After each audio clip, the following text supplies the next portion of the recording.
Power of Your Subconscious Mind by Dr. Joseph Murphy. Introduction. How this book can work miracles in your life. I have seen miracles happen to men and women in all walks of life all over the world.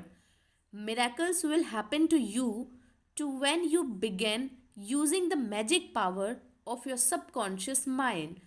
This book is designed to teach you that your habitual thinking and imagery mold, fashion, and create your destiny. For as a man thinketh in his subconscious mind, so is he. Do you know the answers? Why is one man sad and another man happy? Why is one man joyous and prosperous and another man poor and miserable? Why is one man fearful and anxious and another man full of faith and confidence? Why does one man have a beautiful, luxurious home while another man lives out a meager existence in a slum? Why is one man a great success and another an object failure? Why is one speaker outstanding and immensely popular and another mediocre and unpopular? Why is one man a genius in his work of profession while the other man toils and moils all his life without doing or accomplishing anything worthwhile? Why is one man healed of a so called incurable disease and another is not? Why is it so many good, kind religious people suffer the tortures of the damned in their mind and body? Why is it many immoral and irreligious people succeed and prosper and enjoy radiant health? Why is one woman happily married and her sister very unhappy and frustrated? Is there an answer to these questions in the workings of your conscious and subconscious minds? There most certainly is. Reason for writing this book. It is for the express purpose of answering and clarifying the above questions and many others of a similar nature that motivated me to write this book. I have endeavored to explain the great fundamental truths of your mind in the simplest language possible. I believe that it is perfectly possible to explain the basic, foundational, and fundamental laws of life and of your mind in ordinary, everyday language. You will find that the language of this book is that used in your daily papers, current periodicals, in your business offices, in your home, and in the daily workshop. I urge you to study this book and apply the techniques outlined therein, and as you do, I feel absolutely convinced that you will lay hold of a miracle working power that will lift you up from confusion, misery, melancholy, and failure and guide you to your true place, solve your difficulties, sever you from emotional and physical bondage, and place you on the royal road to freedom, happiness, and peace of mind. This miracle working power of your subconscious mind can heal you of your sickness, make you vital and strong again. In learning how to use your inner powers, you will open the prison door of fear and enter into a life described by Paul as the glorious liberty of the sons of God, releasing the miracle working power. A personal healing will ever be the most convincing evidence of our subconscious powers. Over 42 years ago, I resolved a malignancy. In medical terminology, it was called a sarcoma by using the healing power of my subconscious mind, which created me and still maintains and governs all my vital functions. The technique I applied is elaborated on this book, and I feel sure that it will help others to trust the same infinite healing presence lodged in the subconscious depth of all men. Through the kindly offices of my doctor friend, I suddenly realized that it was natural to assume that the creative intelligence which made all my organs, fashioned my body, and started my heart could heal its own handiwork. The ancient proverb says, "The doctor dresses the wound and God heals it." Wonders happen when you pray effectively. Scientific prayer is the harmonious interaction of the conscious and subconscious levels of mind scientifically directed for a specific purpose. This book will teach you the scientific way to tap the realm of infinite power within you, enabling you to get what you really want in life. You desire a happier, fuller, and richer life. Begin to use this miracle working power and smooth your way in daily affairs, solve business problems, and bring harmony in family relationships. Be sure that you read this book several times. The many chapters will show you how this wonderful power works and how you can draw out the hidden inspiration and wisdom that is within you. Learn the simple techniques of impressing the subconscious mind. Follow the new scientific way in tapping the infinite storehouse. Read this book carefully, earnestly, and lovingly. Prove to yourself the amazing way it can help you. It could be, and I believe it will be, the turning point of your life. Everybody prays. Do you know how to pray effectively?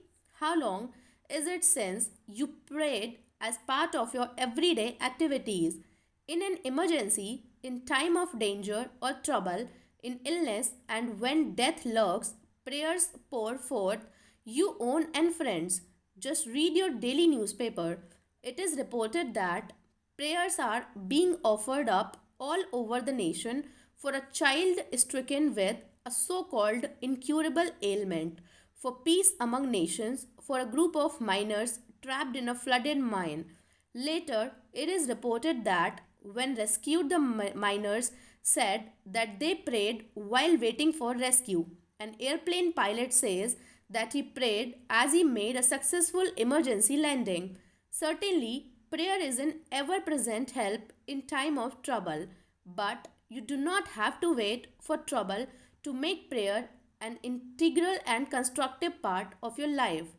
The dramatic answers to prayer make headlines and are the subject of testimonies to the effectiveness of prayer.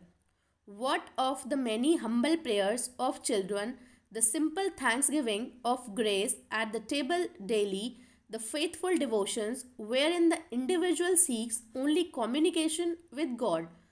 My work with people has made it necessary for me to study the various approaches to prayer. I have experienced the power of prayer in my own life, and I have talked and worked with many people who also have enjoyed the help of prayer. The problem usually is how to tell others how to pray. People who are in trouble have difficulty in thinking and acting reasonably. They need an easy formula to follow, an obviously workable pattern that is simple and specific. Often, they must be led to approach the emergency. Unique feature of this book. The unique feature of this book is its down to earth practicality. Here you are presented with simple usable techniques and formulas which you can easily apply in your workday world. I have taught these simple processes to men and women all over the world, and recently over 1,000 men and women of all religious affiliations attended a special class in Los Angeles where I presented the highlights of what is offered in the pages of this book. Many came from distances of 200 miles for each class lesson. The special features of this book will appeal to you because they show you why oftentimes you get the opposite of what you prayed for and reveal to you the reasons why. People have asked me in all parts of the world and thousands of times, Why is it I have prayed and got no answer? In this book, you will find the reasons for this common complaint, the many ways of impressing the subconscious mind and getting the right answers make this an extraordinarily valuable book and an ever present help in time of trouble. What do you believe? It is not the thing believed in that brings an answer to men's prayer. The answer to prayer results when then the individual subconscious mind responds to the mental picture or thought in his mind. This law of belief is operating in all religions of the world and is the reason why they are psychologically true. The Buddhist, the Christian, the Muslim, and the Hebrew all may get answers to their prayers, not because of the particular creed, religion, affiliation, ritual, ceremony, formula, liturgy, incantation, sacrifices, or offerings, but solely because of belief or mental acceptance and receptivity about that for which they pray. The law of life is the law of belief, and belief could be summed up briefly as a thought in your mind. As a man thinks, feels, and believes, so is the condition of his mind, body, and circumstances. A technique, a methodology based on an understanding of what you are doing and why you are doing it will help you to bring about a subconscious embodiment of all the good things of life. Essentially, answered prayer is the realization of your heart's desire. Desire is prayer. Everyone desires health, happiness, security, peace of mind, true expression, but many fail to achieve clearly defined results. A university professor admitted to me recently, I know that if I changed my mental pattern and redirected my emotional life, my ulcers would not recur. But I do not have any technique, process, or modus operandi. My mind wanders back and forth on my many problems, and I feel frustrated, defeated, and unhappy. This professor had a desire for perfect health. He needed a knowledge of the way his mind worked, which would enable him to fulfill his desires. By practicing the healing methods outlined in this book, he became whole and perfect. There is one mind common to all individuals, man Emerson.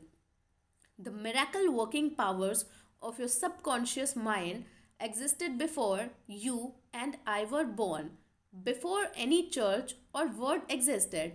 The great eternal truths and principles of life antedate all religions. It is with these thoughts in mind that I urge you in the following chapters to lay hold of this wonderful, magical, transforming power which will bind up mental and physical wounds, proclaim liberty to the fear ridden mind, and liberate you completely from the limitations of poverty, failure, misery, lack, and frustration. All you have to do is unite mentally and emotionally with the good you wish to embody, and the creative powers of your subconscious will respond accordingly. Begin now, today. Let wonders happen in your life. Keep on keeping on until the day breaks and the shadows flee away. Chapter 1 The Treasure House Within You. Infinite riches are all around you if you will open your mental eyes and behold the treasure house of infinity within you. There is a gold mine within you from which you can extract everything you need to live life gloriously, joyously, and abundantly. Many are sound asleep because they do not know about this gold mine of infinite intelligence and boundless love within themselves. Whatever you want, you can draw forth.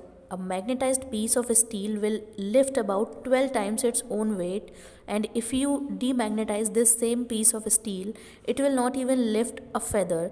Similarly, there are two types of man. There is the magnetized man who is full of confidence and faith. He knows that he is born to win and to succeed. Then there is the type of man who is demagnetized. He is full of fears and doubts. Opportunities come and he says, I might fall, I might lose my money, people will laugh at me. This type of man will not get very far in life, because if he is afraid to go forward, he will simply stay where he is. Become a magnetized man and discover the master secret of the ages. The master secret of the ages. What, in your opinion, is the master secret of the ages? The secret of atomic energy, thermonuclear energy, the neutron bomb, interplanetary travel? No, not any of these. Then what is this? What is this master secret? Where can one find it, and how can it be contacted and brought into action? The answer is extraordinarily simple. This secret is the marvelous, miracle, working power found in your own subconscious mind, the last place that most people would seek it. The marvelous power of your subconscious. You can bring into your life more power, more wealth, more health, more happiness with more joy by learning to contact and release the hidden power of your subconscious mind. You need not acquire this power, you already possess it. Yes, you want to learn how to use it, you want to understand it so that you can apply it in all departments of your life. As you follow the simple techniques and processes set forth in this book, you can gain the necessary knowledge and understanding. You can be inspired by a new light, and you can generate a new force enabling you to realize your hopes and make all your dreams come true. Decide now to make your life grander, greater, richer and nobler than ever before. Within your subconscious depths lie infinite wisdom, infinite power, and infinite supply of all that is necessary, which is waiting for development and expression. Begin now to recognize these potentialities of your deeper mind as they will take form in the world without.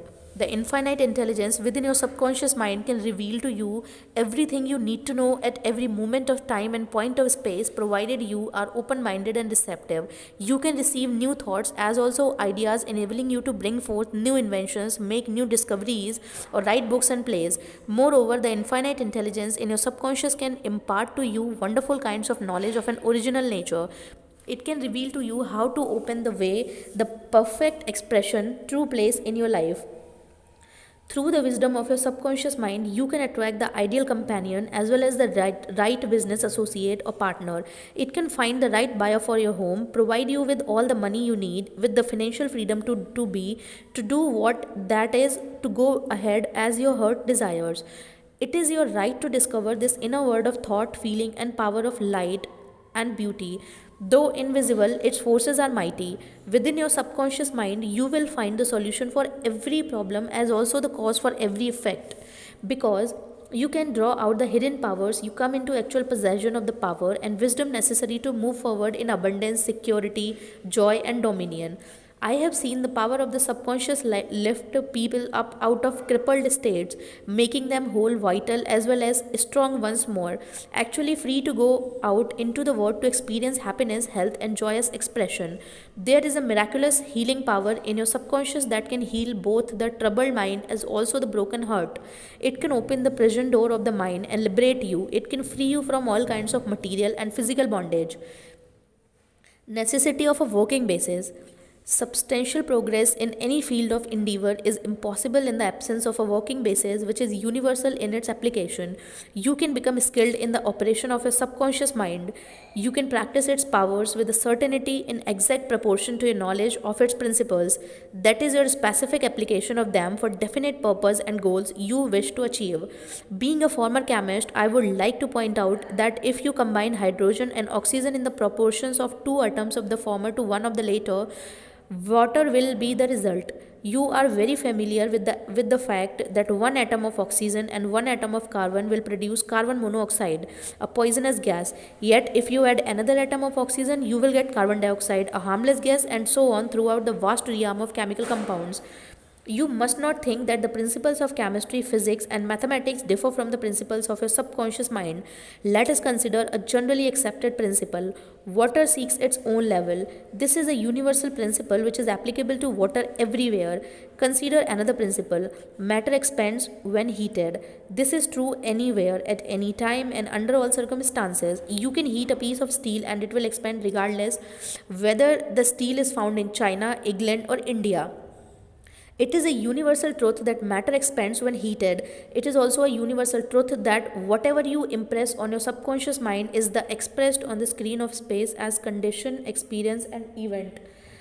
Your prayer is answered because your subconscious mind is principle, and by principle, I mean the way a thing works. For example, the principle of electricity is that it works from a higher to a lower potential. You do not change the principle of electricity when you use it, but by cooperating with nature, you can bring forth marvelous inventions and discoveries which bless humanity in countless ways. Your subconscious mind is principle and works according to the law of belief. You must know that what belief is, why it works, and how it works. Your Bible says in a simple, clear, and beautiful way, whosoever shall say unto this mountain, be thou removed, and be thou cast into the sea, and shall not doubt in his heart, but shall believe that those things which he saith shall come to pass, he shall have whatsoever he saith. The law of your mind is the law of belief. This means to believe in the way your mind works, to believe in belief itself. The belief of your mind is the thought of your mind that is simple, just that and nothing else.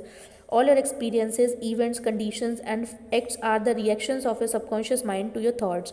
Remember, it is not the thing believed in, but the belief in your own mind which brings about the result. Seize Cease believing in the false beliefs, opinions, superstitions, or fears of mankind.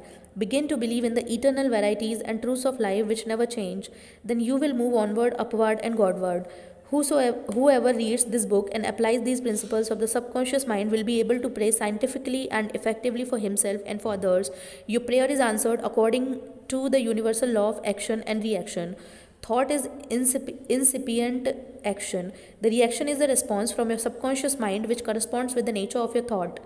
Busy your mind with the concepts of harmony, health, peace, and goodwill, and wonders will happen in your life. The duality of mind. You have only one mind, but your mind possesses two distinctive characteristics. The line of demarcation between the two is well known to all thinking men and women today. The two functions of your mind are essentially unlike, each is endowed with distinct attributes and powers. The nomenclature generally used to distinguish the two functions of your mind is as follows: the objective and subjective mind, the conscious and subconscious mind, the waking and sleeping mind, the surface self and deep self, the voluntary mind and the involuntary mind, the male and the female, and many other terms. You will find the terms conscious and subconscious used to represent the dual nature of your mind throughout this book. The conscious and subconscious mind. An excellent way to get acquainted with the two functions of your mind is to look upon your mind as a garden. You are a gardener and you are planting seeds, thoughts in your subconscious mind all day long. Based on your habitual thinking, as you show in your subconscious mind, so shall you reap in your body and environment. Begin now to sow thoughts of peace, happiness, right action, goodwill, as well as prosperity. Think quietly with interest on these qualities to accept them fully in your conscious reasoning mind. Continue to plant these wonderful seeds, thoughts, in the garden of your mind, and you will reap a glorious harvest. Your subconscious mind may be likened to the soil, which will grow all kinds of seeds, good or bad. Do men gather grapes of thorns or figs of thistles? Even every thought is therefore a cause, every condition is an effect. For this reaction, it is essential that you take charge of your thoughts to bring forth only desirable condition. Your mind thinks correctly when you understand the truth, when the thoughts deposited in your subconscious mind are constructive, harmonious, and peaceful. The magic working power of your subconscious will respond to bring about harmonious conditions, agreeable surroundings, the best of everything. When you begin to control your thoughts to processes, you can apply the powers of your subconscious to any problem or difficulty. In other words, you will actually be consciously cooperating with the infinite, omnipotent law which governs all things. Look around you, whether you live to notice that the vast majority of mankind lives in the outside world. The more enlightened men are intensely interested in the world within. Remember, it is the world within, namely your thoughts, feelings, and imagery, that makes your outside world. It is therefore the only creative power. Everything which you find in your word of expression has been created by you in the inner world of your mind, consciously or unconsciously. A knowledge of the interaction of your conscious and subconscious minds will enable you to transform your whole life. In order to change external conditions, you must change the cause. Most men try to change circumstances by working with circumstances. To remove discord, confusion, lack, and limitation, you must remove the cause. The cause is the way you are using your conscious mind. In other words, the way you are thinking and picturing in your mind. You are living in a fathomless sea of infinite riches. Your subconscious is very sensitive to your thoughts. Your thoughts form the mold or matrix through which the infinite intelligence, wisdom, vital forces, and energies of your subconscious flow. The practical application of the laws of your mind, as illustrated in each chapter of this book, will cause you to experience abundance for poverty, wisdom for superstition and ignorance, peace for pain, joy for sadness, light for darkness, harmony for discord, faith and confidence for fear, success for failure, and freedom from the law of averages. Certainly, there can be no more wonderful blessing than these from a mental, emotional, and material standpoint. Most of the great scientists, artists, poets, singers, writers, and inventors have a deep understanding of the workings of the conscious and subconscious minds. One time, Caruso, the great operatic tenor, was struck with stage fear. He said his throat was paralyzed due to spasms caused by intense fear, which constricted the muscles of his throat. Perspiration poured copiously down his face. He was ashamed because in a few minutes he had to go out on the stage, yet he was shaking with fear and trepidation. He said, "They will laugh at me. I can't sing." Then he shouted in the presence of those behind the stage, "The little me wants to strangle the big me within." He said to the little me, "Get out of here. The big me wants to sing through me."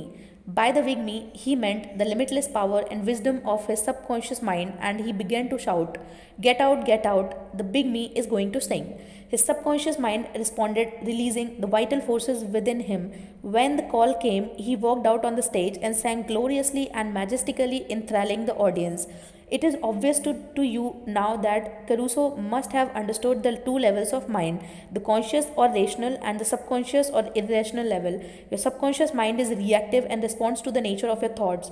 When your conscious mind, the little me, is full of fear, worry, anxiety, the negative emotion endangered in your subconscious mind, the big me are released, the flood the conscious mind with a sense of panic, forbidding, and despair. When this happens, you can, like Caruso, speak affirmatively and with a deep sense of authority to the irrational emotions generated in your deeper mind as follows: "Be still, be quiet, I am in control, you must obey me, you are subject to my command, you cannot intrude where you do not belong." It is fascinating and intensely interesting to observe how you can speak authoritatively and with conviction to the irrational movement of your deeper self, bringing silence, harmony, and peace to your mind. The subconscious is subject to the conscious mind, and that is why it is called subconscious or subjective. Outstanding differences and modes of operation. You will perceive the main difference by the following illustrations. The conscious mind is like the navigator or captain at the bridge of a ship. He directs the ship to signal order to men in the engine room, who in turn control all the boilers, instruments, gauges, etc. The men in the engine room do not know where they are going. They follow orders. They would go on the rocks if the man on the bridge issued faulty or wrong instructions based on his findings with the compass, sextant, or other instruments. The man in the engine room obey him because he is in charge. He issues orders which are automatically obeyed. Members of the crew do not talk back to the captain, they simply carry out orders. The captain is the master of a ship. His decrees are carried out. Likewise, your conscious mind is the captain and the master of your ship, which represents your body, environment, and all your affairs. Your subconscious mind takes the orders, you give it based upon what your conscious mind believes and accepts as true. When you repeatedly say to people, "I can't afford it," then your subconscious mind takes you at your word and sees to it that you will not be in a position to purchase what you want. As long as you're persistent in saying, "I can't afford that car, that trip to Europe, that home, that fur coat, or an I'm wrap," you can rest assured that your subconscious mind will follow your orders and you will go through life experiencing the lack of all these things. Last Christmas Eve, a beautiful young university student looked at an attractive and rather expensive traveling bag in a store window.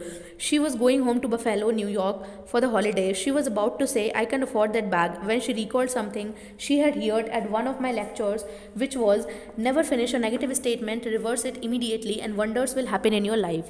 She said, "That bag is mine, it is for sale, I accept it mentally, and my subconscious sees to it that I receive it." At 8 o'clock Christmas Eve, her fiancé presented her with a bag exactly the same as the one she had looked at and mentally identified herself with at 10 o'clock the same morning.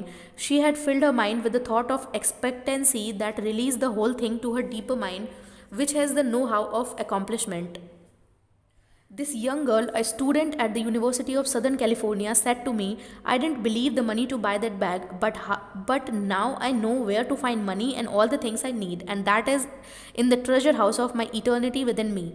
Another simple illustration is this: when you say, I do not like mushrooms, the occasion subsequently comes that you are served mushrooms in sauces or salads. You will get indigestion because your subconscious mind says to you, the boss, your conscious mind, does not like mushrooms. This is an amusing example of the outstanding choices of your conscious and subconscious minds. Women may say, I wake up at 3 o'clock if I drink coffee at night. Whenever she drinks coffee, her subconscious mind nuises her as if to say, the boss wants you to stay awake tonight. Your subconscious mind works 24 hours a day to make provisions for your benefit, pouring all the fruit of your habitual thinking into your lap. How her subconscious responded. A woman wrote me a few months ago as follows: I am 75 years old, a widow with a grown family. I was living alone and on a pension. I heard your lectures on the powers of subconscious mind, wherein you said that ideas could be conveyed to the subconscious mind by repetition, faith, and expectancy. I began to repeat frequently with feelings. Am wanted. I am happily married to a kind, loving, truly spiritual minded man. I am secure.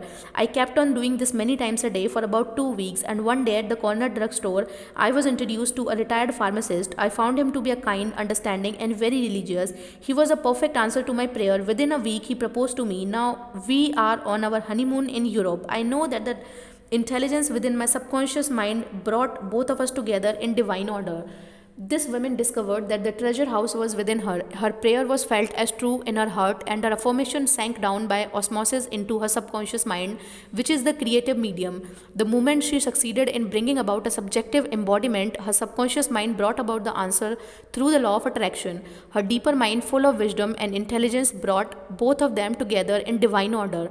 Be sure that you think on whatsoever things are true, whatsoever things are honest, whatsoever things are just, whatsoever things are pure, whatsoever things are lovely, whatsoever things are of a good report, if there be any virtue, and if there be any praise, think on these things.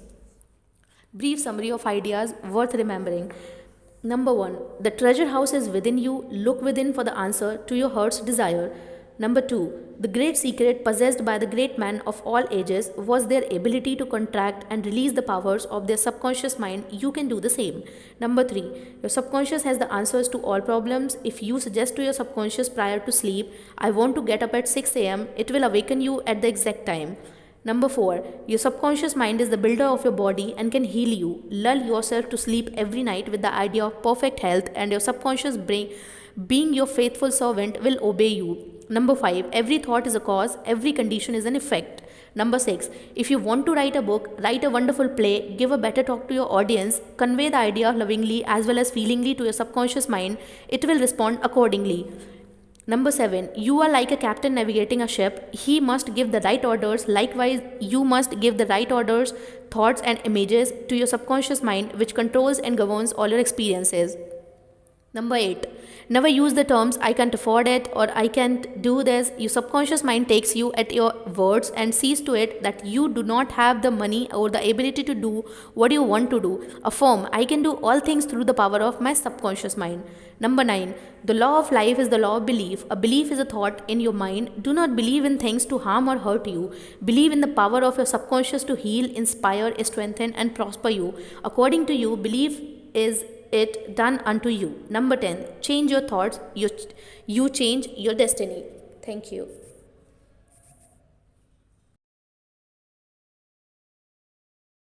Chapter 2, How Your Own Mind Works.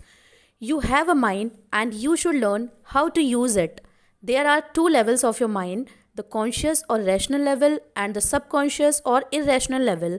You think with your conscious mind, and whatever you habitually think sinks down into your subconscious mind, which creates according to the nature of your thoughts. Your subconscious mind is the seat of your emotions and is the creative mind. If you think good, good will follow. If you think evil, evil will follow. This is the way your mind works. The main point to remember is once the subconscious mind accepts an idea, it begins to execute it. It is an interesting, subtle truth that the law of the subconscious mind works for good and bad ideas alike. This law, when applied in a negative way, is the cause of failure. frustration, and unhappiness. However, when your habitual thinking is harmonious and constructive, you experience perfect health, success, and prosperity. Peace of mind, along with a healthy body, are inevitable when you begin to think and feel in the right way. Whatever you claim mentally and feel as true, your subconscious mind will accept and bring forth into your experience. The only thing necessary for you to do is to get your subconscious mind to accept your idea. The law of your own subconscious mind will bring forth for the health, peace with the position you desire. You give the command or decree, your subconscious mind will faithfully reproduce the idea impressed upon it. The law of your mind is this: you will get a reaction of response from your subconscious mind according to the nature of the thought or idea you hold in your conscious mind. Psychologists and psychiatrists point out that when your thoughts are conveyed to your subconscious mind, impressions are made in the brain cells. As soon as your subconscious accepts any idea, it proceeds to put forth into effect immediately. It works by association of ideas and uses every bit of knowledge that you have gathered in your lifetime to bring about its purpose. It draws on the infinite power, energy, and wisdom within you. It lines up all the laws of nature to get its way. Sometimes it seems to bring about an immediate solution to your difficulties, but at other times it may take days, weeks, or longer. Its ways are past finding out. Conscious and subconscious terms differentiated. You must remember that these are not two minds, they are merely two spheres of activity within one mind. Your conscious mind is the reasoning mind, it is that phase of mind which chooses. For example, you choose your books, your home, and your partner in life. You make all your decisions with your conscious mind. On the other hand, without any conscious choice on your part, your heart is kept functioning automatically, and the process of digestion, circulation, and breathing are carried on by your subconscious mind through processes independent of your subconscious control. Your subconscious mind accepts what is impressed upon it or what you consciously believe. It does not reason things out like your conscious mind, and it does not argue with you controversially. Your subconscious mind is like the soil which accepts any kind of seed, good or bad. Your thoughts are active and might be likened unto seeds. Negative, destructive thoughts continue to work negatively in your subconscious mind, and in due time will come forth into outer experience which corresponds with them. Remember, your subconscious mind does not engage in providing whether your thoughts are good or bad, true or false, but it responds according to the nature of your thoughts or suggestions. For example, if you consciously assume something as true, even though it may be false, your subconscious mind will accept it as true and proceed to bring about results which must necessarily follow because you consciously assumed it to be true. Experiments by psychologists. Innumerable experiments by psychologists and others on persons in the hypnotic state have shown that the subconscious mind is incapable of making selections and comparisons which are necessary for reasoning process. They have shown repeatedly that your subconscious mind will accept any suggestion, however it may be false. Having once accepted any suggestion, it responds according to the nature of the suggestions given. To illustrate the amendability of your subconscious mind and to suggestions, if a practiced hypnotist to suggest to one of his subjects that he is Napoleon Bonaparte or even a cat or a dog, he will act out the part with imitable accuracy. His personality becomes changed for the time being. He believes himself to be whatever the operator tells him he is. A skilled hypnotist may suggest to one of his students in the hypnotic state that his back itches, to another that his nose is bleeding, to another that he is a marble statue, to another he is a freezing and the temperature is below zero. Each one will follow out the line of his particular suggestions, totally oblivious to all his surroundings which do not pertain to his idea. These simple illustrations portray clearly the difference between your conscious reasoning mind and your subconscious mind. It is impersonal, non-selective, and accepts as true whatever your conscious mind believes to be true. Hence, the importance of selecting thoughts, ideas, and premises which bless, heal, inspire, and fill your soul with joy. The terms objective and subjective mind clarified. Your conscious mind is sometimes referred to as your objective mind because it deals with outward subjects. The objective mind takes cognizance of the objective world. Its media of observation are your five physical senses. Your objective mind is your guide and director in your contact with your environment. You gain knowledge through your five senses. Your objective mind learns through observation, experience, and education. As previously pointed out, the greatest function of the objective mind is that of reasoning. Suppose you are one of the thousands of tourists who come to Los Angeles annually. You would come to the conclusion that it is a beautiful city based upon your observation of the parks, pretty gardens, majestic buildings, and lovely homes. This is the working of your objective mind. Your subconscious mind is often referred to as your subjective mind. Your subjective mind takes cognizance of its environment by means independent of the five senses. Your subjective mind perceives by intuition. It is the seat of your emotion and the storehouse of memory. Your subjective mind performs its highest function when your objective senses are in abeyance. In a word, it is that intelligence which makes itself manifest when the objective mind is suspended or in a sleepy, drowsy state. Your subjective mind sees without the use of natural organs of vision. It has the capacity of clairvoyance and clairaudience. Your subjective mind can leave your body, travel to distant lands, and bring back information, oftentimes of the most exact and truthful character. Through your subjective mind, you can read the thoughts of others, read the contents of sealed envelopes and closed safes. Your subjective mind has the ability to apprehend the thoughts of others without the use of the ordinary subjective objective means of communication.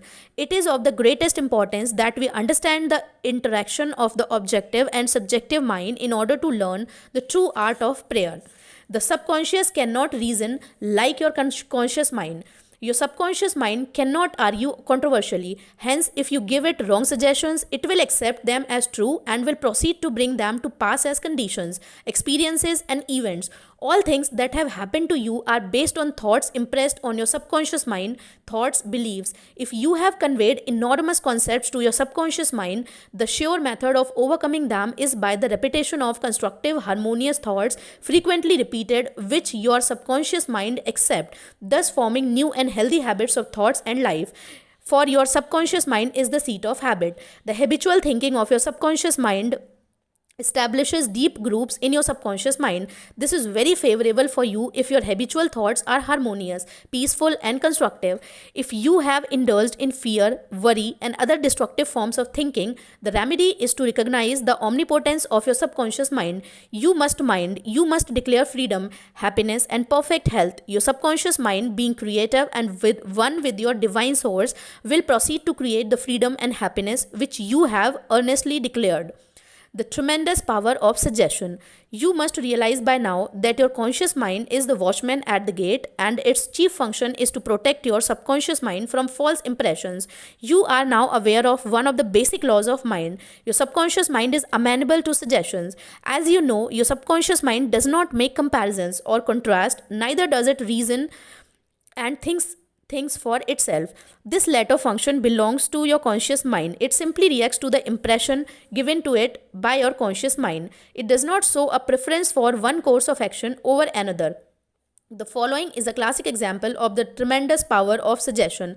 Suppose you approach a timid looking passenger on board ship and say to him something like this: "You look very ill. How pale you are. I feel certain you are going to be sick. Let me help you to find your cabin." The passenger turns pale. Your suggestion of sickiness associates itself with his own fears. He accepts your aid down to the berth, and there are negative suggestions which was accepted by him is realized. Different reactions to the same suggestion.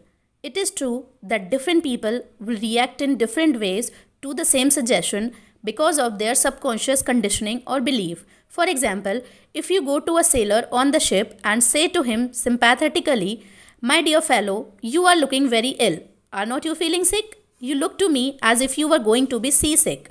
According to his temperament, he either laughs at your joke or expresses a mild irritation. Your suggestion fell on deaf ears in this instance because your suggestion of sickiness was associated in his mind with his own immunity from it. Therefore, it called up not fear or worry, but self confidence. The dictionary says that a suggestion is the act or instance of putting something into one's mind, the mental process by which the thought or idea suggested is entertained, accepted, or put into effect. You must remember that a suggestion cannot impose something on the subconscious mind against the will of the conscious mind. In other words, your conscious mind has the power to reject the suggestion given. In the case of the sailor, he had no fear of seasickness. He had convinced himself of his immunity. The negative suggestion had absolutely no power to evoke fear. The suggestion of seasickness to the other passenger called forth his indwelling fear of seasickness. Each of us has his own inner fears, beliefs, and opinions. These inner assumptions rule and govern our lives. A suggestion has no power in and of itself except it is accepted mentally by you. This causes your subconscious powers to flow in a limited and restricted way according to the nature of the suggestion. How he lost his arm. Every 2 or 3 years, I give a series of lectures at the London Truth Forum in Coxton Hall. This is a forum I founded a number of years ago. Dr. Evelyn Fleet, the director, told me about an article which appeared in the English newspaper dealing with the power of suggestion. This is the suggestion a man gave to his subconscious mind over a period of about 2 years. I would give my right arm to see my daughter cured. It appeared Chat, his daughter, had a crippling form of arthritis together with a so-called incurable form of skin disease. Medical treatment had failed to alleviate the condition, and the father had an intense longing for his daughter's healing and expressed his desires in the words just quoted. Dr. Evelyn Fleet said that the newspaper article pointed out that one day the family was out riding when their car collided with another. The father's right arm was torn off at the shoulder, and immediately the daughter's arthritis and skin condition vanished. You must make certain to give your subconscious only suggestions which heal, bless, and elevate to inspire you in all your ways. Remember that your subconscious mind cannot take a joke, it takes you at your word. How autosuggestion banishes fear. Illustrations of autosuggestion. Autosuggestion means suggesting something definite and specific to oneself. Herbert Parkin, in his excellent manual of autosuggestion, records the following incident. It has its amusing side so that one remembers it. A New York visitor in Chicago looks at his watch, which is set an hour ahead of Chicago time, and tells a Chicago friend that it is 12 o'clock. The Chicago friend, not considering the difference in time between Chicago and New York, tells the New Yorker that he is hungry and that he must go to lunch. Autosuggestion may be used to banish various fears and other negative conditions. A young singer was invited to give an audition. She had been looking forward to the interview, but on 3 previous occasions she had failed miserably due to fear of failures. This young lady had a very good voice, but she had been saying to herself, when the time comes for me to sing, maybe they won't like me. I will try, but I am full of fear and anxiety. Her subconscious mind accepted these negative autosuggestions as a request and proceeded to manifest them and bring them into her experience. The cause was an involuntary autosuggestions, that is, silent fear thoughts, emotionalized and subjectified.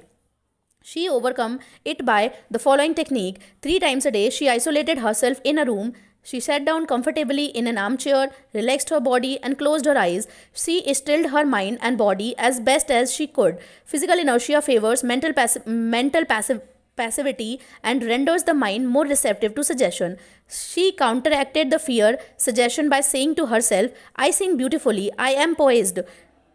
Serene, confident, and calm, she repeated this statement slowly, quietly, and with feelings from 5 to 10 times at each sitting. She had 3 such sittings every day and one immediately prior to sleep. At the end of a week, she was completely poised with and confident. When the invitation to audition came, she gave a remarkable, wonderful audition. How she restored her memory. A woman aged 75 was in the habit of saying to herself, I am losing my memory. She reversed the procedure and practiced induced autosuggestion several times a day as follows. My memory from today on is improving in every department. I shall always remember whatever I need to know or at every moment of time and point of space. The impressions received will be clearer and more definite. I shall retain themselves automatically and with ease. Whatever I wish to recall will immediately present itself in the correct form in my mind. I am improving rapidly every day, and very soon my memory will be better than it has ever seen before. At the end of 3 weeks, her memory was back to normal and she was delighted. How he overcome a nasty temper. Many men who complained of irritability as well as bad temper proved to be very susceptible to autosuggestion. They obtained marvelous results by using the following statement 3 or 4 times a day, morning, noon, and at night prior to sleep for about a month. Henceforth, I shall grow more good humored. Joy, happiness, and cheerfulness are now becoming my normal states of mind. Every day, I am becoming more and more lovable and with understanding. I am now becoming the center of the cheer and goodwill to all those about me, infecting them with good humor. This happy, joyous, and cheerful mood is now becoming my normal, natural state of mind. I am grateful. The constructive and destructive power of suggestion. Some illustrations and comments on heterosuggestion. Heterosuggestion means suggestion from another person. In all ages, the power of suggestion has played a part in life and thought of man in every period of time. In each country of the earth, in many parts of the world, it is controlling power in religion. Suggestions may be used to discipline and control ourselves, but it can also be used to take control and command over others who do not know the laws of mind. In its constructive form, it is wonderful and magnificent. In its negative aspect, it is one of the most destructive of all the response patterns of mind, resulting in patterns of misery, failure, suffering, sickness, and disaster. Have you accepted any of these? From infancy, the majority of us have been given many negative suggestions. Not knowing how to thwart them, we unconsciously accepted them. Here are some of the negative suggestions. You can't, you will never amount to anything, you must not, you will fail, you have not got a chance, you are all wrong, it's no use, it's not what you know, but who you know. The word is going to the dogs. What's the use? Nobody cares. It's no use trying so hard. You are too old now. Things are getting worse and worse. Life is an endless grind. Love is for the words. You just can't win. Pretty soon you will be bankrupt. Watch out, you will get the virus. You can't trust a soul, etc. Unless as an adult you use constructive autosuggestion, which is a reconditioning therapy, the impressions made on you in the past can cause behavior patterns that cause failure in your personal and social life.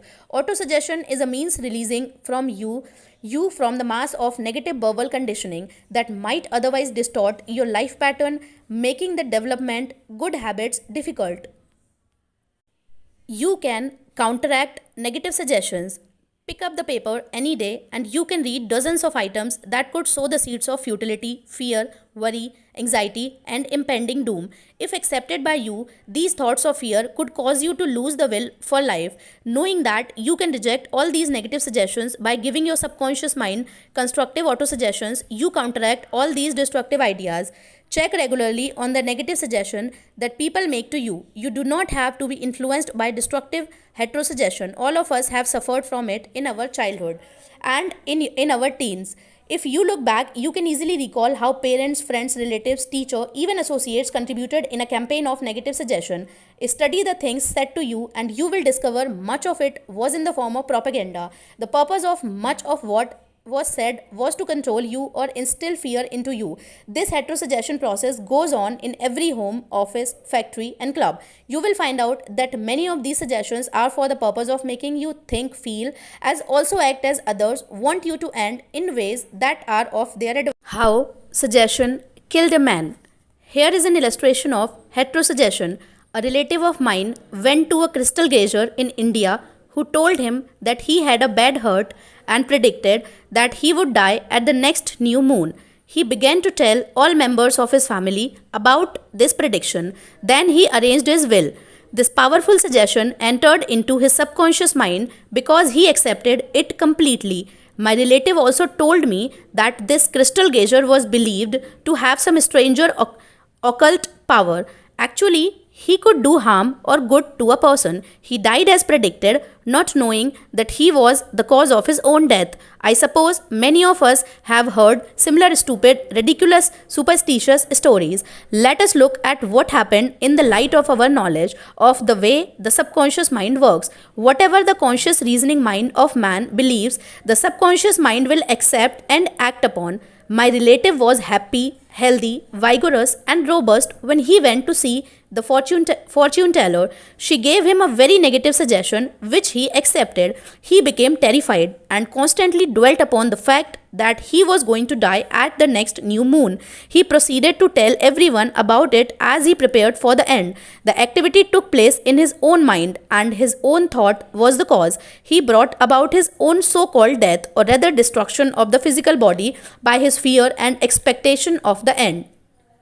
The women who predicted his death had no more power than the stones and sticks in the field. Her suggestion had no power to create or bring about the end of suggested. If he had known the laws of his mind, he would have completely rejected the negative suggestion and refused to give her words any attention, knowing in his heart that he was governed and controlled by his own thoughts and feelings. Like tin arrows aimed at a battleship, her prophecy could have been completely neutralized and dissipated without hurting him. The suggestions of others in themselves have absolutely no power whatever over you except the power that you give them through your own thoughts. You have to give your mental consent. You have to entertain the thought, then it becomes your thought and you do the thinking. Remember, you have the capacity to choose. Choose life, choose love, choose health. The power of an assumed major premise. Your mind works like a syllogism. This means that whatever major premise your conscious mind assumes to be true determines the conclusion your subconscious mind comes to in regard to any particular question or problem in your mind. If your premise is true, the conclusion must be true, as in the following example: every virtue is laudable. Kindness is a virtue, therefore kindness is laudable. Another example is as follows: all formed things change and pass away. The pyramids of Egypt are formed things, therefore someday the pyramids will pass away. The first statement is referred to as the major premise, and the right conclusion must necessarily follow the right premise. A college professor who attended some of my Science Mind lectures in May 1962 at Town Hall, New York, said to me, "Everything in my life is a topsy-turvy, and I have lost health, wealth, and friends. Everything I touch turns out wrong." I explained to him that he should establish a major premise in his thinking, that the infinite intelligence of his subconscious mind was guiding, directing, and prospering him spiritually, mentally, and materially. Then his subconscious mind would automatically direct him wisely in his investments, decisions, and also heal his body and restore his mind to peace and tranquility. This professor formulated an overall picture of the way he wanted his life to be, and this was his major premise. Infinite intelligence leads and guides me in all my ways. Perfect health is mine, and the law of harmony operates in my mind and body. Beauty, love, peace, as also abundance are mine. The principle of right action and divine order govern my entire life. I know my major premise is based on the eternal truths of life, and I know, feel, and believe that my subconscious mind responds according to the nature of my conscious mind thinking. He wrote me as follows: I repeated the above statements slowly, quietly, and lovingly several times a day, knowing that they were sinking deep down into my subconscious mind, and the results must follow.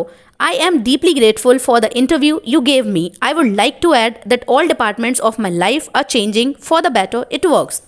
The subconscious does not argue controversially. Your subconscious mind is all wise and knows the answers to all questions. It does not argue with you or talk back to you. It does not say, "You must not impress me with that." For example, when you say, "I can do this, I'm too old now, I can meet this obligation, I was born on the wrong side of the tracks, I don't know the right politician," you are impregnating your subconscious mind with these negative thoughts. It responds accordingly. You are actually blocking your own good, thereby bringing lack limitations, and frustrations into your life.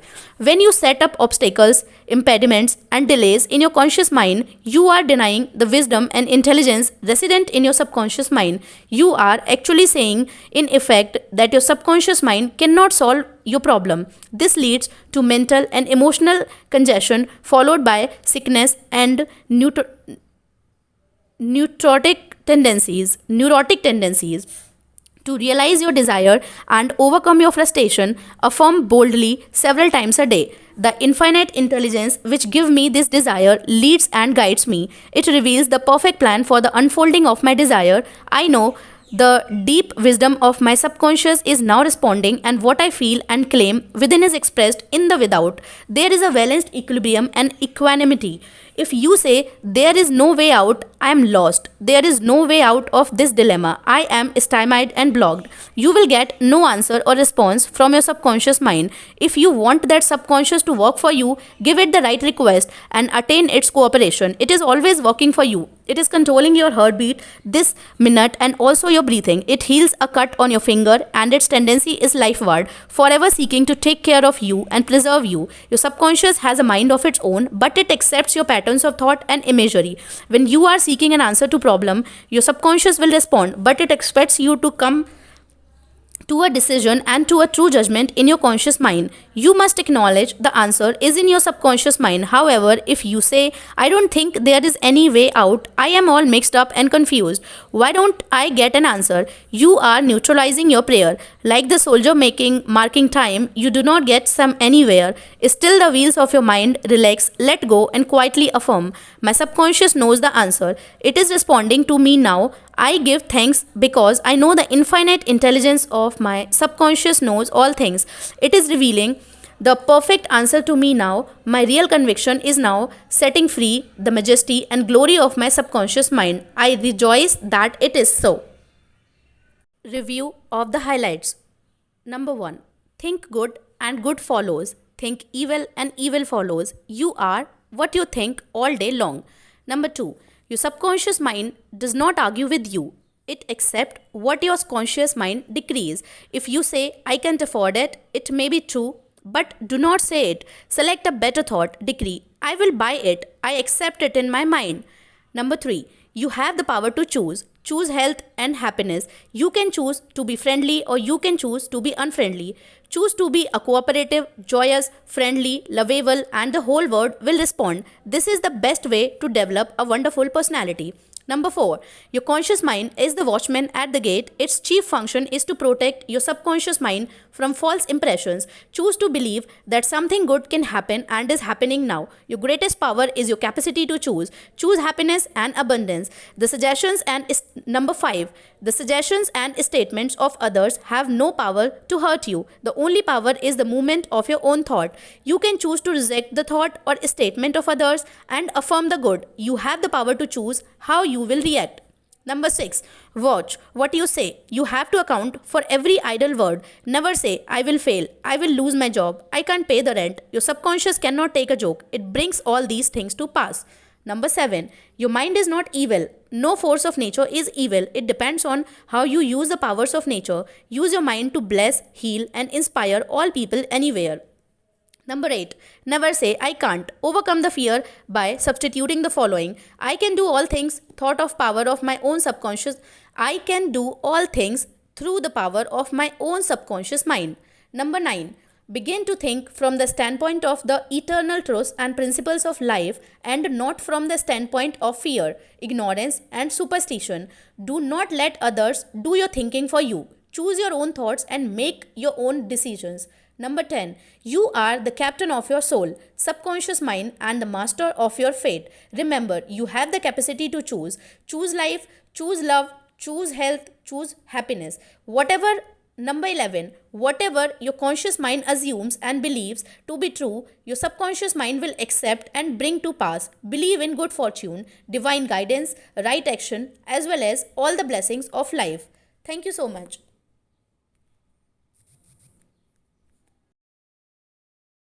Chapter 3. The Miracle Working Power of Your Subconscious. The power of your subconscious is enormous. It inspires you, it guides you, to reveal to you names, fact, and scenes from the storehouse of memory. Your subconscious starts your heartbeat, controls the circulation of your blood, regulates your digestion, assimilation, and elimination.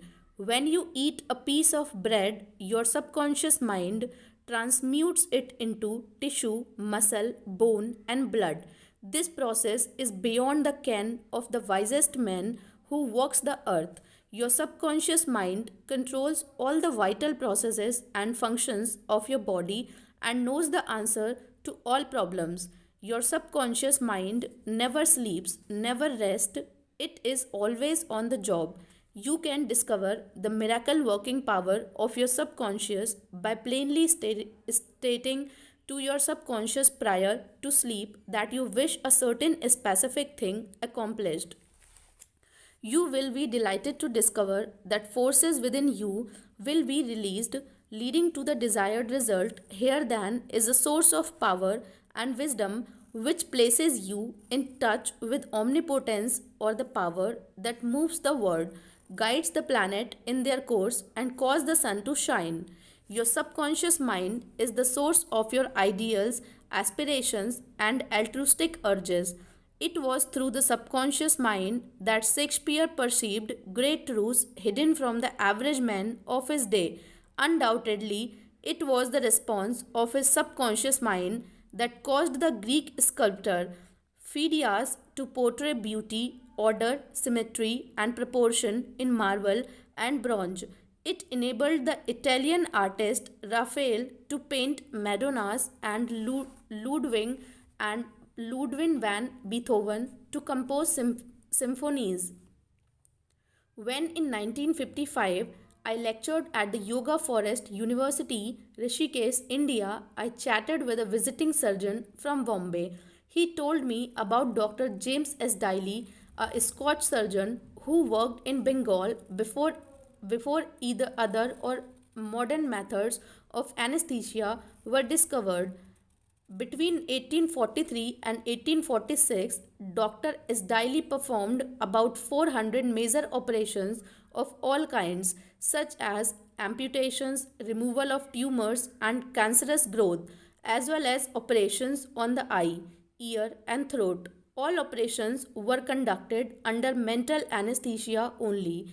This Indian doctor at Rishikesh informed me that the postoperative mortality rate of patients operated on by Dr. S. Daly was extremely low.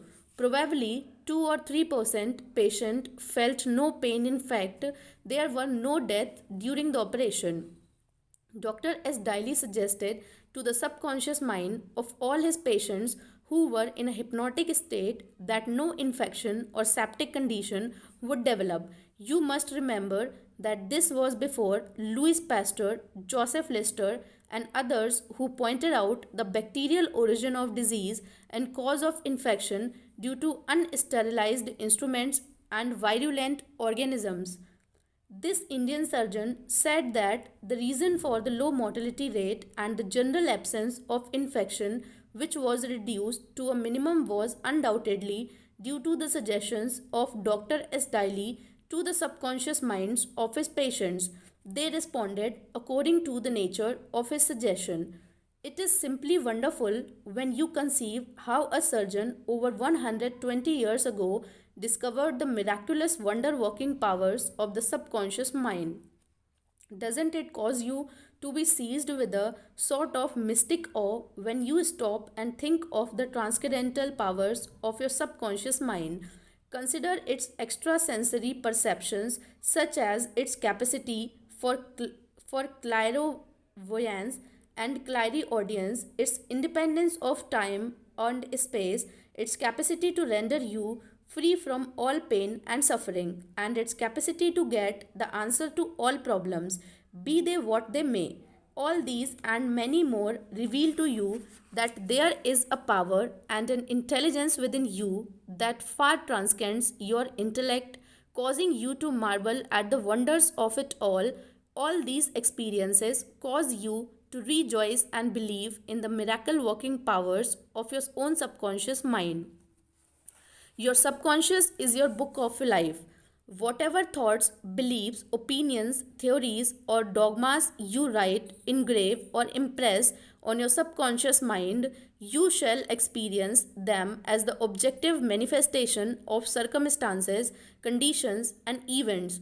What you write on the inside, you will experience on the outside. You have two sides to your life, objective and subjective, visible and invisible, thought and its manifestation.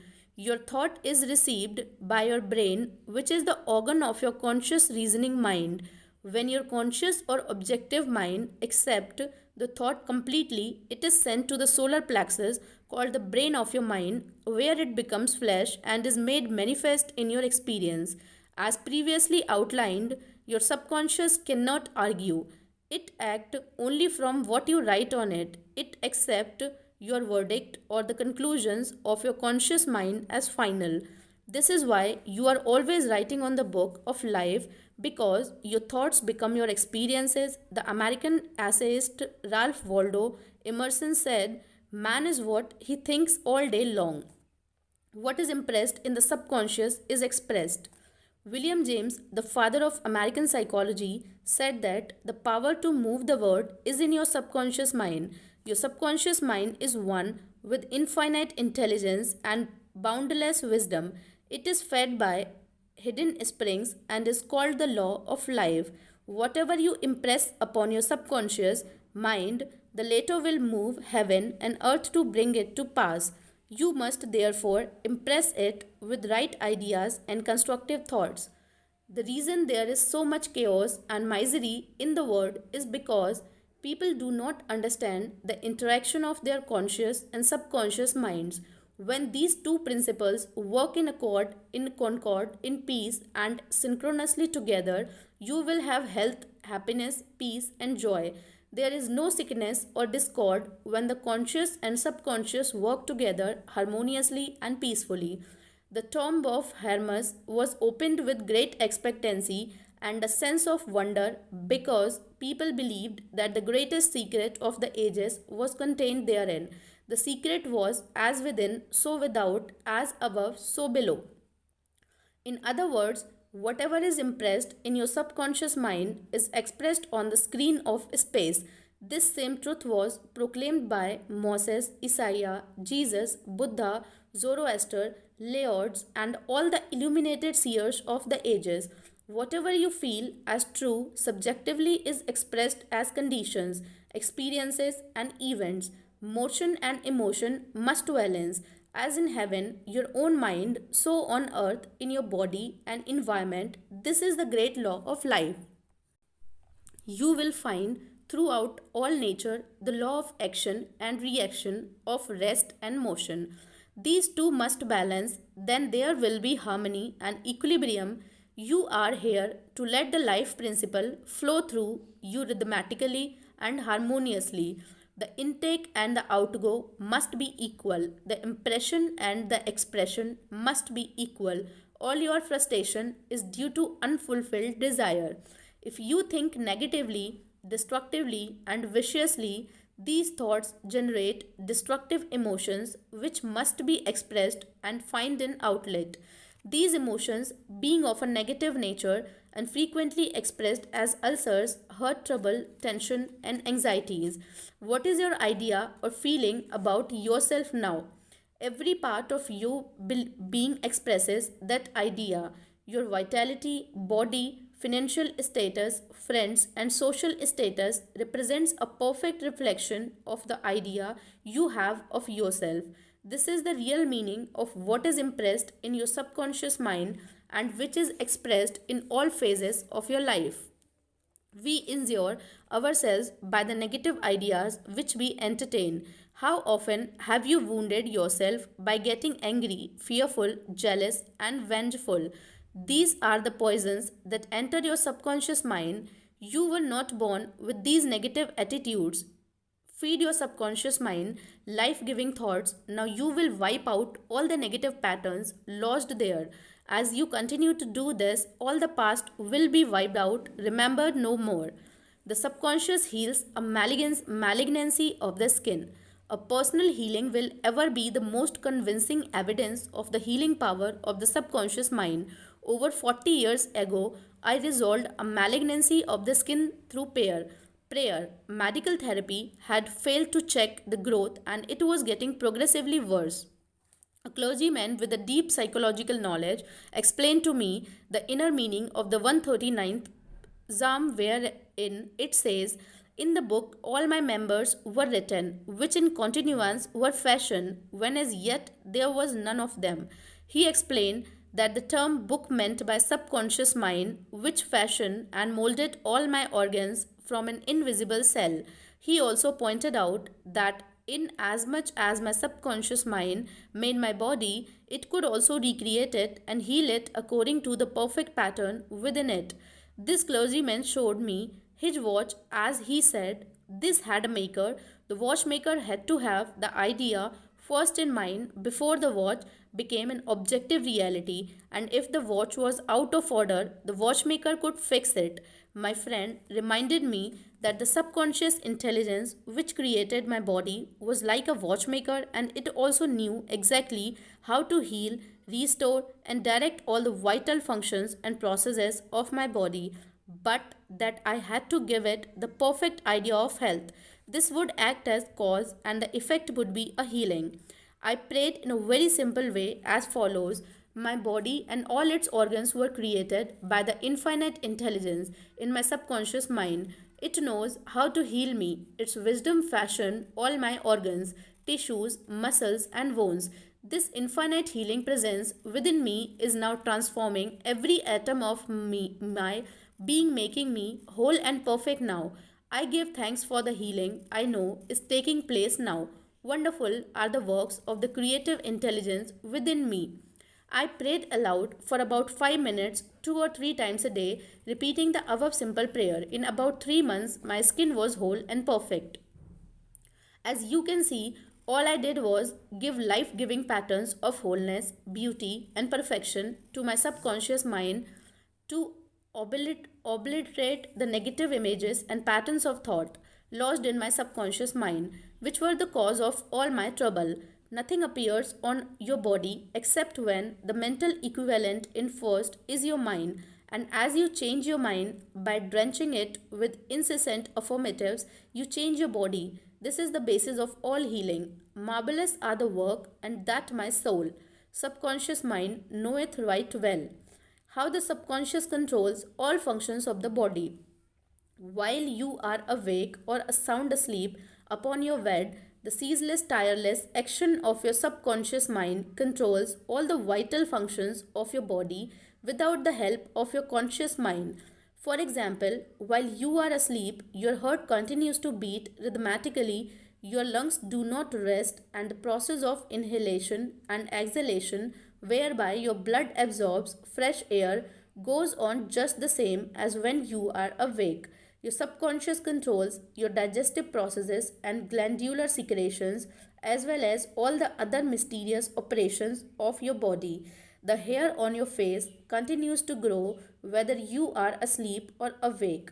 Scientists tell us that the skin secretes much more perspiration during sleep than during the waking hours. Your eyes, ears, and other senses are active during sleep.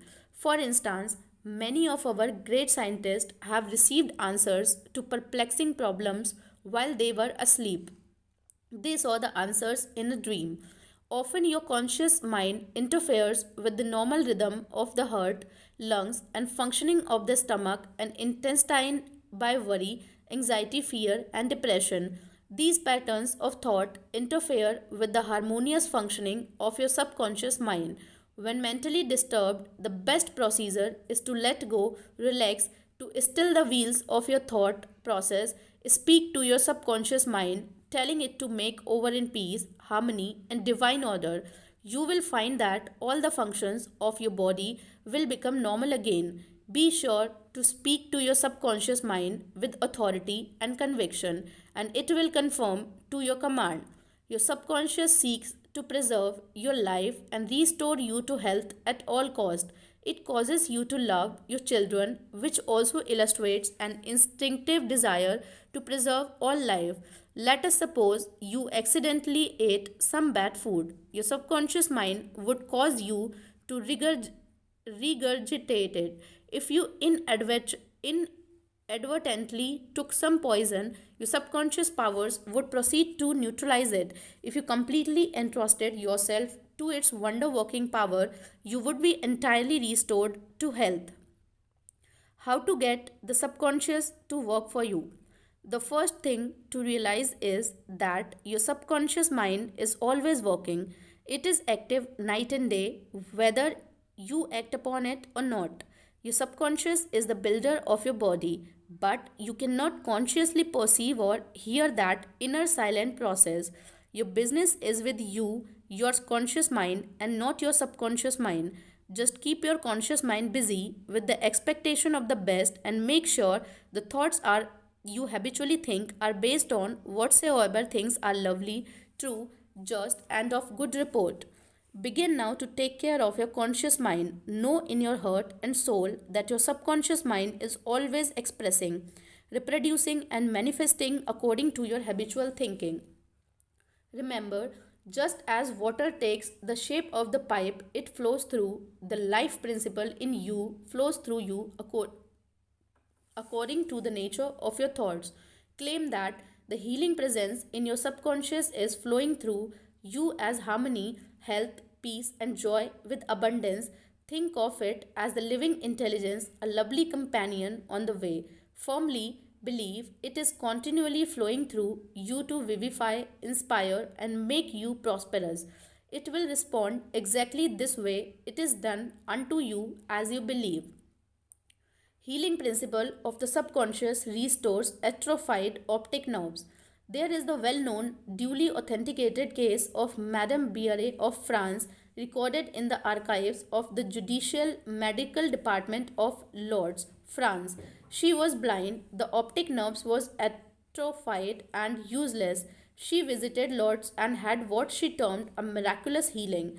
Ruth Cranston, a Protestant young lady, was investigated and wrote about healings at Lord's in McCall magazine. November 1955 writes about Madame Bayer as follows. At Lord's, she regained her sight incredibly, with the optic nerves still lifeless and useless, as several doctors could testify after repeated examination. A month later, upon re examination, it was found that the seeing mechanism had been restored to normal, but at first, so far as medical examination could tell, she was seeing with dead eyes. I have visited Lords several times where I too witnessed some healings, and of course, as we shall explain in the next chapter, there is no doubt that healings take place at many shrines throughout the world, Christian and non Christian. Madame Bayer, to whom we just referred, was not healed by the waters of the shrines but by her own subconscious mind, which responded to her belief. The healing principle within her subconscious mind responded to the nature of her thought. Belief is a thought in the subconscious mind. It means to accept something as true. The thought accepted execute itself automatically. Undoubtedly, Madame Baire went to the shrine with expectancy and great faith, knowing in her heart she would receive a healing. Her subconscious mind responded accordingly, releasing the ever present healing forces. The subconscious mind, which created the eye, can certainly bring a dead nerve back to life. What the creative principle created, it can recreate. According to your belief, it is done unto you. How to convey the idea of perfect health to your subconscious mind. A Protestant minister I knew in Johannesburg, South Africa, told me the method he used to convey the idea of perfect health to his subconscious mind. He had cancer of the lung. His technique, as given to me in his own handwriting, is exactly as follows. Several times a day, I would make certain that I was completely relaxed mentally and physically. I relaxed my body by speaking to it as follows. My feet are relaxed, my ankles are relaxed, my legs are relaxed, my abdominal muscles are relaxed, my heart and lungs are relaxed, my head is relaxed, my whole being is completely relaxed. After about 5 minutes, I would be in a sleepy, drowsy state, and then I affirmed the following truth: the perfection of God is now being expressed through me. The idea of perfect health is now filling my subconscious mind. The image God has of me is a perfect image, and my subconscious mind recreates my body in perfect accordance with the perfect image held in the mind of God. This minister had a remarkable healing. This is a simple, easy way of conveying the idea of perfect health to your subconscious mind. Another wonderful way to convey the idea of health to your subconscious is through disciplined or scientific imagination. I told a man who was suffering from functional paralysis to make a vivid picture of himself walking around in his office, touching the desk, answering the telephone, and doing all the things he ordinarily would do if he were healed. I explained to him that this idea and mental picture of perfect health would be accepted by his subconscious mind. He lived the role and actually felt himself back in the office. He knew that he was giving his subconscious mind something definite to work upon. His subconscious mind was the film upon which the picture was impressed. One day, after several weeks of frequent conditioning of the mind with this mental picture, the telephone range of prearrangement and kept ringing while his wife and nurse were out. The telephone was about 12 feet away, but nevertheless he managed to answer it. He was healed at that hour. The healing power of his subconscious mind responded to his mental imagery, and the healing followed. This man had a mental block which prevented impulses from the brain reaching his legs. Therefore, he said he could not walk. When he shifted his attention to the healing power within him, the power flowed through his focused attention, enabling him to walk whatsoever he shall ask in prayer, believing he shall receive. Ideas worth remembering. Number 1. Your subconscious mind controls all the vital processes of your body and knows the answer to all problems. Number 2. Prior to sleep, turn over a specific request to your subconscious mind and prove its miracle working power to yourself. Number 3. Whatever you impress on your subconscious mind is expressed on the screen of space as conditions, experiences, and events. Therefore, you should carefully watch all ideas and thoughts entertained in your conscious mind. Number 4. The law of action and reaction is universal. Your thought is action, and the reaction is the automatic response of your subconscious mind to your thought. Watch your thoughts. Number 5. All frustration is due to unfulfilled desires. If you dwell in obstacle, delays, and difficulties, your subconscious mind responds accordingly and you are blocking your own good. Number 6. The life principle will flow through you rhythmically and harmoniously if you consciously affirm, I believe that the subconscious power which gave me this desire is now fulfilling it through me. This dissolves all conflict. Number 7. You can interfere with the normal rhythm of your heart, lungs, and other organs by worry, anxiety, and fear. Feed your subconscious with thoughts of harmony, health, and peace, and all the function of your body will become normal again. Number 8. Keep your conscious mind busy with the expectation of the best, and your subconscious will faithfully reproduce your habitual thinking. Number 9. Imagine the happy ending or solution to your problem. Feel the thrill of accomplishment, and what you imagine will be accepted by your subconscious mind and bring it to pass. Chapter 4. Mental Healings in Ancient Times. Down through the ages, men of all nations have somehow instinctively believed that somewhere there resided a healing power which could restore to normal the functions and sensations of man's body. They believed that this strange power could be invoked under certain conditions and that the alleviation of human suffering would follow. The history of all nations presents testimony in support of this belief. In the early history of the world, the power of secretly influencing man for good or evil, including the healing of the sick, was said to be possessed by the priest and holy man of all nations. Healing of the sick was supposed to be a power derived directly by them from God, and the procedures and processes of healing varied throughout the world.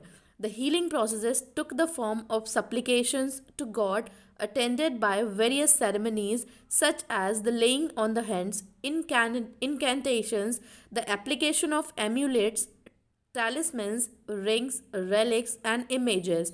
For example, in the religions of antiquity, priests in the ancient temples gave drugs to the patients and practiced hypnotic suggestions prior to the patient's sleep, telling him that the gods would visit him in his sleep and heal him. Many healings followed.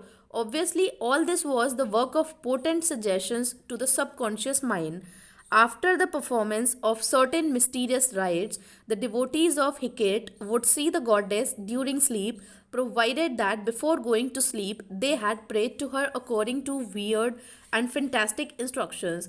They were told to mix lizards with raisin, frankincense, and myrrh and pound all this together in the open air under the crescent moon. Healings were reported in many cases following this grotesque procedure.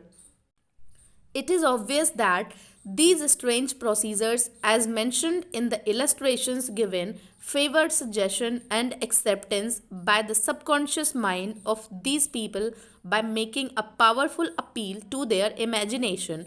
Actually, in all these healings, the subconscious mind of the subject was the healer. In all ages, unofficial healers have obtained remarkable results in cases where authorized medical skill has failed. This gives cause for thought. How do these healers in all parts of the world affect their cures? The answer to all these healings is due to the blind belief of the sick person, which released the healing power resident in his subconscious mind. Many of the remedies and methods employed were rather strange and fantastic, which fired the imagination of the patients, causing an aroused emotional state. This state of mind facilitated the suggestion of health and was accepted both by the conscious and subconscious mind of the sick.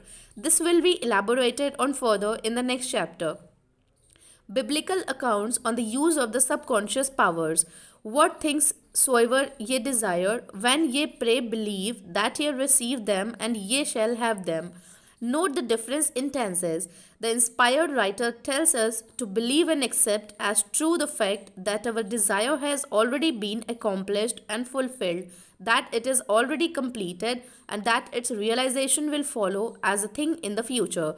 The success of this technique depends on the confident conviction that the thought of the idea, the picture is already a fact in mind. In order for anything to have substance in the realm of mind, it must be thought of as actually existing there. Here, in a few cryptic words, is a concise and specific direction for making use of the creative power of thought by impressing upon the subconscious the particular thing which you desire. Your thought, idea, plan, or purpose is as real on its own place as your hand or your heart. In following the biblical technique, you completely eliminate from your mind all consideration of conditions, circumstances, or anything which might imply adverse contingencies. You are planting a seed concept in the mind, which, if you leave it undisturbed, will infallibly germinate into external fruition. The prime condition which Jesus insisted upon was faith. Over and over again, you read in the Bible, according to your faith is it done unto you. If you plant certain types of seeds in the ground, you have faith they will grow after their kind. This is the way of seeds, and trusting the laws of growth and agriculture, you know that the seeds will come forth after their kind. Faith, as mentioned in the Bible, is a way of thinking, an attitude of mind, an inner fortitude, knowing that the idea you fully accept in your conscious mind will be embodied in your subconscious mind and made manifest. Faith is, in a sense, accepting as true what your reason and senses deny, that is, a shutting out of the little rational, analytical, conscious mind and embracing an attitude of complete reliance on the inner power of your subconscious mind. A classical instance of Bible technique is recorded in Matthew And when he was come into the house, the blind man came to him, and Jesus said unto them, Believe ye that I am able to do this? They said unto him, Yea, Lord. Then touched he their eyes, saying, According to your faith, be it unto you. And their eyes were opened, and Jesus straightly charged them, saying, See that no man knew it. In the words, according to your faith, be it unto you, you can see that Jesus was actually appealing to the cooperation of the conscious mind of the blind men. Their faith was their great expectancy, their inner feeling, their inner conviction that something miraculous would happen and that their prayer would be answered, and it was. This is the time honored technique of healing utilized alike by all healing groups throughout the world, regardless of religious affiliation. In the words, see that no man know it, Jesus enjoins the newly healed patients not to discuss their healing because they might be subjected to the skeptical and derogatory criticisms of the unbelieving. This might tend to undo the benefits they had received at the hand of Jesus by depositing thoughts of fear, doubt, anxiety in the subconscious mind. For with authority and power he commanded the unclean spirits, and they came out. When the sick came to Jesus to be healed, they were healed by their faith together with his faith and understanding of the healing power of the subconscious mind. Whatever he decreed, he felt inwardly to be true. He and the people needing help were in the one universal subjective mind, and his silent inner knowing and conviction of the healing power changed the negative destructive patterns in the patient's subconscious. The resultant healings were the automatic response to the internal mental change. His command was his appeal to the subconscious mind of the patients plus his awareness, feeling, and absolute trust in the response of the subconscious mind to the words which he spoke with authority. Miracles at various shrines throughout the world. It is an established fact that cures have taken place at various shrines throughout the world, such as in Japan, India, Europe, and America. I have visited several of the famous shrines in the Japan. At the world famous shrine called Diabusu is a gigantic divinity of bronze where Buddha is seated with folded hands and the head is inclined in an attitude of profound contemplative ecstasy. It is a 42 feet in height and is called the Great Buddha. Here I saw young and old making offerings at its feet. Money, fruit, rice, and oranges were offered. Candles were lit, incense was burned, and prayers of petition recited. The guide explained the chant of a young girl as she murmured a prayer, bowed low, and placed 2 oranges as an offering. She also lit a candle. He said she had lost her voice and it was restored at the shrine. She was thanking Buddha for restoring her voice. She had the simple faith that Buddha would give her back her singing voice if she followed a certain ritual, fasted, and made certain offerings. All this helped to kindle faith and expectancy, resulting in a conditioning of her mind to the point of belief. Her subconscious mind responded to her belief. To illustrate further the power of imagination and blind belief, I will relate the case of a relative of mine who had tuberculosis. His lungs were badly diseased. His son decided to heal his father. He come home to Perth, Western Australia, where his father lived, and said to him that he had met a monk who had returned from one of the healing shrines in Europe. This monk sold him a piece of the true cross. He said that he gave the monk the equivalent of $500 for it. This young man had actually picked up a splinter of broad from the sidewalk, went to the jeweler's, and had it set in a ring so that it looked real. He told his father that many were healed just by touching the ring or the cross. He inflamed and fired his father's imagination to the point that the old gentleman snatched the ring from him, placed it over his chest, prayed silently, and went to sleep. In the morning, he was healed. All the clinic tests proved negative. You know, of course, it was not the splinter of wood from the sidewalk that healed him.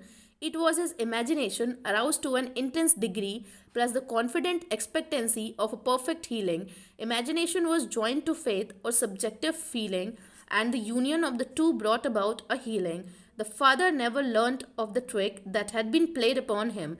If he had, he probably would have had a relapse. He remained completely cured and passed away 15 years later at the age of 89. One universal healing principle. It is a well known fact that all of the various schools of healing effect cures of the most wonderful character. The most obvious conclusion which strikes your mind is that there must be some underlying principle which is common to them all, namely the subconscious mind, and the one process of healing is faith. It will now be in order to recall to your mind once more the following fundamental truths. First, that you possess mental functions which have been distinguished by designating one the conscious mind and the other the subconscious mind. Secondly, your subconscious mind is constantly amenable to the power of suggestion. Furthermore, your subconscious mind has complete control of the function, condition, and sensation of your body. I venture to believe that all the readers of this book are familiar with the fact that symptoms of almost any disease can be induced in hypnotic subjects by suggestion. For example, a subject in the hypnotic state can develop a high temperature, flushed face, or chills according to the nature of the suggestion given. By experiment, you can suggest to the person that he is paralyzed and cannot walk. It will be so. By illustration, you can hold a cup of cold water under the nose of the hypnotic subject and tell him, "This is full of pepper, smell it." He will proceed to sneeze. What do you think caused him to sneeze, the water or the suggestion? If a man says he is allergic to Timothy grass, you can place a synthetic flowers or an empty glass in front of his nose when he is in hypnotic state and tell him it is a Timothy grass. He will portray the usual allergic symptoms. This indicates that the cause of the disease is in the mind. The healing of the disease can also take place mentally. You realize that remarkable healings take place through osteopathy, chiropractic medicine, and naturopathy, as well as through all the various religious bodies throughout the world. But it is obvious that all of these healings are brought about through the subconscious mind, the only healer there is. Notice how it heals a cut on your face caused by shaving. It knows exactly how to do it. The doctor dresses the wound and says nature heals it. Nature refers to natural law, the law of the subconscious mind or self preservation, which is the function of the subconscious mind. The instinct of self preservation is the first law of nature. Your strongest instinct is the most potent of all autosuggestions. Widely different theories. It would be tedious and unprofitable to discuss to any great extent the numerous theories advanced by different religious sect and prayer therapy groups. There are a great number who claim that because their theory produces results, it is therefore the correct one. This is, as explained in this chapter, cannot be true. You are aware that there are all types of healing. Franz Anton Mesmer, an Austrian physician 1734 to 1815, who practiced in Paris, discovered that by applying magnet to the diseased body, he could cure that disease miraculously. He also performed cures with various other pieces of glass and metals. He discontinued this form of healing and claimed that his cures were due to animal magnetism, theorizing that this substance was projected from the healer to the patient. His method of treating disease from then on was on hypnotism, which was called mesmerism on in his day. Other physicians said that all his healings were due to suggestion and nothing else. All of these groups, such as psychiatrists, psychologists, osteopaths, chiropractors, physicians, and all the churches are using the one universal power resident in the subconscious mind. Each may proclaim the healings are due to their theory. The process of all healing is a definite, positive, mental attitude, an inner attitude, or a way of thinking called faith. Healing is due to a confident expectancy which acts as a powerful suggestion to the subconscious mind, releasing its healing potency. One man does not heal by a different power than another. It is true, he may have his own theory or method. There is only one process of healing, and that is faith. There is only one healing power, namely your subconscious mind. Select the theory and method you prefer. You can rest assured if you have faith, you shall get results. Views of Paracelsus. Philippus Paracelsus, a famous Swiss alchemist and physician who lived from 1493 to 1541, was a great healer in his day. He started what is now an obvious scientific fact. What he uttered these words: whether the object of your faith be real or false, you will nevertheless obtain the same effect. Thus, if I believed in St. Peter's statue, as I should have believed in St. Peter himself, I shall obtain the same effect that I should have obtained from St. Peter, but that is superstition. Faith, however, produces miracles, and whether it is true or false, faith it will always produces the same wonders.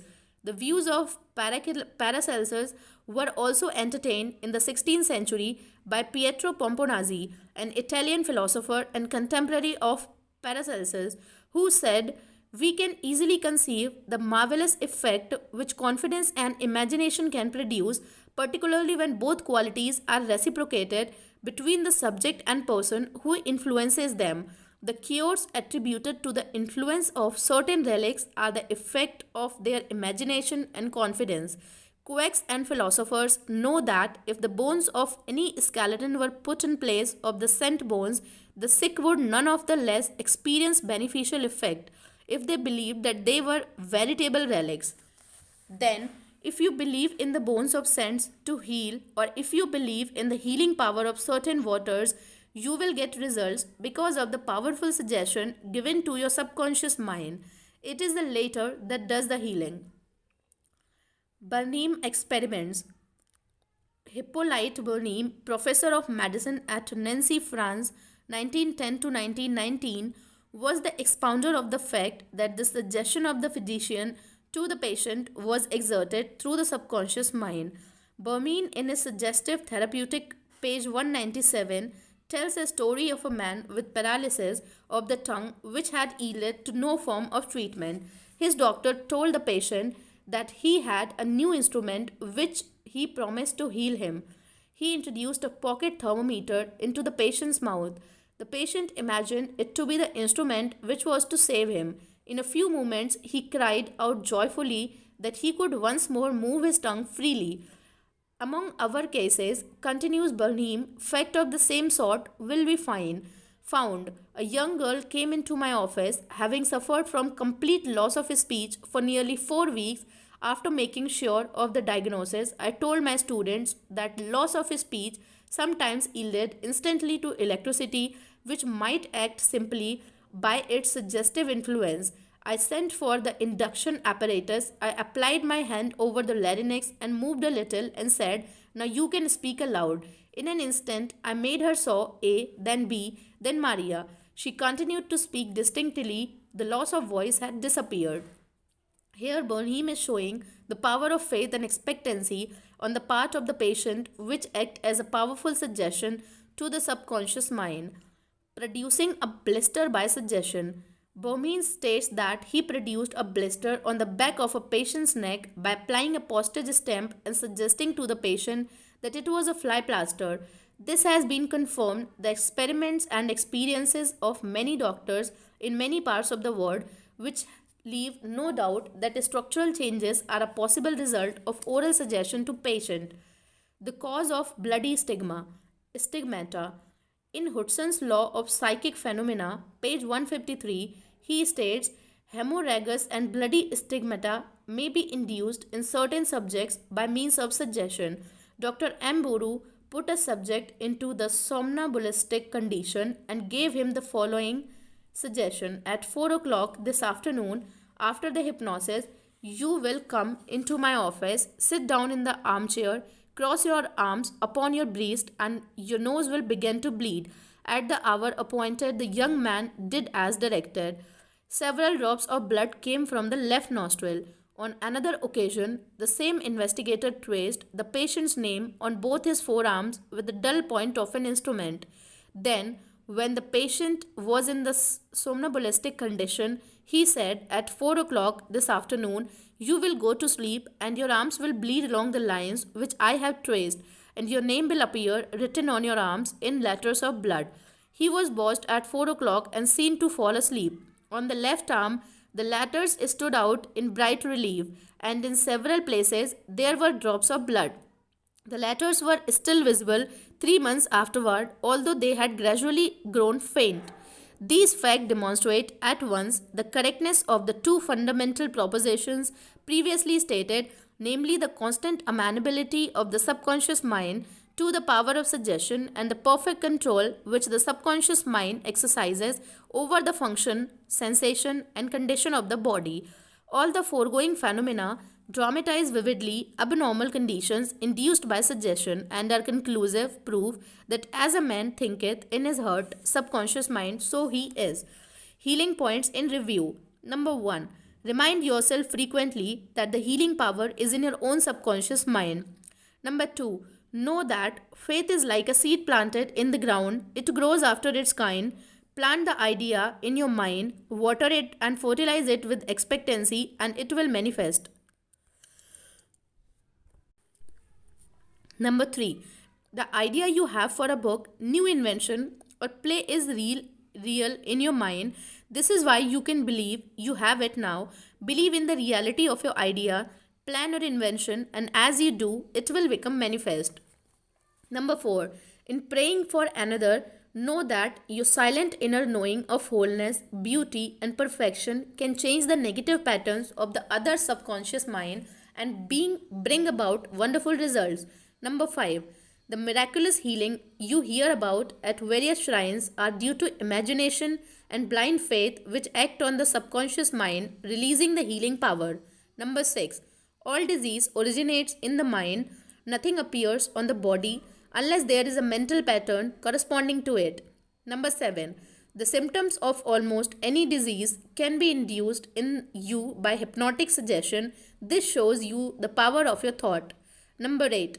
There is only one process of healing, and that is faith. There is only one healing power, namely your subconscious mind. Number 9. Whether the object of your faith is real or false, you will get results. Your subconscious mind responds to the thought in your mind. Look upon faith as a thought in your mind, and that will suffice.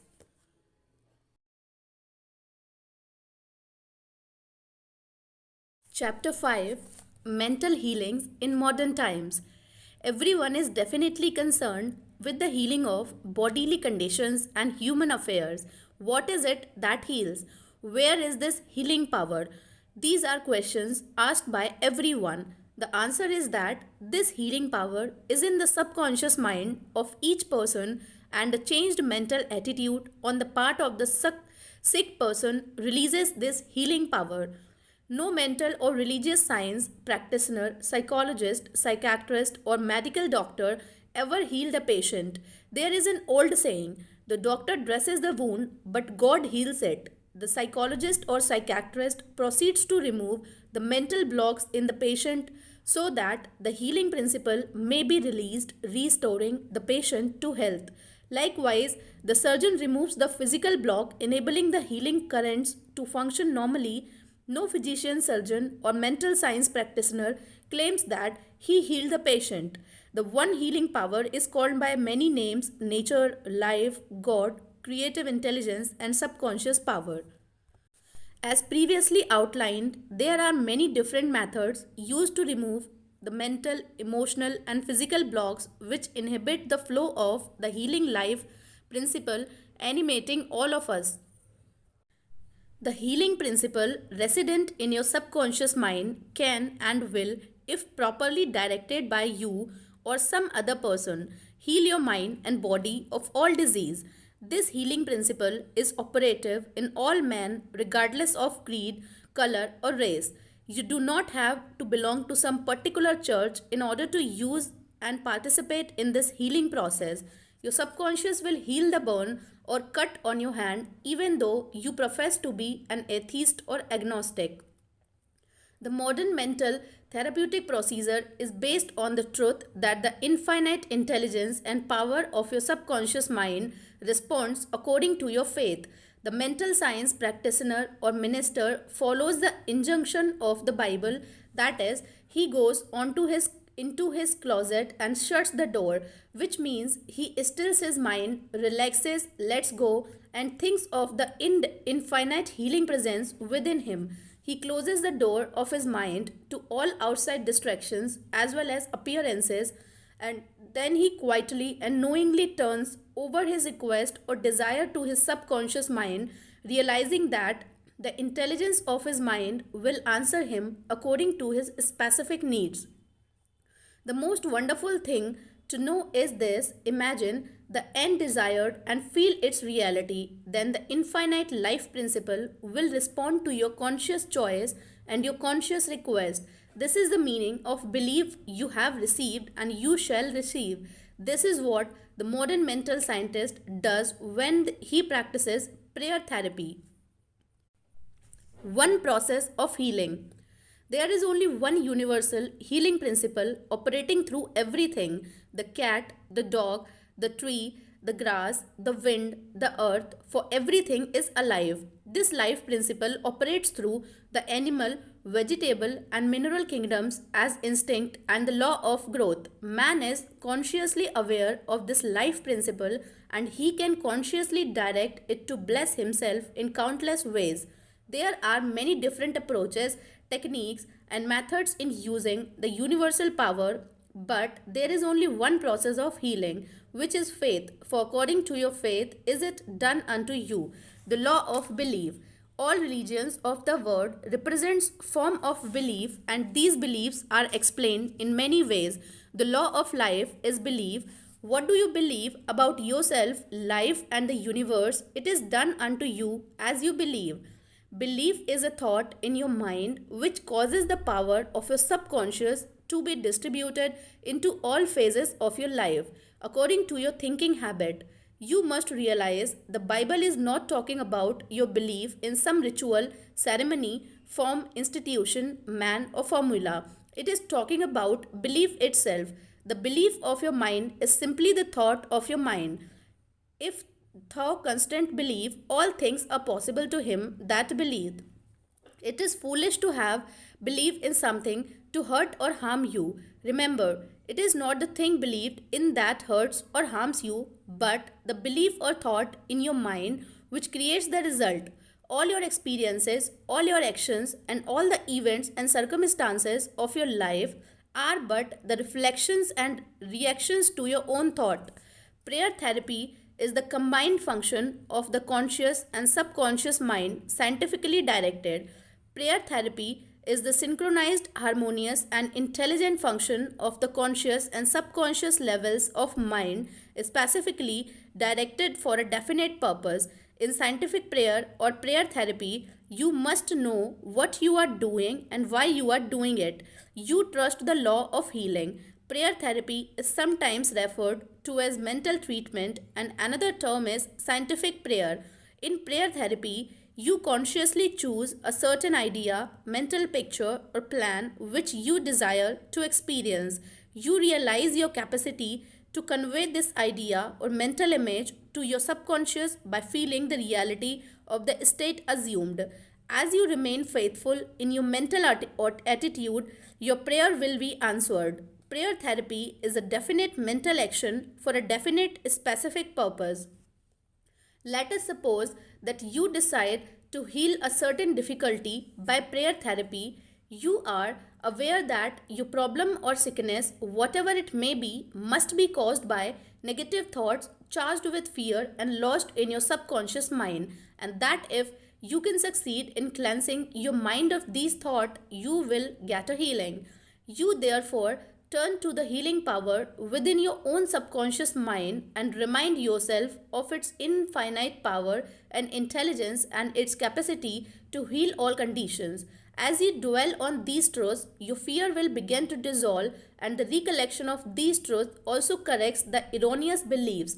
You give thanks for the healing that you know will come, and then you keep your mind off the difficulty until you feel guided after an interval to pray again. While you are praying, you are absolutely refuse to give any power to the negative conditions or to admit for a second that the healing will not come. This attitude of mind brings about the harmonious union of the conscious and subconscious mind, which releases the healing power. Faith healing, what it means, and how blind faith works. What is popular termed faith healing is not the faith mentioned in the Bible, which means a knowledge of the interaction of the conscious and subconscious mind. A faith healer is one who heals without any real scientific understanding of the powers and forces involved. He may claim that he has a special gift of healing, and sick person's blind belief in him or his powers may bring results. The voodoo doctor in South Africa and other parts of the world may heal by incantations, or a person may be healed by touching the so called bones of saint or anything else which cause the patient to honestly believe in the method or process. Any method which causes you to move from fear and worry to faith and expectancy will heal. There are many persons, each of whom claims that because his personal theory produces results, it is therefore the correct one. This is all, as already explained in this chapter, cannot be true. To illustrate how blind faith works, you will recall our discussion of the Swiss physician Franz Anton Mesmer. In 1776, he claimed many cures when he stroked diseased bodies with artificial magnet. Later on, he threw away his magnet and evolved the theory of animal magnetism. This he hold to be a fluid which pervades the universe but is most active in the human organism. He claimed that this magnetic fluid, which was going forth from him to his patients, healed them. People flocked to him, and many wonderful cures were effected. Mesmer moved to Paris, and while there, the government appointed a commission composed of physicians and members of the Academy of Science, of which Benjamin Franklin was a member, to investigate his cures.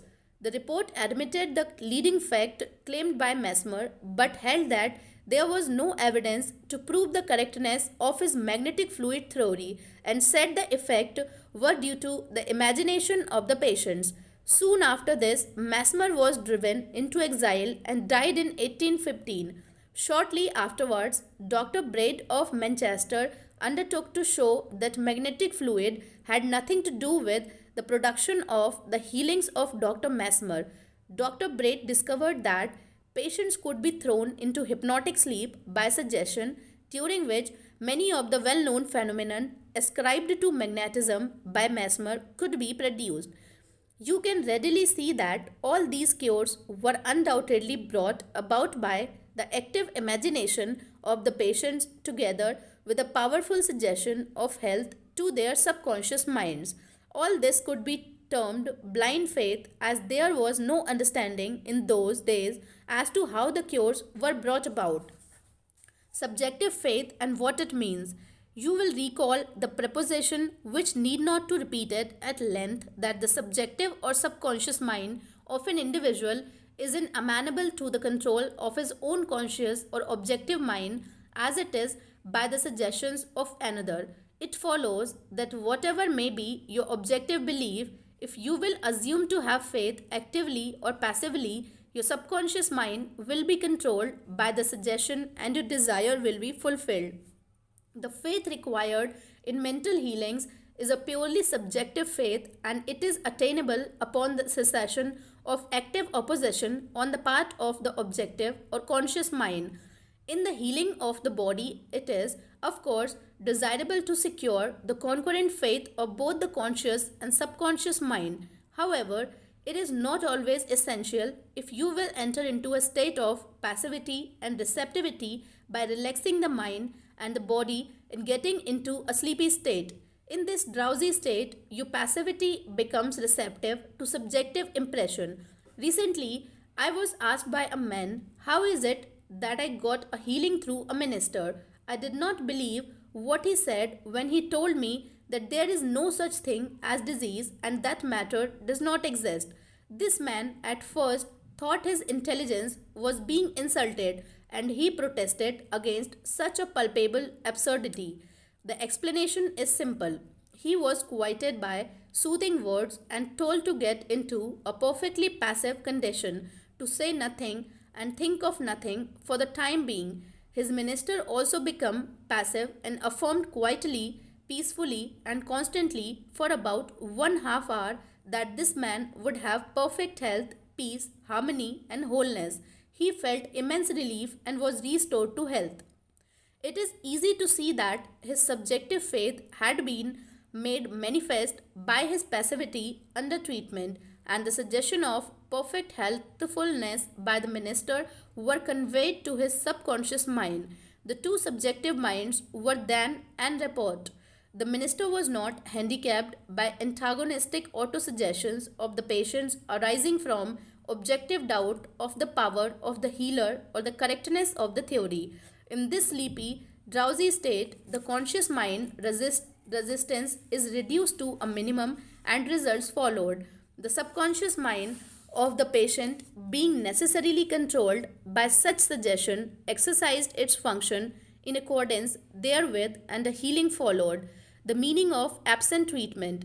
Suppose you learned that your mother was sick in New York City and you lived in Los Angeles. Your mother would not be physically present where you are, but you could pray for her. It is the Father within which does the work, doeth the work. The creative law of mind, subconscious mind, serves you and will do the work. Its response to you is automatic. Your treatment is for the purpose of inducing an inner realization of health and harmony in your mentality. This inner realization, acting through the subconscious mind, operates through your mother's subconscious mind, as there is but one creator mind. Your thoughts of health, vitality, and perfection operate through the one universal subjective mind and set a law in motion on the subjective side of life, which manifests through her body as a healing. In the mind principle, there is no time or space. It is the same mind that operates through your mother, no matter where she may be. In reality, there is no absent treatment as opposed to present. Treatment for the universal mind is omnipresent. You do not try to send out thought or hold a thought. Your treatment is a conscious movement of thought, and you became conscious of the qualities of health, well being, and relaxation. These qualities will be resurrected in the experience of your mother, and results will follow. The following is a perfect example of what is called absent treatment. Recently, a listener of our radio program in Los Angeles prayed as follows for her mother in New York who had a coronary thrombosis. The healing presence is right where my mother is. Her bodily condition is but a reflection of her thought life like shadows cast on the screen. I know that in order to change the images on the screen, I must change the projection reel. My mind is the projection reel, and I now project in my own mind the image of wholeness, harmony, and perfect health for my mother. The infinite healing presence which created my mother's body and all her organs is now saturating every among of her being, and a river of peace flows through every cell of her body. The doctors are divinely guided and directed, and whoever touches my mother is guided to do the right thing. I know that diseases has no ultimate reality. If it had, no one could be healed. I now align myself with the infinite principle of love and life, and I know and decree that harmony, health, and peace are now being expressed in my mother's body.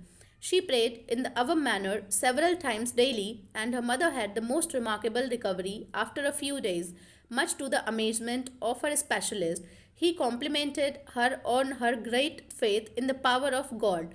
The conclusion arrived at in the daughter's mind set the creative law of mind in motion on the subjective side of life, which manifested itself through her mother's body as perfect health and harmony.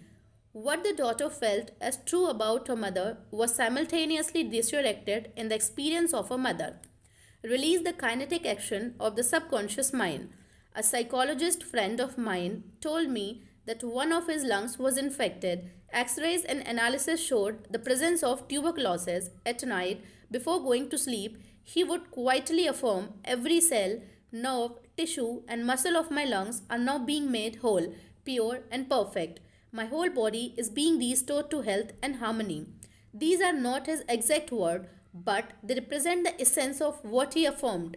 A complete healing followed in about a month's time. Subsequent x rays showed a perfect healing. I wanted to know his method, so I asked him why he repeated the word prior to sleep. Here is his reply. The kinetic action of the subconscious mind continues throughout your sleep time period. Hence, give the subconscious mind something good to work on as you drop off into slumber.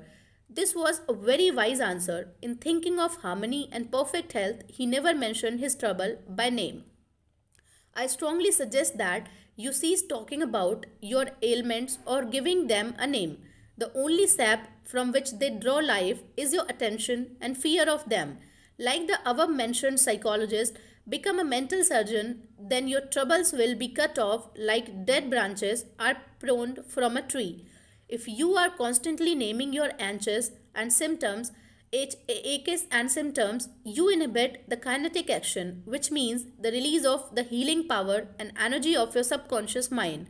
Furthermore, by the law of your own mind, these imaginings tend to take shape as the thing I greatly feared. Fill your mind with the great truths of life and walk forward in the light of love. Summary of your aids to health.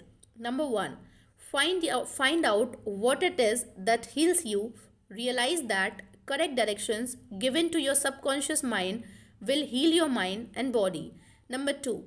Develop a definite plan for turning over your request or desires to your subconscious mind. Number 3. Imagine the end desired and feel its reality. Follow it through and you will get definite results. Number 4. Decide what belief is. Know that belief is a thought in your mind and what you think you create. Number 5. It is foolish to believe in sickness and something to hurt or harm you. Believe in perfect health, prosperity, peace, wealth, and divine guidance. Number 6. Great and noble thoughts upon which you habitually dwell become great act. Number 7. Apply the power of prayer therapy in your life. Choose a certain plan, idea, or mental picture, mentally and emotionally unite with that idea, and as you remain faithful to your mental attitude, your prayer will be answered. Number 8. Always remember, if you really want the power to heal, you can have it through faith, which means a knowledge of the working of your conscious and subconscious mind. Faith comes with understanding. Number 9. Blind faith means that a person may get results in healing without any scientific understanding of the powers and forces involved. Number 10. Learn to pray for your loved ones who may be ill. Quiet your mind and your thoughts be of healthy, vitality, and perfection operating through the one universal subjective mind will be felt and resurrected in the mind of your loved one. Chapter 6. Practical Techniques in Mental Healings. An engineer has a technique and a process for building a bridge or an engine. Like the engineer, your mind also has a technique for governing, controlling, and directing your life. You must realize that methods and techniques are primary. In building the Golden Gate Bridge, the chief engineer understood mathematical principles, stresses, and strains. Secondly, he had a picture of the ideal bridge across the bay. The third step was his application of tried and proven methods by which the principles were implemented until the bridge took form and we drive on it. There also are techniques and methods by which your prayers are answered. If your prayer is answered, there is a way in which it is answered, and this is a scientific way. Nothing happens by chance. This is a word of law and order. In this chapter, you will find practical techniques for the unfolding and nurture of your spiritual life.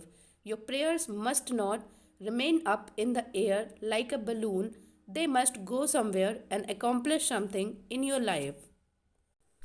When we come to analyze prayer, we discover there are many different approaches and methods. We will not consider in this book the formal ritual prayers used in religious services. These have an important place in group worship. We are immediately concerned with the methods of personal prayer as it is applied in your daily life and as it is used to help others. Prayer is the formulation of an idea concerning something we wish to accomplish. Prayer is the soul's sincere desire. Your desire is your prayer. It comes out of your deepest needs and it reveals the things you want in life. Blessed are they that hunger and thirst after righteousness, for they shall be filled. This is really prayer. Life's hunger and thirst for peace, harmony, health, joy, and all the other blessings of life. The passing over technique for impregnating the subconscious. This consists essentially in inducing the subconscious mind to take over your request as handed it by the conscious mind. This passing over is best accomplished in the rivalry like state. Know that in your deeper mind is infinite intelligence and infinite power. Just calmly think over what you want. See it coming into fuller fruition from this moment forward. Be like the little girl who had a very bad cough and a sore throat. She declared firmly and repeatedly, "It is passing away now. It is passing away now." It passed away in about an hour. Use this technique with complete simplicity and never it. Your subconscious will accept your blueprint. If you were building a new home for yourself and family, you know that you would be intensely interested in regard to the blueprint for your home. You would see to it that the builders conform to the blueprint. You would watch the material and select only the best wood, steel, in fact, the best of everything. What about your mental home and your mental blueprint for happiness and abundance? All your experiences and everything that enters into your life depend upon the nature of the mental building blocks which you use in the construction of your mental home. If your blueprint is full of mental patterns of fear, worry, anxiety, or lack, and if you are despondent, doubtful, and cynical, then the texture of the mental material you were weaving into your mind will come forth as more toil, care, tension, anxiety, and limitation of all kinds. The most fundamental and the most far reaching activity in life is that which you build into your mentality every waking hour. Your word is silent and invisible, nevertheless, it is real.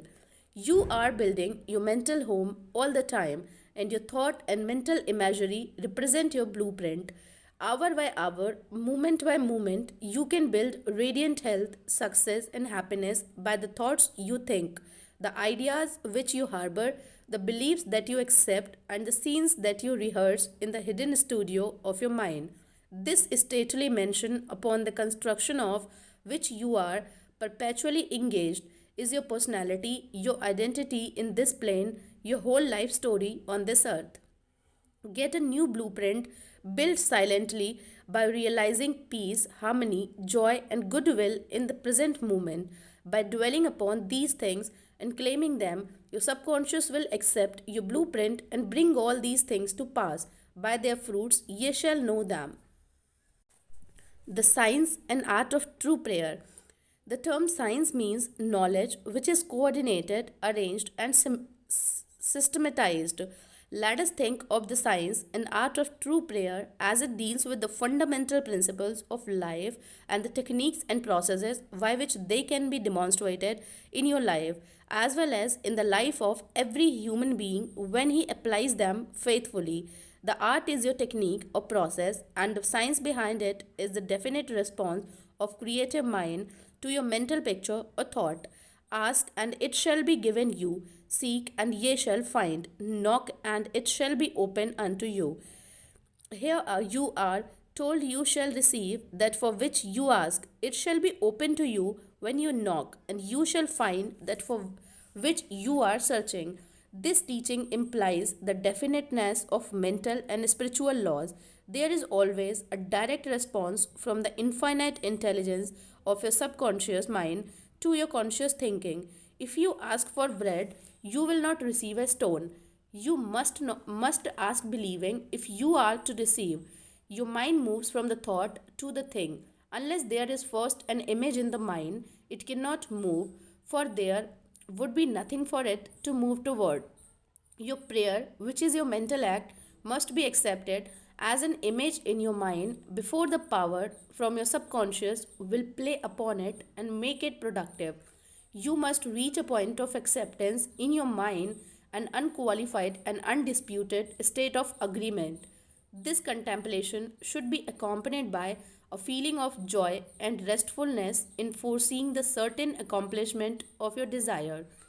The sound basis for the art and science of true prayer is your knowledge and complete confidence that the movement of your conscious mind will gain a definite response from your subconscious mind, which is one with boundless wisdom and infinite power. By following this procedure, your prayers will be answered. The visualization technique. The easiest and most obvious way to formulate an idea is to visualize it, to see it in your mind's eye as vividly as if it were alive. You can see with the naked eye only what already exists in the external world in a similar way. That which you can visualize in your mind's eye already exists in the invisible realms of your mind. Any picture of which you have in your mind is the substance of things hoped for and the evidence of things not seen.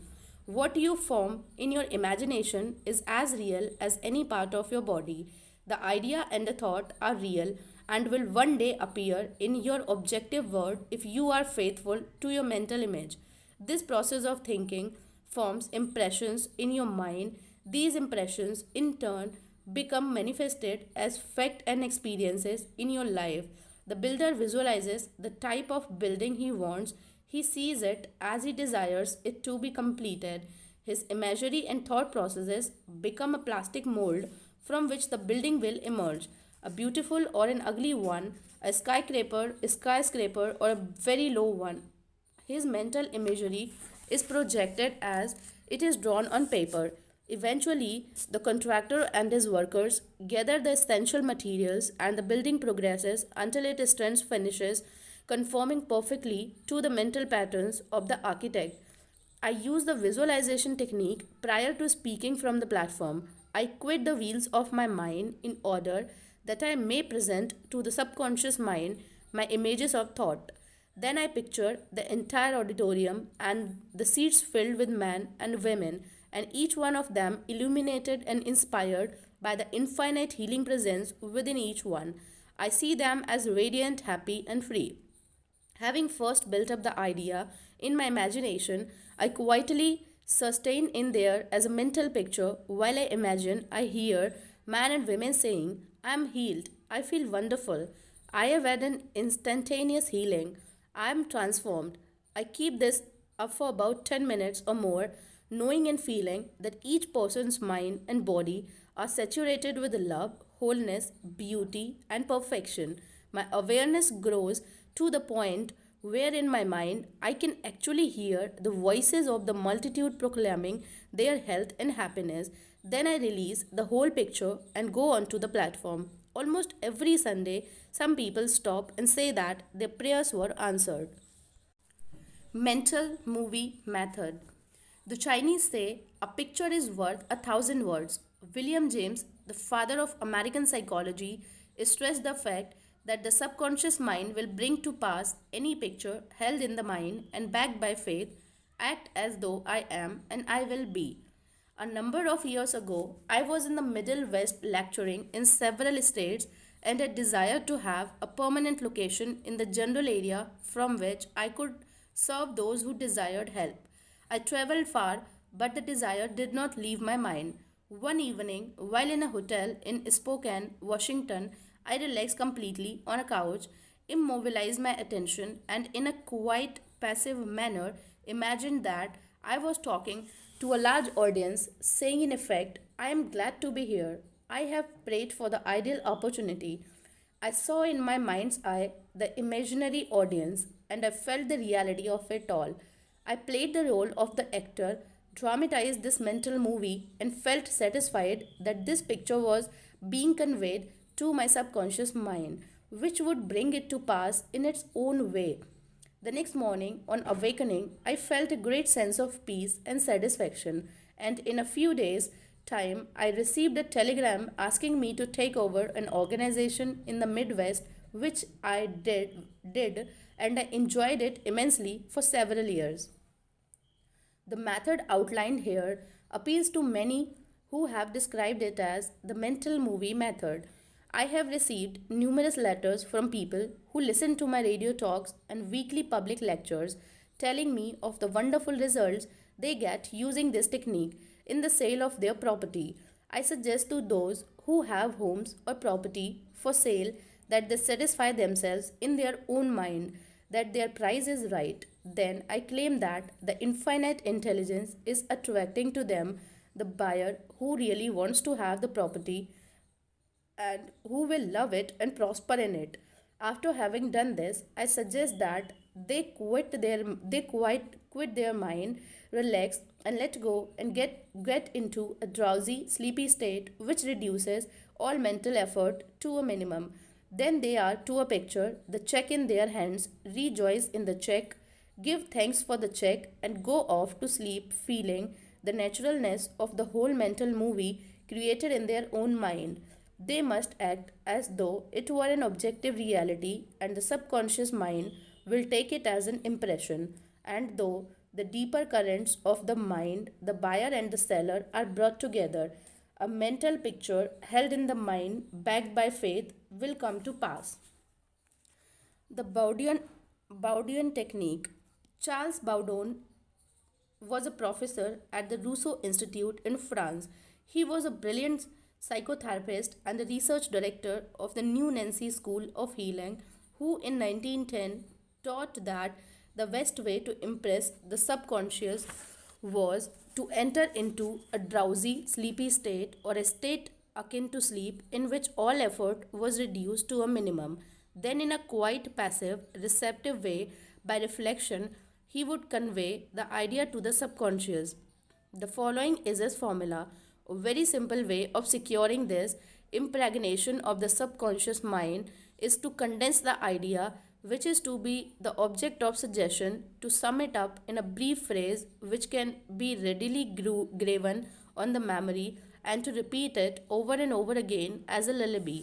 Some years ago, a young lady in Los Angeles was engaged in a prolonged bitter family lawsuit over a will. Her husband had bequeathed his entire estate to her, and his sons and daughters, by a previous marriage, were bitterly fighting to break the will. The Bowdoin technique was outlined to her, and this is what she did. She relaxed her body in an armchair, entered into the sleepy state, and, as suggested, condensed the idea of a need into a phrase consisting of 6 words easily graven on the memory. It is finished in divine order. The significance to her of these words meant that infinite intelligence operating through the laws of a subconscious mind would bring about a harmonious adjustment through the principle of harmony. She continued this procedure every night for about 10 nights. After she got into a sleepy state, she would affirm slowly, quietly, and feelingly the statement, "It is finished in divine order," over and over again, feeling a sense of inner peace and all pervading tranquility. Then she went off into her deep, normal sleep. On the morning of the 11th day, following the use of the above technique, she awakened with a sense of well being, a conviction that it was finished. Her attorney called her the same day, saying that the opposing attorney and his clients were willing to settle.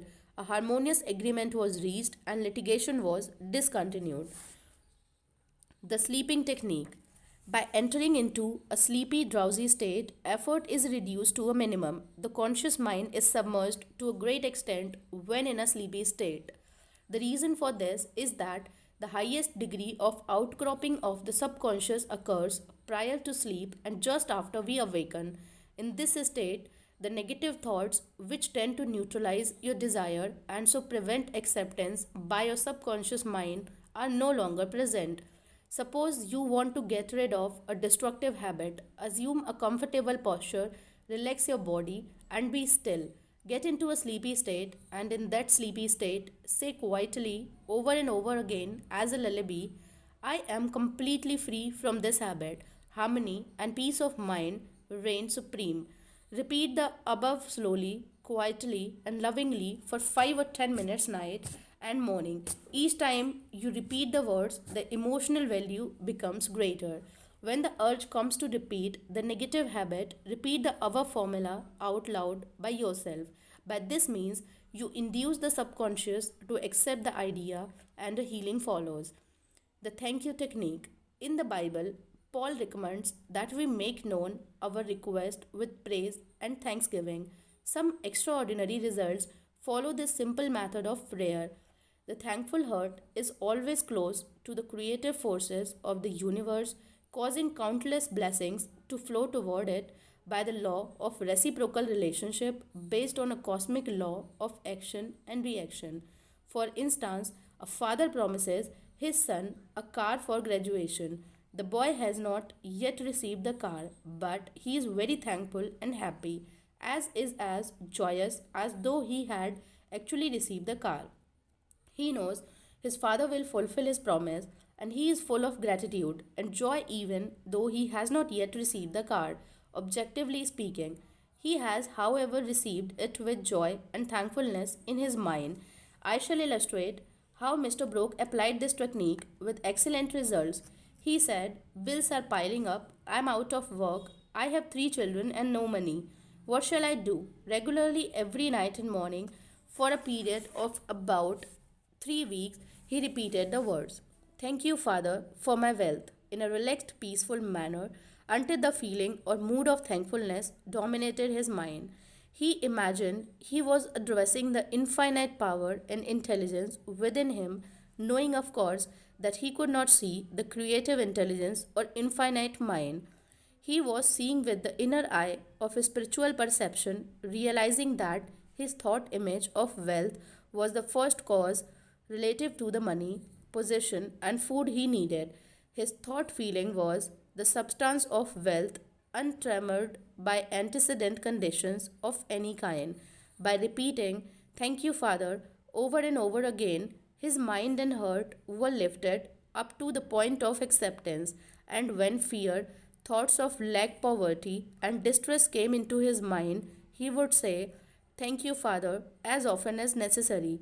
He knew that as he kept up the thankful attitude, he would recondition his mind to the idea of wealth, which is what happened. The sequel to his prayer is very interesting. After praying in the above mentioned manner, he met a former employer of his on the street whom he had not seen for 20 years. The man offered him a very lucrative position and advanced him $500 million on a temporary loan. Today, Mr. Brooke is vice president of the company for which he works. His recent remark to me was, "I shall never forget the wonders of thank you, Father. It has worked wonders for me." The affirmative method. The effectiveness of an affirmation is determined largely by your understanding of the truth and the meaning back of the words. In praying, use not vain repetition. Therefore, the power of your affirmation lies in the intelligent application of definite and specific positives. For example, a boy adds 3 and 3 and puts down 7 on the blackboard. The teacher affirms with mathematical certainty that 3 and 3 are 6. Therefore, the boy changes his figures accordingly. The teacher's statement did not make 3 and 3 equal 6 because the latter was already a mathematical truth. The mathematical truth caused the boy to rearrange the figures on the blackboard. It is abnormal to be sick. It is normal to be healthy. Health is the truth of your being. When you affirm health, harmony, and peace for yourself or another, and when you realize these are universal principles of your own being, you will rearrange the negative patterns of your subconscious mind based on your faith and understanding of that which you affirm. The result of the affirmative process of prayer depends on your conforming to the principles of life, regardless of appearances. Consider for a moment that there is a principle of mathematics and none of error. There is a principle of truth but none of dishonesty. There is a principle of intelligence but none of ignorance. There is a principle of harmony and none of discord. There is a principle of health but none of disease. And there is a principle of abundance but none of poverty. The affirmative method was chosen by the author for a use on his sister who was to be operated on for the removal of gallstones in a hospital in England. The condition described was based on the diagnosis of hospital test and the usual x-ray procedures. She asked me to pray for her. We were separated geographically about 6500 miles, but there is no time or space in the mind principle. Infinite mind or intelligence is present in its entirety at every point simultaneously. I withdrew all thought from the contemplation of symptoms and from the corporeal personality altogether. I affirmed as follows: this prayer is for my sister, Catherine. She is relaxed and at peace, poised, balanced, serene, and calm. The healing intelligence of a subconscious mind, which created her body, is now transforming every cell, nerve tissue, muscle, and bone of her being according to the perfect pattern of all organs lodged in her subconscious mind. Silently, quietly, all distorted thought patterns in her subconscious mind are removed and dissolved, and the vitality, wholeness, and beauty of the life principle are made manifest in every atom of her being. She is now open and receptive to the healing currents which are flowing through her like a river, restoring her to perfect health, harmony, and peace. All distortions and ugly images are now washed away by the infinite ocean of love and peace flowing through her, and it is so. I affirmed the above several times a day, and at the end of 2 weeks, my sister had an examination which showed a remarkable healing to the X ray proved negative. To affirm is to state that it is so, and as you maintain this attitude of mind as true, regardless of all evidence to the contrary, you will receive an answer to your prayer. Your thought can only affirm, for even if you deny something, you are actually affirming the presence of what you deny. Repeating an affirmation, knowing that what you are saying and why you are saying it, leads the mind to that state of consciousness where it accepts that which you state as true. Keep on affirming the truth of life until you get the subconscious reaction which satisfies. The argumentative method. This method is just what the word implies. It stems from the procedure of Dr. Phineas Parkhurst Quimby of Maine. Dr. Quimby, a pioneer in mental and spiritual healing, lived and practiced in Belfast, Maine about 100 years ago. A book called The Quimby Manuscripts, published in 1921 by Thomas Y. Crowell Company, New York City, and edited by Horatio Dresser, is available in your library.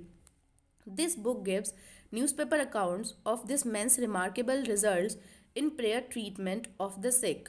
Quimby duplicated many of the healings miracles recorded in the Bible.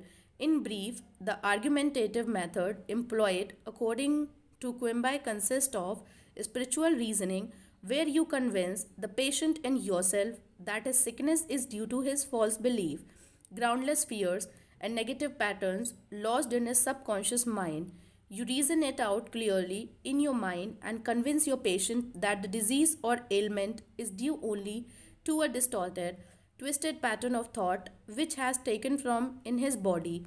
This wrong belief in some external power and external causes has now externalized itself as sickness and can be changed by changing the thought patterns.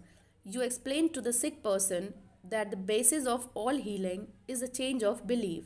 You also point out that the subconscious mind created the body and all its organs, therefore, it knows how to heal it, can heal it, and is doing so now as you speak. You argue in the courtroom of your mind that the disease is a shadow of the mind based on disease soaked, morbid thought imagery. You continue to build up all the evidence you can muster on behalf of the healing power within, which created all the organs in the first place and which has a perfect pattern of every cell, nerve, and tissue within it. Then you render a verdict in the courthouse of your mind in favor of yourself or your patient. You liberate the sick one by faith, the spiritual understanding. Your mental and spiritual evidence is overwhelming. There being but one mind, what you feel as true will be resurrected in the experience of the patient. This procedure is essentially the argumentative method used by Dr. Quimby of Maine from 1849 to 1869. The absolute method is like modern sound wave therapy. Many people throughout the world practice this form of prayer treatment with wonderful results. The person using the absolute method mentions the name of the patient, such as John Jones, then quietly and silently thinks of God and his qualities and attributes, such as God is all bliss, boundless love, infinite intelligence, all powerful, boundless wisdom, absolute harmony, indescribable beauty, and perfection.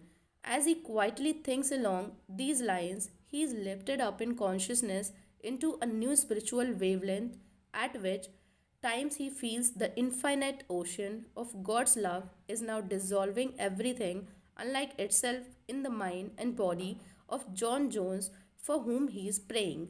He feels all the power and love of God are now focused on John Jones, and whatever is bothering or vexing him is now completely neutralized in the presence of the infinite ocean of life and love. The absolute method of prayer might be likened to the sound wave or sonic therapy recently shown me by a distinguished physician in Los Angeles. He has an ultrasound wave machine which oscillates at a tremendous speed and sends sound waves to any area of the body to which it is directed. These sound waves can be controlled, and he told me of achieving remarkable results in dissolving arthritic calcareous deposits as well as the healing and removal of other disturbing conditions. To the degree that we rise in consciousness by contemplating qualities and attributes of God, do we generate spiritual electronic waves of harmony, health, and peace. Many remarkable healings follow this technique of prayer. A cripple walks. Dr. Phineas Parkhurst Quimby, of whom we spoke previously in this chapter, used the absolute method in the latter years of his healing career. He was really the father of psychocosmetic medicine and the first psychoanalyst. He had the capacity to diagnose clairvoyantly the cause of the patient's trouble, pains, and aches. The following is a condensed account of the healing of a crippled as recorded in Quimby's manuscript. Quimby was called on to a visit a woman was who was lame, aged, and bedridden. He states that her ailment was due to the fact that she was imprisoned by a creed so small and contracted that she could not stand upright and move about. She was living in the tomb of fear and ignorance. Furthermore, she was taking the Bible literally and it frightened her. In this tomb, Quimby said, was the presence in this tomb, Quimby said, was the presence and power of God trying to burst the bands, break through the bonds, and rise from the dead. When she would ask others for an explanation of some passages of the Bible, the answer would be a stone. Then she would hunger for the bread of life. Dr. Quimby diagnosed her case as a mind cloudy and stagnated due to excitation and fear caused by the inability to see clearly the meaning of the passages of the Bible which she had been reading. This showed itself in the body by her heavy and sluggish feeling, which would terminate as paralysis. At this point, Quimby asked her what was meant in the Bible verses, "Yet a little while am I with you, and then I go unto him that sent me. Ye shall seek me, and shall not find me, and where I am, thither ye cannot come." She replied that it meant Jesus went to heaven. Quimby explained what it really meant by telling her that being with her a little while meant his explanation of her symptoms, feelings, and their causes. That is, He had compassion and sympathy for her momentarily, but he could not remain in that mental state. The next step was to go to him that sent us, which, as Quimby pointed out, was the creative power of God in all of us. Quimby immediately travelled in his mind and contemplated the divine ideal, that is, the vitality, intelligence, harmony, and power of God functioning in the sick person. This is why he said to the woman, "Therefore, where I go, you cannot come, for you are your narrow, restricted belief, and I am in health." This prayer and explanation produced an instantaneous sensation, and a change came over her mind. She walked without her crutches. Quimby said it was one of the most singular of all his healings. She was, as it were, dead to error, and to bring her to life, or truth was to raise her from the dead. Quimby quoted the resurrection of Christ and applied it to her own Christ of health. This produced a powerful effect on her. He also explained to her that the truth which she accepted was the angel or idea which rolled away the stone of fear, ignorance, and superstition, thereby releasing the healing power of God which made her whole. The decree method. Power goes into your word according to the feeling and faith behind it. When we realize the power that moves the word is moving on our behalf and is backing up your word, our confidence and assurance grow. You do not try and add power to power. Therefore, there must be no mental striving, coercion, force, or mental wrestlings. A young girl used the decree method on a young man who was constantly phoning her, pressing her for dates, and meeting her at her place of business. She found it very difficult to get rid of him. She decreed as follows: I release unto God. He is in his true place at all times. I am free, and he is free. I now decree that my words go forth into infinite mind, and it brings it to pass. It is so. She said he vanished, and she has never seen him since, adding, it was as though the ground swallowed him up. Thou shalt decree a thing, and it shall be established unto thee, and the light shall shine upon the ways. Serve yourself with scientific truth. Number 1. Be a mental engineer and use tried and proven techniques in building a grander and greater life. Number 2. Your desire is your prayer. Picture the fulfillment of your desire now and feel its reality, and you will experience the joy of the answered prayer. Number 3. Desire to accomplish things the easy way with the sure aid of mental science. Number 4.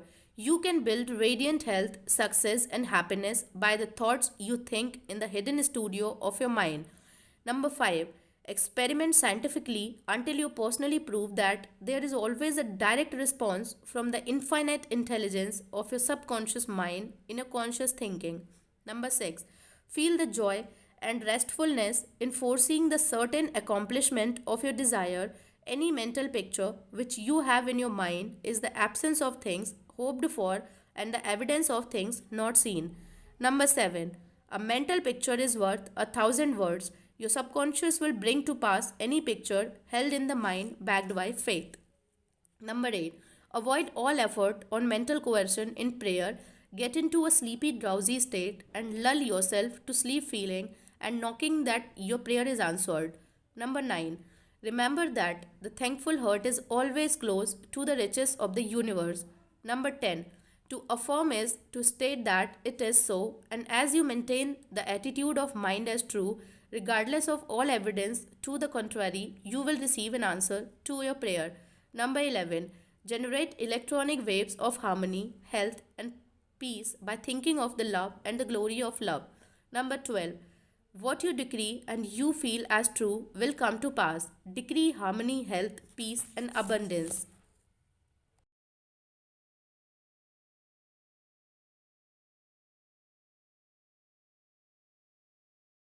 Chapter 7.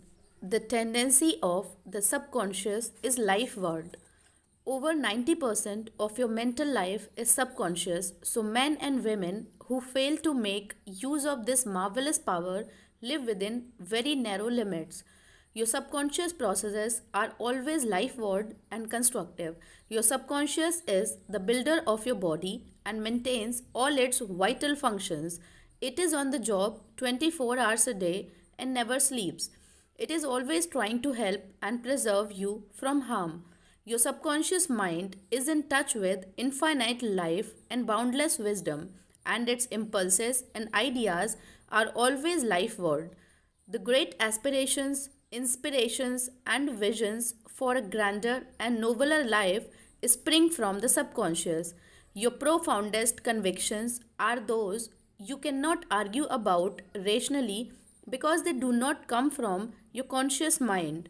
They come from your subconscious mind.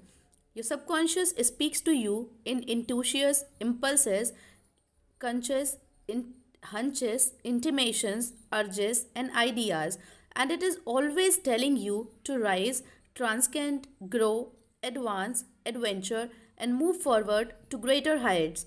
The urge to love, to save the lives of others, comes from the depth of your subconscious.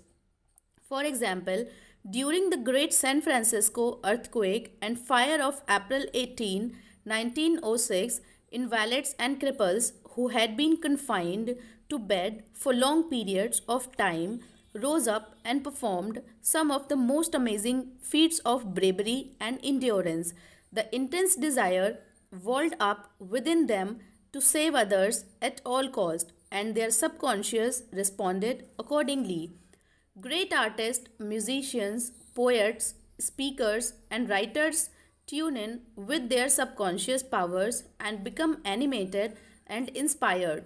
For example, Robert Louis Stevenson, before he went to sleep, used to charge his subconscious with the task of evolving stories for him while he slept. He was accustomed to ask his subconscious to give him a good, marketable thriller when his bank account was low. Stevenson said the intelligence of his deeper mind gave him the story piece by piece like a serial. This shows how your subconscious will speak lofty and wise sayings through you, which your conscious mind knows nothing about. Mark Twain confided to the world on many occasions that he never worked in his life. All his humor and all his great writings were due to the fact that he tapped the inexhaustible reservoir of his subconscious mind.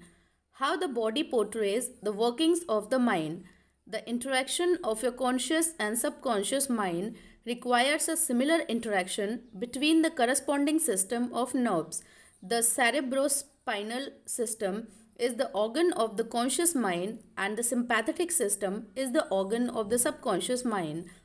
The cerebrospinal system is the channel through which you receive conscious perception by means of your five physical senses and exercise control over the movement of your body.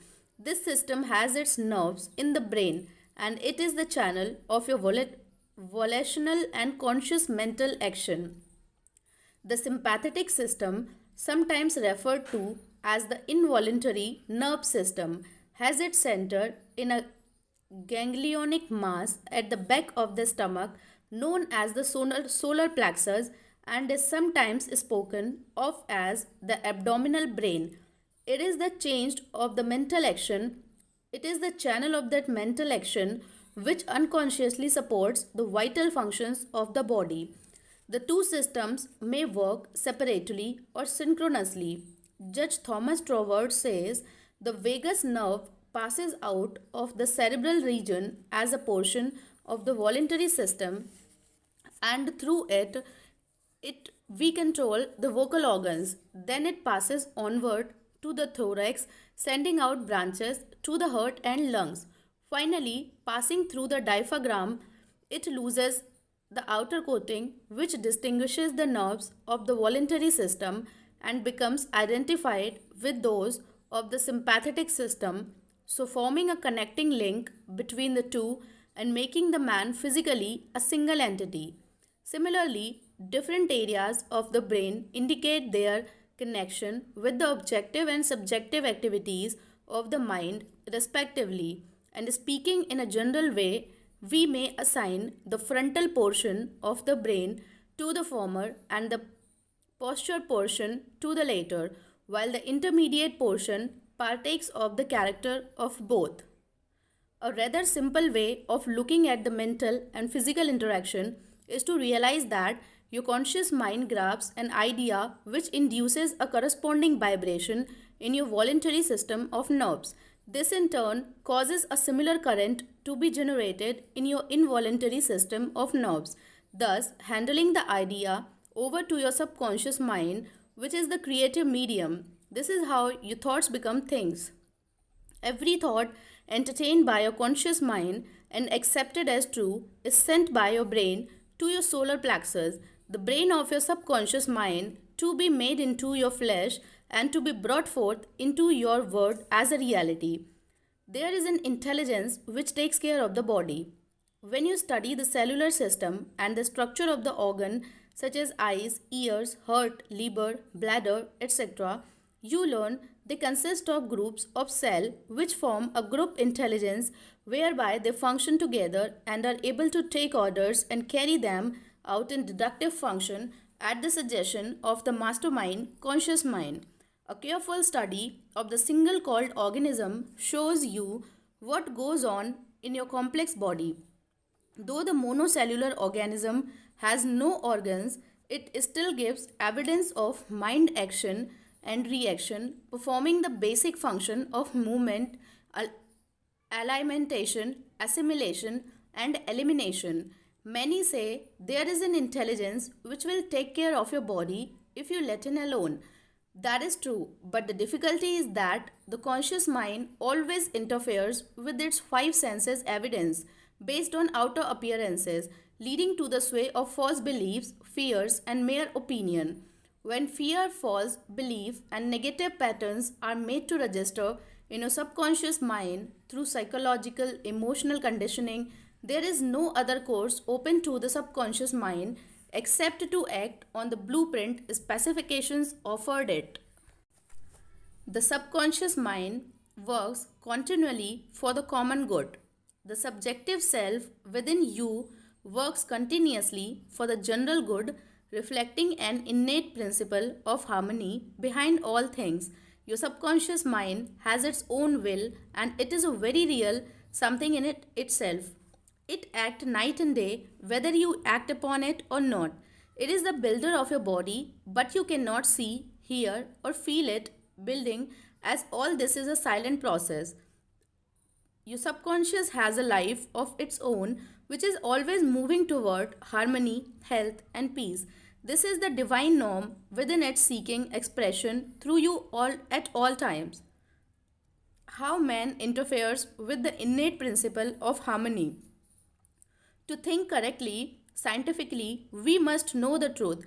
To know the truth is to be in harmony with the infinite intelligence and power of your subconscious mind, which is always moving lifeward.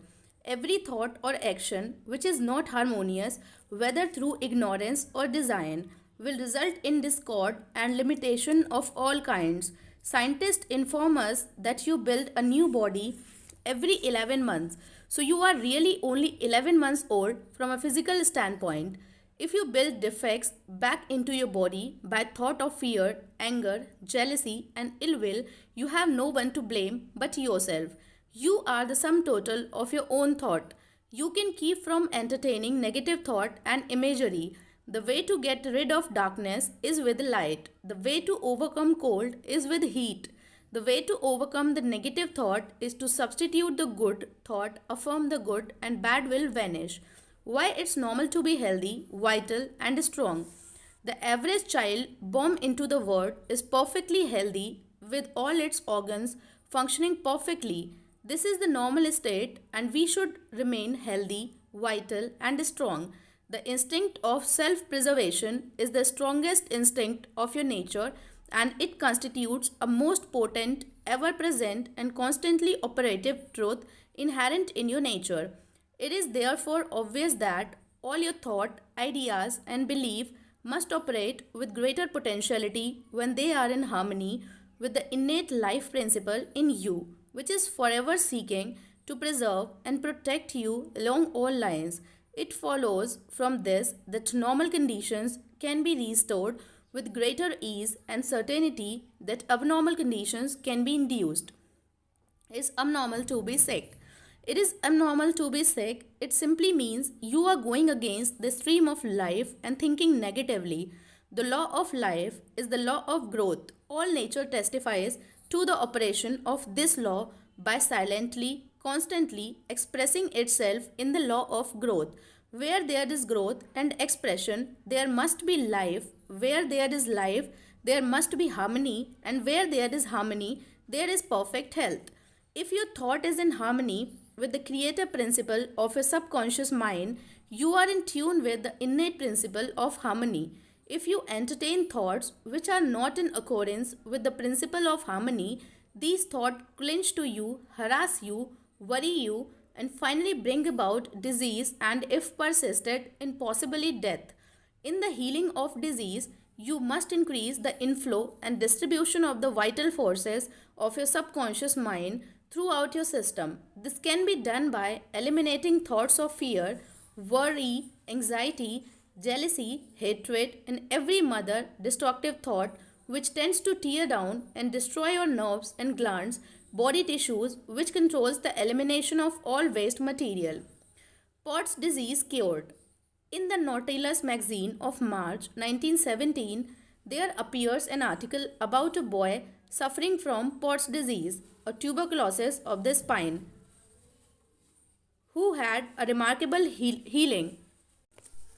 His name was Frederick Elias Andrews of Indianapolis, now minister of Unity School of Christianity, Kansas City, Missouri.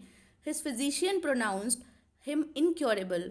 He began to pray, and from a crooked, twisted cripple going about on hands and knees, he became a strong, straight, well formed man.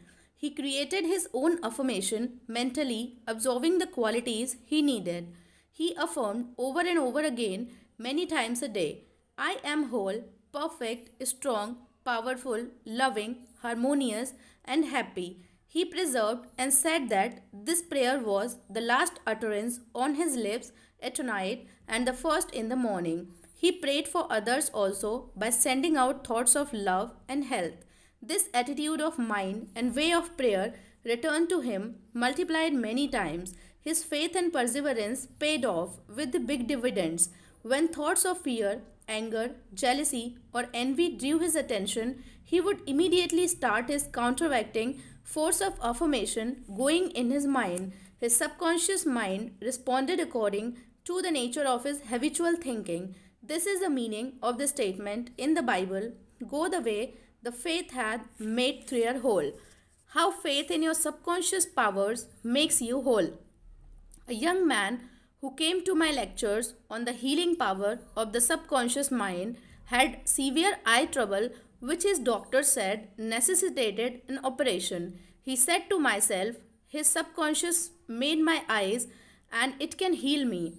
Each night, as he went to sleep, he entered into a drowsy meditative state, the condition akin to sleep. His attention was immobilized and focused on the eye doctor. He imagined the doctor was in front of him and he plainly heard or imagined he heard the doctor saying to him, a miracle has happened. He heard this over and over again every night for perhaps 5 minutes or so before going to sleep. At the end of 3 weeks, he again went to the ophthalmologist who had previously examined his eyes, and the physician said to this man, this is a miracle. What happened? This man impressed his subconscious mind using the doctor as an instrument or a means of convincing it or conveying the idea. Through repetition, faith, and expectancy, he impregnated his subconscious mind. His subconscious mind made his eye, within it was the perfect pattern, and immediately it proceeded to heal the eye. This is another example of how faith in the healing power of your subconscious can make you whole. Pointers to review. Number 1. Your subconscious is the builder of your body and is on the job 24 hours a day. You interfere with its life-giving patterns by negative thinking. Number 2. Charge your subconscious with the task of evolving an answer to any problem prior to sleep and it will answer you. Number 3. Watch your thoughts. Every thought accepted as true is sent by your brain to your solar plexus, your abdominal brain, and is brought into your world as a reality. Number 4. Know that you can remake yourself by giving a new blueprint to your subconscious mind. Number 5. The tendency of your subconscious is always lifeward. Your job is with your conscious mind. Feed your subconscious mind with premises which are true. Your subconscious is always reproducing according to your habitual mental patterns. Number 6. You build a new body every 11 months. Change your body by changing your thoughts and keeping them changed. Number 7. It is normal to be healthy. It is abnormal to be ill. There is within the innate principle of harmony. Number 8. Thoughts of jealousy, fear, worry, and anxiety tear down and destroy your nerves and glands, bringing about mental and physical diseases of all kinds. Number 9. What you affirm consciously and feel as true will be made manifest to your mind, body, and affairs. Affirm the good and enter into the joy of living. Chapter 8. How to get the results you want. The principal reasons for failure are lack of confidence and too much effort. Many people block answers to their prayers by failing to fully comprehend the workings of their subconscious mind. When you know how your mind functions, you gain a measure of confidence. You must remember whenever your subconscious mind accepts an idea, it immediately begins to execute it. It uses all its mighty resources to that end to mobilize all the mental and spiritual laws of your deeper mind. This law is true for good or bad ideas. Consequently, if you use it negatively, it brings trouble, failure, and confusion. When you use it constructively, it brings guidance, freedom, and peace of mind. The right answer is inevitable when your thoughts are positive, constructive, and loving. From this, it is perfectly obvious that the only thing you have to do in order to overcome failure is to get your subconscious to accept your idea or request by feeling its reality now, and the law of your mind will do the rest. Turn over your request with faith and confidence, and your subconscious will take over and answer for you.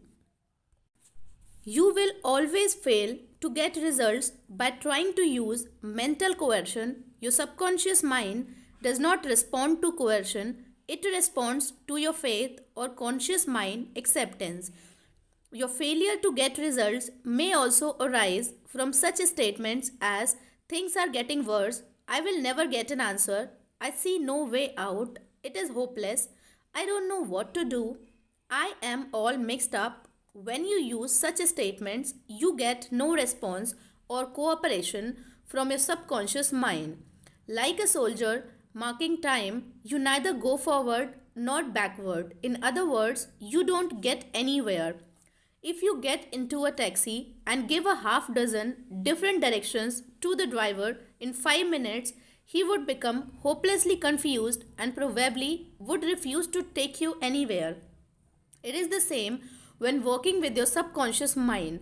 There must be a clear cut idea in your mind. You must arrive at the definite decision that there is a way out, a solution to the vexing problem in sickness. Only the infinite intelligence within your subconscious knows the answer. When you come to know that clear cut conclusions in your conscious mind, your mind is then made up, and according to your belief, is it done unto you. Easy does it. A house owner once remonstrated with a furnace repairman for charging $200 for fixing the boiler. The mechanic said, I charged 5 cents for the missing bolt and $199.95 for knowing what was wrong. Similarly, your subconscious mind is the master mechanic, the all wise one who knows ways and means of healing any organ of your body as well as your affairs. Decree health, your subconscious will establish it, but relaxation is the key. Easy does it. Do not be concerned with details or means, but know the end result. Get the feel of the happy solution to your problem, whether it is health, finances, or employment. Remember, how you felt after you had recovered from a severe state of illness. Bear in mind that your feeling is the touchstone of all subconscious demonstration. Your new idea must be felt subjectively in a finished state, not the future, but as coming about now.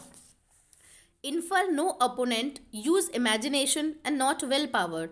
In using your subconscious mind, you infer no opponent, use no willpower. You imagine the end and the freedom state. You will find your intellect trying to get in the way, but persist in maintaining a simple, childlike, miracle making faith. Picture yourself without the ailment or problem. Imagine the emotional accomplishment of the freedom state you crave. Cut out all red tape from the process. The simple way is the best.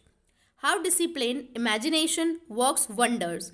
A wonderful way to get a response from a subconscious mind is through disciplined or scientific imagination. As previously pointed out, your subconscious mind is the builder of the body and controls all its vital functions. The Bible says, "Whatsoever ye shall ask in prayer, believing ye shall receive." To believe is to accept something as true or to live in the state of being it. As you sustain this mood, you shall experience the joy of the answered prayer. The three steps to success in prayer. The usual procedure is as follows. Number 1. Take a look at the problem. Number 2. Turn to the solution or way out known only to the subconscious mind. Number 3. Rest in a sense of deep conviction that it is done.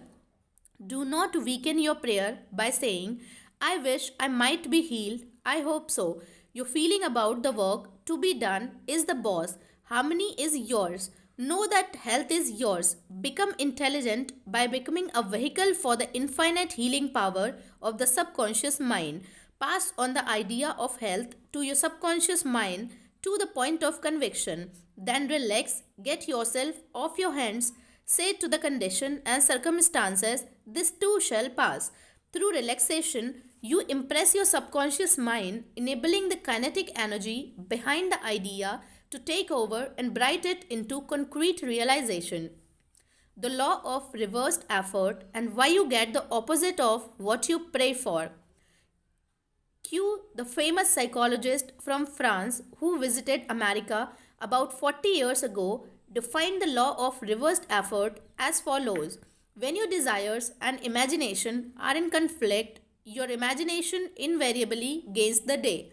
If, for example, you were asked no to walk a plank on the floor, you would do so without question. Now suppose the same plank were placed 20 feet up in the air between two walls, would you walk it? Your desire to walk it would be counteracted by your imagination or fear of falling. Your dominant idea, which would be the picture of falling, would conquer. Your desire, will, or effort to walk on the plank would be reversed. The dominant idea of failure would be reinforced. Mental effort is invariably self defeated, eventuating always in the opposite of what is desired. The suggestion of powerlessness to overcome the condition dominate the mind. Your subconscious is always controlled by the dominant idea. Your subconscious will accept the strongest of two contradictory propositions. The effortless way is the better. If you say, "I want a healing, but I can't get it. I try so hard. I force myself to pray. I use all the willpower I have," you must realize that your errors lies in your effort. Never try to compel the subconscious mind to accept your idea by exercising willpower. Such attempts are doomed to failure. You get the opposite of what you prayed for. The following is a rather common experience. Students, when taking examinations and reading through their papers, find that all their knowledge has suddenly deserted them. Their minds become appalling blanks while they are unable to recall one relevant thought. The more they grit their teeth and summon the powers of the will, the further the answers seem to flee. Yet, when they have left the examination room and the mental pressure relaxes, the answers they were seeking flow tantalizingly back into their minds. Trying to force themselves to remember was the cause of their failure. This is an example of the law of reversed effort, whereby You get the opposite of what you asked or prayed for. The conflict of desire and imagination must be reconciled.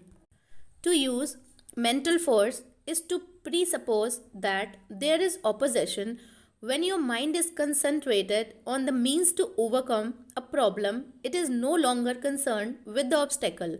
Matthew says, if two of you shall agree on earth as touching anything that they shall ask, it shall be done for them of my Father which is in heaven.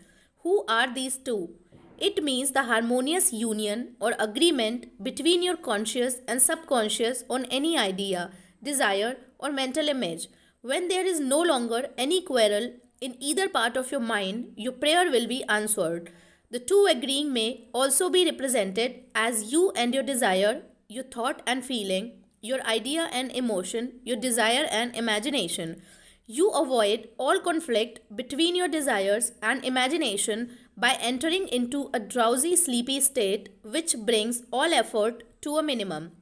The conscious mind is submerged to a great extent when in a sleepy state. The best time to impregnate your subconscious is prior to sleep. The reason for this is that the highest degree of outcropping of the subconscious occurs prior to sleep and just after we awaken. In this state, the negative thoughts and imagery which tend to neutralize your desire and so prevent acceptance by your subconscious mind no longer present themselves. When you imagine the reality of the fulfilled desire and feel the thrill of accomplishment, your subconscious brings about the realization of your desire. A great many people solve all their dilemmas and problems by the play of their controlled, directed, and disciplined imagination, knowing that whatever they imagine and feel as true will and must come to pass. The following will clearly illustrate how a young girl overcome the conflict between her desire and her imagination. She desired a harmonious solution to her legal problem, yet her mental imagery was constantly on failure, loss, bankruptcy, and poverty. It was a complicated lawsuit. There was one postponement after another with no solution in sight. At my suggestion, she got into a sleepy, drowsy state each night prior to sleep as she began to imagine the happy ending, feeling it to the best of her ability. She knew that the imagination in her mind had to agree with her heart's desire. Prior to sleep, she began to dramatize as vividly as possible her lawyer having an animated discussion with her regarding the outcome. She would ask him questions and he would answer her appropriately. He would say to her over and over again, there has been a perfect, harmonious solution. The case has been settled out of court. During the day, when fear thoughts came into her mind, she would run her mental movie with gestures, voice, and sound equipment. She could easily imagine the sound of his voice, smile, and mannerism. She ran this mental picture so often it became a subjective pattern, a regular train track. At the end of a few weeks, her attorney called her and confirmed objectively what she had been imagining and feeling as true subjectively. This is really what the psalmist mean when he wrote, let me the words of my mouth, your thoughts, mental images, good, and the meditations of my heart, your feeling, nature, and motion, by acceptable in the sight. O Lord, the law of your subconscious mind, my strength and my redeemer, the power and wisdom of your subconscious mind can redeem you from sickness, bondage, and misery. Ideas worth recalling. Number 1. Mental coercion or too much effort shows anxiety and fear which block your answer. Number 2. When your mind is relaxed and you accept an idea, your subconscious goes to work to execute the idea. Number 3. Think and plan independently of traditional methods. Know that there is always an answer and a solution to every problem. Number 4.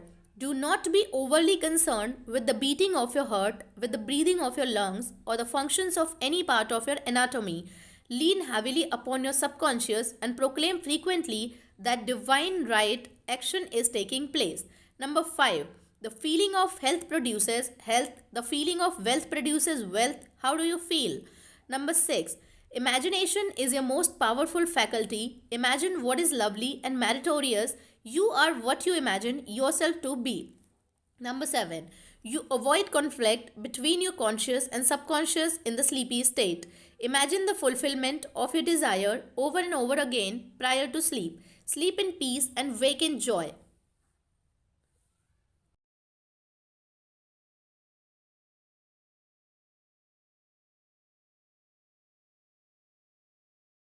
Chapter 9. How to use the power of your subconscious for wealth. If you are having financial difficulties, if you are trying to make ends meet, it means you have not convinced your subconscious mind that you will always have plenty and some to spare. You know men and women who work a few hours a week and make fabulous sums of money. They do not strive or slave hard. Do not believe the story that the only way you can become wealthy is by the sweat of your brow and hard labor. It is not so. The effortless way of life is the best. Do the things you love to do and do it for the joy and thrill of it. I know an executive in Los Angeles who receives a salary of $75,000 yearly. Last year, he went on a 9-month cruise seeing the world and its beauty spots. He said to me that he had succeeded in convincing his subconscious mind that he is worth that much money. He told me that many men in his organization getting about $100 a week knew more about the business than he did and could manage it better, but they had no ambition, no creative ideas, and were not interested in the wonders of their subconscious mind. Wealth is of mind. Wealth is simply a subconscious conviction on the part of the individual. You will not become a millionaire by saying, I am a millionaire, I am a millionaire. You will grow into a wealth consciousness by building into your mentality the idea of wealth and abundance. Your invisible means of support. The trouble with most people in that is that they have no invisible means of support. When business falls away, the stock market drops, or they lose their investment, they seem helpless. The reason for such insecurity is that they do not know how to tap the subconscious mind.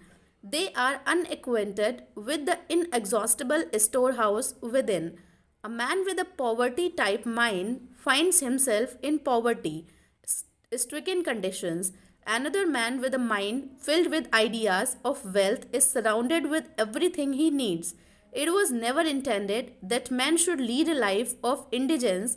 You can have wealth, everything you need, and plenty to spare. Your words have power to cleanse your mind of wrong ideas and to instill right ideas in their place. The ideal method to build a wealth consciousness. Perhaps you are saying as you read this chapter, I need wealth and success. This is what you do. Repeat for about 5 minutes to yourself 3 or 4 times a day, wealth, success. These words have tremendous power. They represent the inner power of the subconscious mind. Anchor your mind on this substantial power within you, then conditions and circumstances corresponding to their nature and quality will appear in your life. You are not saying, I'm wealthy. You are focusing on real powers within you. There is no conflict in the mind when you say wealth. Furthermore, the feeling of wealth will well up within you as you dwell on the idea of wealth. The feeling of wealth produces wealth. Keep this in mind at all times. Your subconscious mind is like a bank, a sort of universal financial institution. It magnifies whatever you deposit or impress upon it, whether it is the idea of wealth or of poverty. Choose wealth. Why your affirmation for wealth fail? I have talked to many people during the past 35 years whose usual complaint is I have said for weeks and months I am wealthy, I am prosperous, yet nothing has happened. I discovered that when they said I am prosperous, I am wealthy, they felt within that they were lying to themselves. One man told me, I have affirmed that I am prosperous until I am tired. Things are now worse. I knew when I made the statement that it was obviously not true. His statements were rejected by the conscious mind, and the very opposite of what he outwardly affirmed and claimed became his reality. Your affirmation succeeds best when it is specific and when it does not produce a mental conflict or argument. Hence, the statement made by this man made matters worse because they suggested his lack. Your subconscious accept what you really feel to be true, not just idle words or statements. The dominant idea or belief is always accepted by the subconscious mind. How to avoid mental conflict? The following is the ideal way to overcome this conflict for those who have this difficulty. Make this practical statement frequently, particularly prior to sleep. By day, night, I am being prospered in all of my interest. This affirmation will not arouse any argument because it does not contradict your subconscious mind's impression of financial lack. I suggested to one businessman whose sales and finances were very low and who was greatly worried that he sit down in his office, become quiet, and repeat this statement over and over again. My sales are improving every day. This statement engaged the cooperation of the conscious and subconscious mind. Results followed. Don't sign blank checks. You sign blank checks when you make such a statement as there is not enough to go around. There is a shortage. I will not lose the house because of the mortgage, etc. If you are full of fear about the future, you are also writing a blank check that attracts negative conditions to you. Your subconscious mind takes your fear and negative statement as your request. It proceeds in its own way to bring obstacles, delays, lack, and limitation into your life. Your subconscious gives you compound interest. To him that has the feeling of wealth, more wealth shall be added. To him that has the feeling of lack, more lack shall be added. Your subconscious multiplies to magnify whatever you deposit in it. Every morning, as you awaken, deposit thought of prosperity, success, wealth, and peace. Dwell upon these concepts. Busy your mind with them as often as possible. These constructive thoughts will find their way as deposits in your subconscious mind to bring forth abundance and prosperity. Why nothing happened? I can hear you saying, "Oh, I did that, yet nothing happened."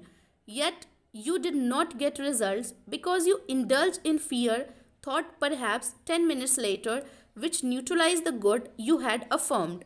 When you place a seed in the ground, you do not dig it up, you let it take root and grow. Suppose, for example, you are going to say, "I shall not be able to make that payment." Before you get further, then I shall stop the sentence and dwell on a constructive statement, such as, "By day and night I have prospered in all ways." True source of wealth. Your subconscious mind is never short of ideas. There are within it an infinite number of ideas ready to flow into your conscious mind and appear as cash in your pocketbook in countless ways. This process will continue to go on in your mind regardless of whether the stock market goes up or down or whether the pound sterling or dollar drops in value. Your wealth is never truly dependent on bonds, stocks, or money in the bank. These are really only symbols, necessary and useful, of course, but no, only symbols. The point I wish to emphasize is that if you convince your subconscious mind that wealth is yours and that it is always circulating in your life, you will always and inevitably have it regardless of the form it takes. Trying to make ends meet and the real cause. There are people who claim that they are always trying to make ends meet. They seem to have a great struggle to meet their obligations. Have you listened to their conversation? In many instances, their conversation runs along this vein.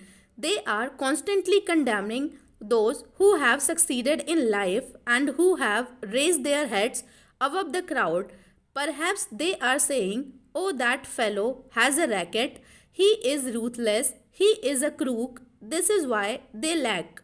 They are condemning the thing they desire and want.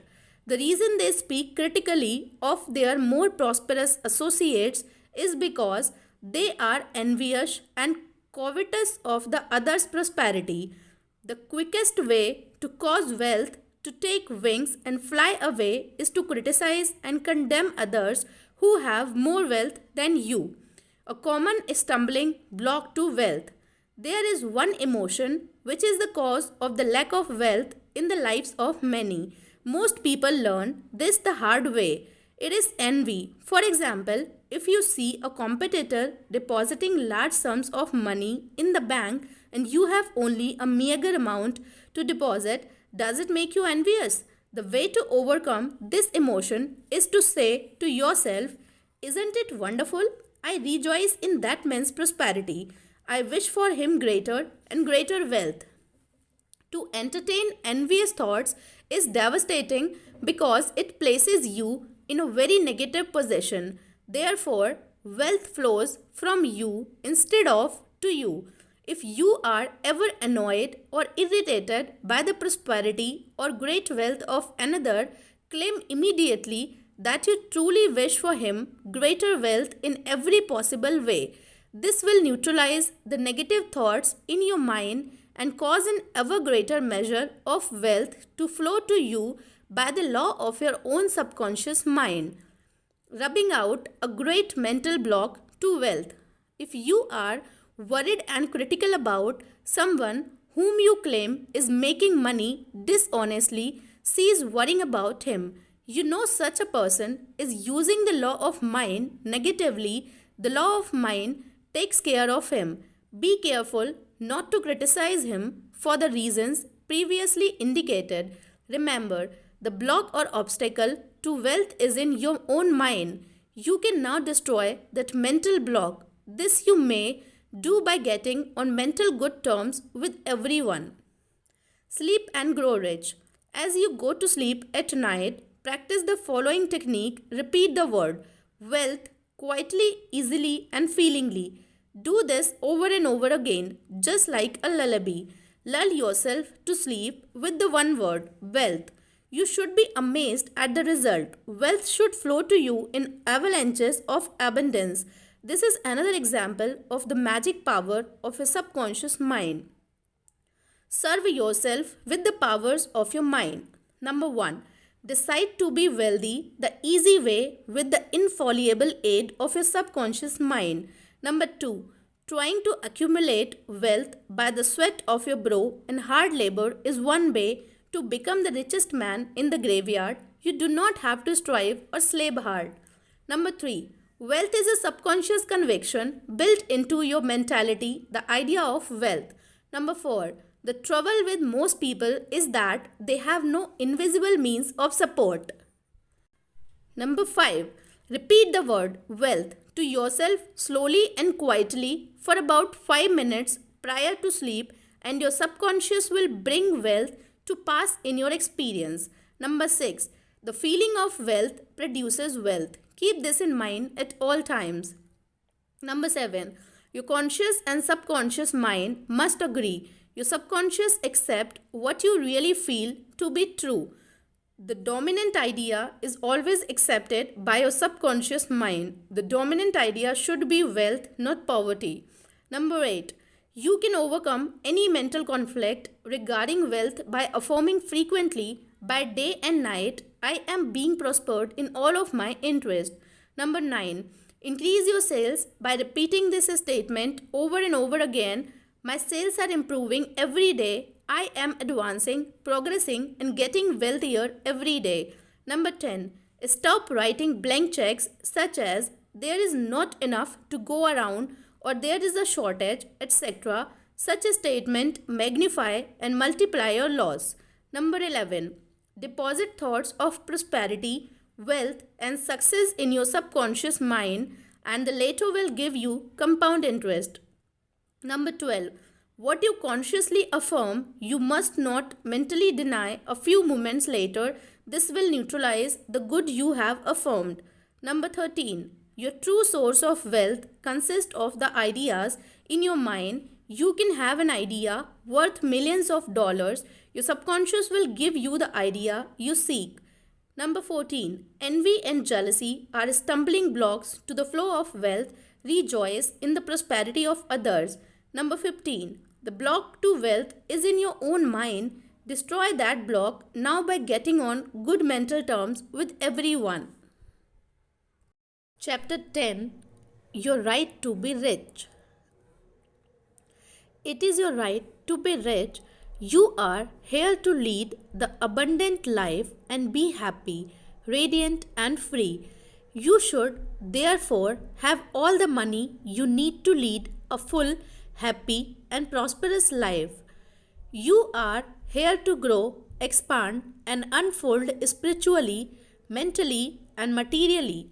You have the inalienable right to fully develop and express yourself along all lines. You should surround yourself with beauty and luxury. Why be satisfied with just enough to go around when you can enjoy the riches of your subconscious mind? In this chapter, you can learn to make friends with money, and you should always have a surplus. Your desire is to be rich is a desire for a fuller, happier, more wonderful life. It is a cosmic urge. It is not only good but very good. Money is a symbol. Money is a symbol of exchange. It means to you not only freedom from want but beauty, luxury, abundance, and refinement. It is merely a symbol of the economic health of the nation. When your blood is circulating freely in your body, you are healthy. When money is circulating freely in your life, you are economically healthy.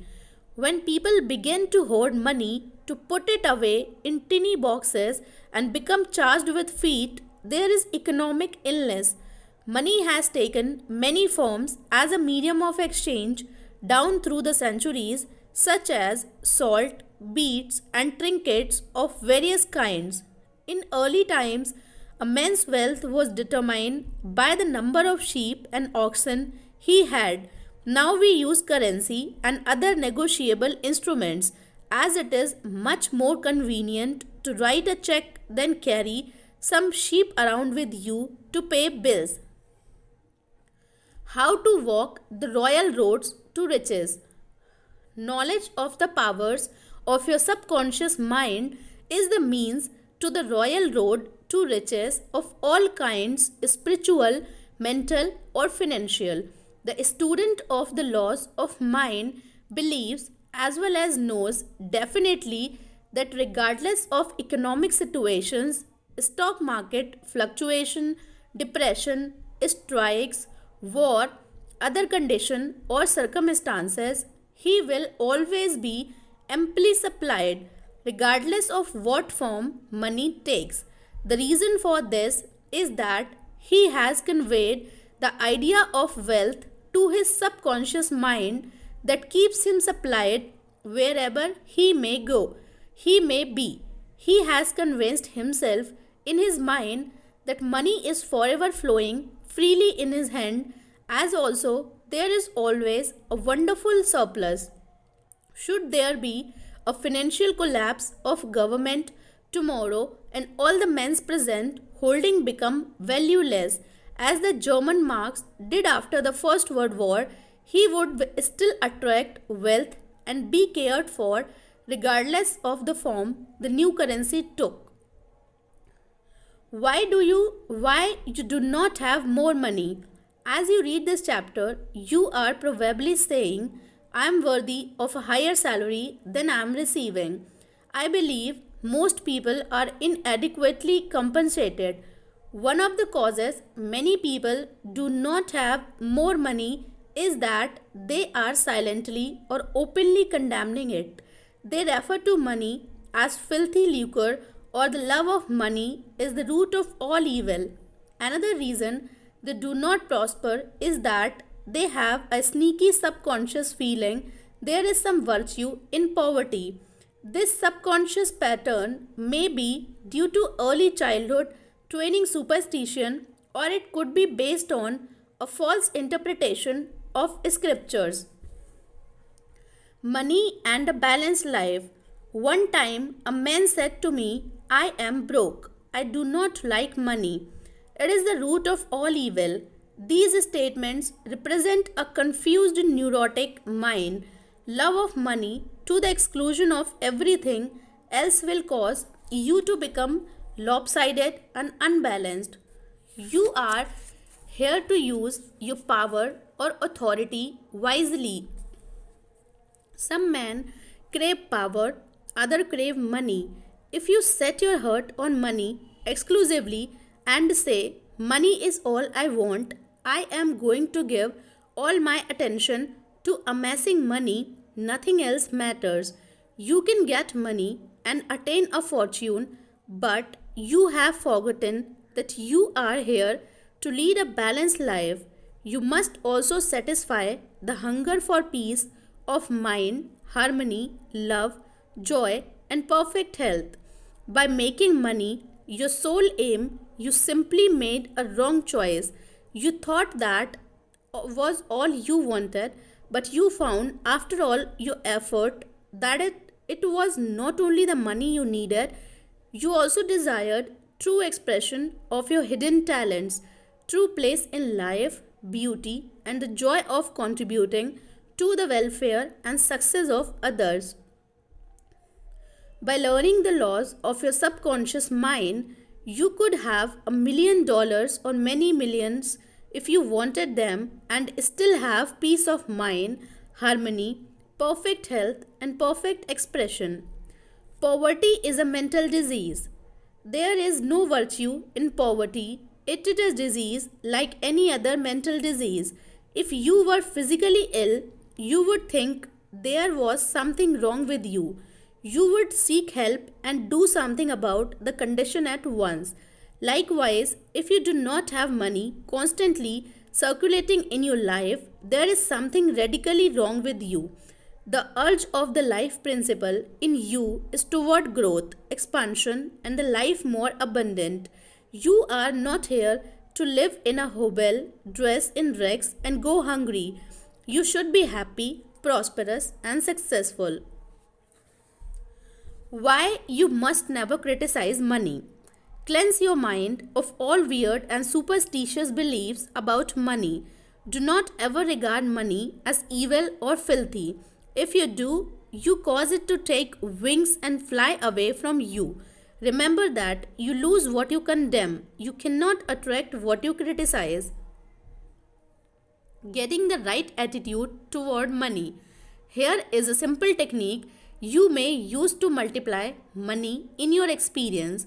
Use the following statements several times a day. I like money. I love it. I use it wisely, constructively, and judiciously. Money is constantly circulating in my life. I release it with joy and it returns to me multiplied in a wonderful way. It is good and very good. Money flows to me in avalanches of abundance. I use it for good only and am grateful for my good and for the riches of my mind. How the scientific thinker looks at money. Suppose, for example, you found gold, silver, lead, copper, or iron in the ground. Would you pronounce these things evil? All evil comes from man's darkened understanding, from his ignorance, from his false interpretation of life, and from his misuse of subconscious mind. Uranium, lead, or some other metal could have been used as a medium of exchange.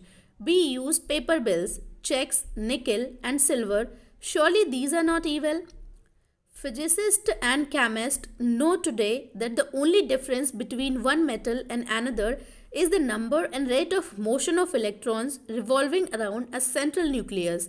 They can now change one metal into another through a bombardment of the atoms in a powerful cyclotron. Gold, under certain conditions, become mercury. I believe that our modern scientists in the near future will be able to make gold, silver, and other metals synthetically in the chemical laboratory. The cost may be prohibitive now, but it can be done. I cannot imagine any intelligent person seeing anything evil in electrons, neutrons, protons, and isotopes. The piece of paper in your pocket is composed of atoms and molecules with their electrons and protons arranged differently. Their number and rate of motion are different. That is the only way the paper differs from the silver in your pocket. How to attract the money you need. Many years ago, I met a young boy in Australia who wanted to become a physician and surgeon, but he had no money. I explained to him how a seed deposited in the soil attracts to itself everything necessary for its unfolding, and that all he had itself everything to do was all he had to do was to take a lesson from the seed and deposit the required idea in his subconscious mind. For expenses, this young, brilliant bee used to clean out doctors' offices, wash windows, and do odd repair jobs.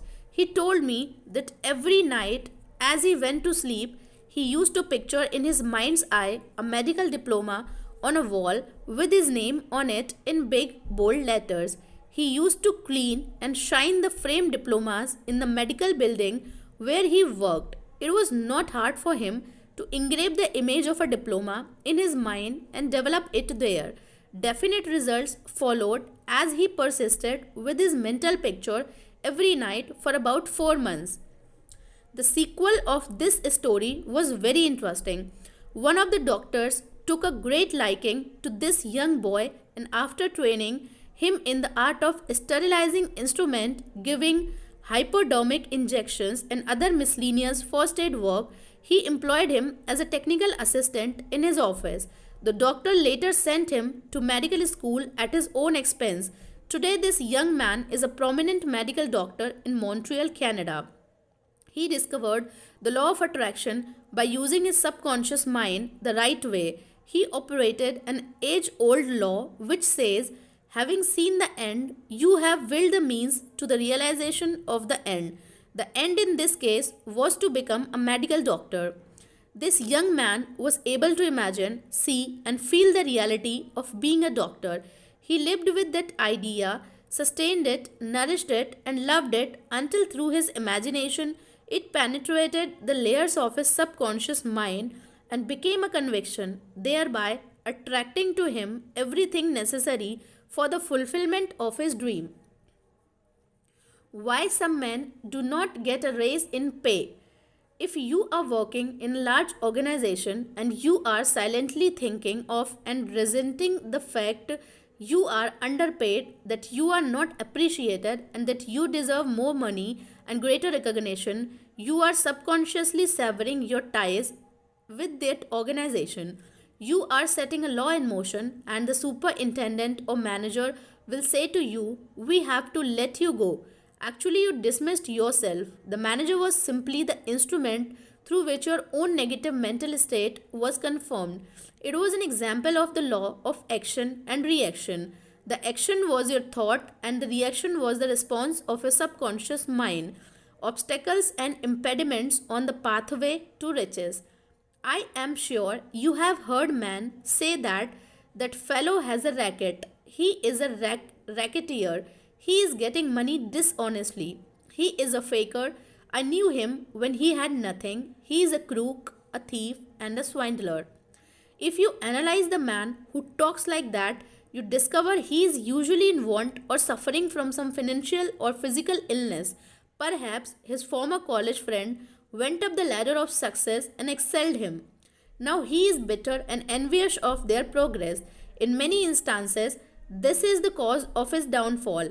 Thinking negatively of these classmates and condemning their wealth causes the wealth and prosperity he is praying for a vanish and flee away. He is condemning the thing he is praying for. He is praying two ways. On the one hand, he is saying, "Wealth is flowing to me now," and in the next breath, silently or audibly, he is saying, "I resent that fellow's wealth." Always make it a special point to rejoice in the wealth of the other person. Protect your investment. If you are seeking wisdom regarding investment, or if you are worried about your stocks or bonds, quietly claim infinite intelligence governs and watches over all my financial transaction, and whatsoever I do shall prosper. Do this frequently, and you will find that your investment will be wise. Moreover, you will be protected from loss, as you will be prompted to sell your securities or holdings before any loss accrues to you. You cannot get something for nothing. In large stores, the management employs store detectives to prevent people from stealing. They catch a number of people every day trying to get something for nothing. All such people are living in the mental atmosphere of lack and limitation and are stealing from themselves peace, harmony, faith, honesty, integrity, goodwill, and confidence. Furthermore, they are attracting to themselves all manner of loss, such as loss of character, prestige, social status, and peace of mind. These people lack faith in the source of supply and the understanding of how their mind works. If they would mentally call on the powers of their subconscious mind and claim that they are guided to their true expression, they would find work and constant supply. Then, by honesty, integrity, and perseverance, they would become a credit to themselves and to society at large. Your constant supply of money. Recognizing the powers of your subconscious mind and the creative power of your thought or mental image is the way to opulence, freedom, and constant supply. Accept the abundant life in your own mind. Your mental acceptance and expectancy of wealth has its own mathematics and mechanics of expression. As you enter into the mood of opulence, all things necessary for the abundant life will come to pass. Let this be your daily affirmation. Write it in your heart. I am one with the infinite riches of my subconscious mind. It is my right to be rich, happy, and successful. Money flows to me freely, copiously, and endlessly. I am forever conscious of my true worth. I gift of my talent freely and am wonderfully blessed financially. It is wonderful. Step up this way to riches. Number 1. Be bold enough to claim that it is your right to be rich and your deeper mind will honor your claim. Number 2. You don't want just enough to go around. You want all the money. You need to do all the things you want to do, and when you want to do them, get acquainted with the riches of your subconscious mind. Number 3. When money is circulating freely in your life, you are economically healthy. Look at money like the tide, and you will always have plenty of it. The ebb and flow of the tide is constant. When the tide is out, you are absolutely sure that it will return. Number 4. Knowing the laws of your subconscious mind, you will always be supplied regardless of what form money takes. Number 5. One reason many people simply make end meet and never have enough money is that they condemn money. What you condemn take wings and flies away. Number 6. Do not make a god of money.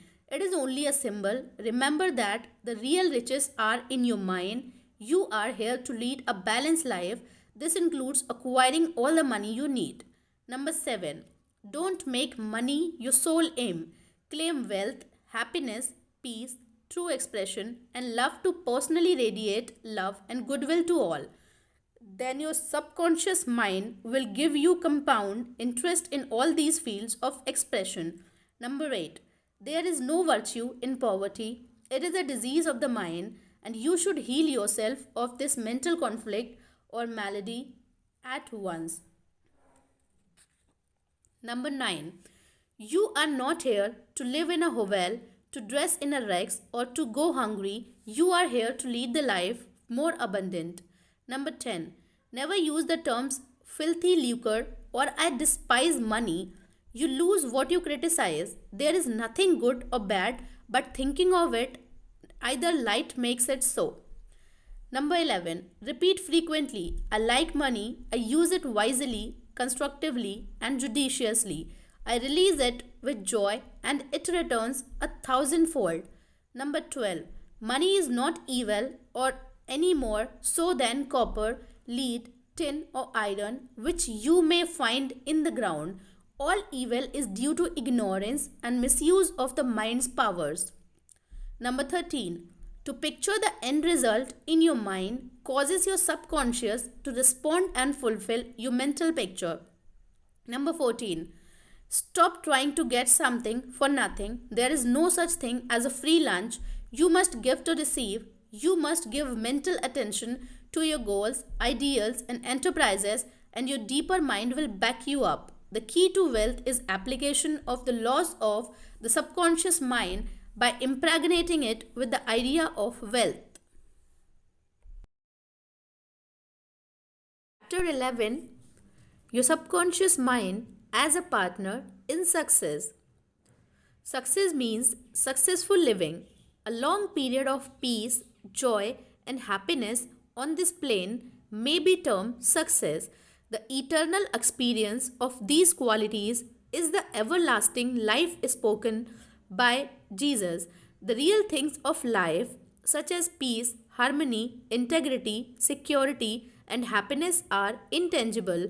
They come from the deep self of man. Meditating on these qualities builds these treasures of heaven in our subconscious. It is where moth and rust do not consume and where thieves do not break through and steal. The 3 steps to success. Let us discuss 3 steps to success. The first step to success is to find out the thing you love to do, then do it. Success is in living your work, although, if a man is a psychiatrist, it is not adequate for him to get a diploma and place it on the wall.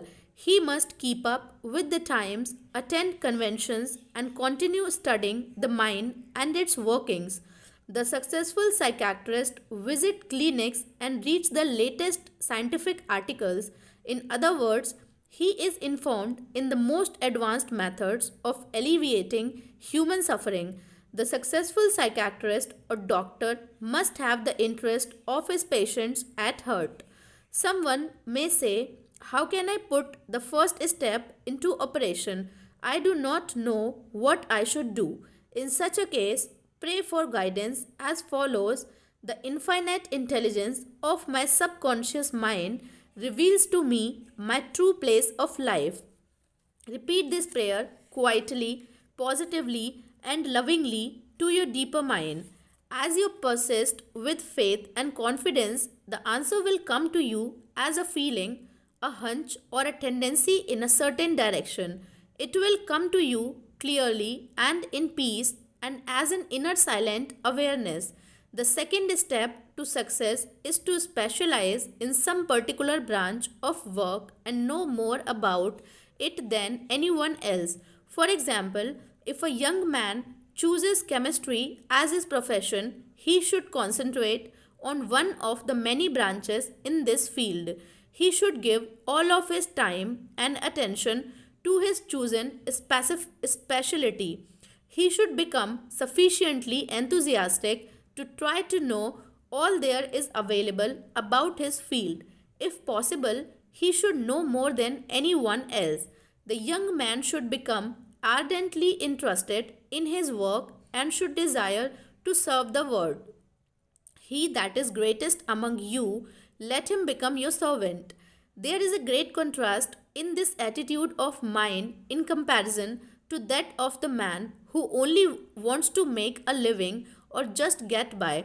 Getting by is not true success. Man's motive must be greater, nobler, and more altruistic.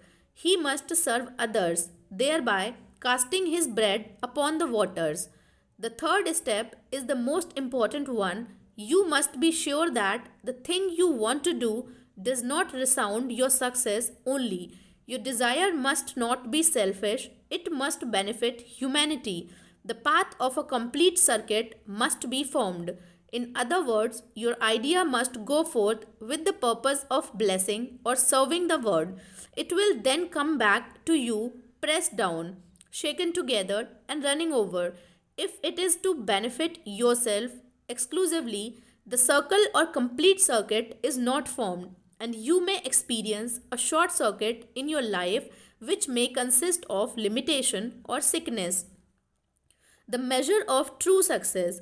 Some people may say, but Mr. James made a fortune in selling fraudulent oil stick. A man may seem to succeed for a while, but the money he obtained by fraud usually takes wings and flies away. When we rob from another, we rob from ourselves because we are in a mood of lack and limitation, which may manifest itself in our body, home life, and affairs. What we think and feel, we create. We create what we believe. Even though a man may have accumulated a fortune fraudulently, he is not successful. There is no success without peace of mind. What good is man's accumulated wealth if he cannot sleep nights, is sick, or has a guilt complex? I knew a man in London who told me of his exploits. He had been a professional pickpocket and had amassed a large amount of money. He had a summer home in France and lived in a royal fashion in England. His story was that he was in constant dread of being arrested by Scotland Yard. He had many inner disorders which were undoubtedly caused by his constant fear and deep seated guilt complex. He knew he had done wrong.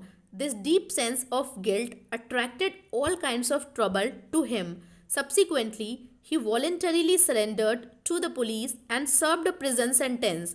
After his release from prison, he sought psychological and spiritual counsel and became transformed. He went to work and became an honest, law abiding citizen. He found what he loved to do and was happy. A successful person loves his work and expresses himself fully. Success is contingent upon a higher ideal than the mere accumulation of riches. The man of success is the man who possesses great psychological and spiritual understanding. Many of the great industrialists today depend upon the correct use of their subconscious mind for their success. There was an article published some years ago about Flagler, an oil magnate. He admitted that the secret of his success was his ability to see a project in its completion. For instance, in his case, he closed his eyes, imagined a big oil industry, saw trains running on tracks, heard whistles blowing, and saw smoke. Having seen and felt the fulfillment of his prayer, his subconscious mind brought about its realization. If you imagine an objective clearly, you will be provided with the necessities in ways you know not of through the wonder working power of your subconscious mind. In considering the three steps to success, you must never forget the underlying power of the creative forces of your subconscious mind. This is the energy in back of all steps in any plan of success. Your thought is creative. Thought fused with feeling becomes a subjective faith or belief, and according to your belief, it is done unto you. A knowledge of a mighty force in you which is capable of bringing to pass all your desires gives you confidence and a sense of peace. Wherever your field of action may be, you should learn the laws of your subconscious mind. When you know how to apply the power of your mind, and when you are expressing yourself fully and giving of your talents to others, you are on the sure path to true success. If you are about God's business or any part of it, God, by His nature, is for you. Who can be against you? With this understanding, there is no power in heaven or on earth to withhold success from you. How he made his dream come true. A movie actor told me that he had very little education, but he had a dream as a boy of becoming a successful movie actor. Out in the field moving hay, driving the cows home, or even when milking them, he said, I would constantly imagine I saw my name in big lights at a large theater. I kept this up for years until finally I ran away from home. I got extra jobs in the motion picture field, and the day finally came when I saw my name in great big lights as I did when I was a boy. Then he added, I know the power of sustained imagination to bring success. His dream pharmacy became a reality. 30 years ago, I knew a young pharmacist who was receiving $40 a week plus commission on sales. After 25 years, he said to me, I will get a pension and retire. I said to this young man, why don't you own your own store? Get out of this place, raise your sights, have a dream for your children. Maybe your son wants to be a doctor. Perhaps your daughter desires to be a great musician. His answer was that he had no money. He began to awaken to the fact that whatever he could conceive as true, he could give conception. The first step toward his goal was his awakening to the powers of his subconscious mind, which I briefly elaborated on for his benefit. His second step was his realization that if he could succeed in conveying an idea to his subconscious mind, the latter would somehow bring it to pass. He began to imagine that he was in his own store. He mentally arranged the bottles, dispensed prescriptions, and imagined several clerks in the store waiting on customers. He also visualized a big bank balance. Mentally, he worked in that imaginary store. Like a good actor, he lived the role. Act as though I am and I will be. This pharmacist put himself wholeheartedly into the act, living, moving, and acting on the assumption that he owned the store. The sequel was interesting. He was discharged from his position. He found new employment with a large chain store, became manager, and later on district manager. He saved enough money in 4 years to provide a down payment on a drugstore of his own. He called it his dream pharmacy. It was, he said, exactly the store I saw in my imagination. He became a recognized success in his chosen field and was happy doing what he loved to do. Using the subconscious mind in business. Some years ago, I gave a lecture to a group of businessmen on the powers of imagination and the subconscious mind. In this lecture, I pointed out how Goethe used his imagination wisely when confronted with difficulties and predicaments. His biographers point out that he was accustomed to fill many hours quietly holding imaginary conversations. It is well known that his custom was to imagine one of his friends before him in a chair answering him in the right way. In other words, if he were concerned over any problems, he imagined his friend giving him the right or appropriate answer, accompanied with the usual gestures and tonal qualities of the voice, and he made the entire imaginary scene as real and as vivid as possible. One of the men present at this lecture was a young stockbroker. He proceeded to adopt the technique of Goethe. He began to have mental imaginary conversation with a multimillionaire banker friend of his who used to congratulate him on his wise and sound judgment and compliment him on his purchase of the right stocks. He used to dramatize this imaginary conversation until he had psychologically fixed it as a form of belief in his mind. This broker's inner talking and controlled imagination certainly agreed with his aim, which was to make sound investments for his clients. His main purpose in life was to make money for his clients and to see them prosper financially by his wise counsel. He is still using his subconscious mind in his business and he is a brilliant success in his field of endeavor. Boy of 16 years turns failure into success. A young boy who was attending high school said to me, I am getting very poor grades. My memory is failing. I do not know what is the matter.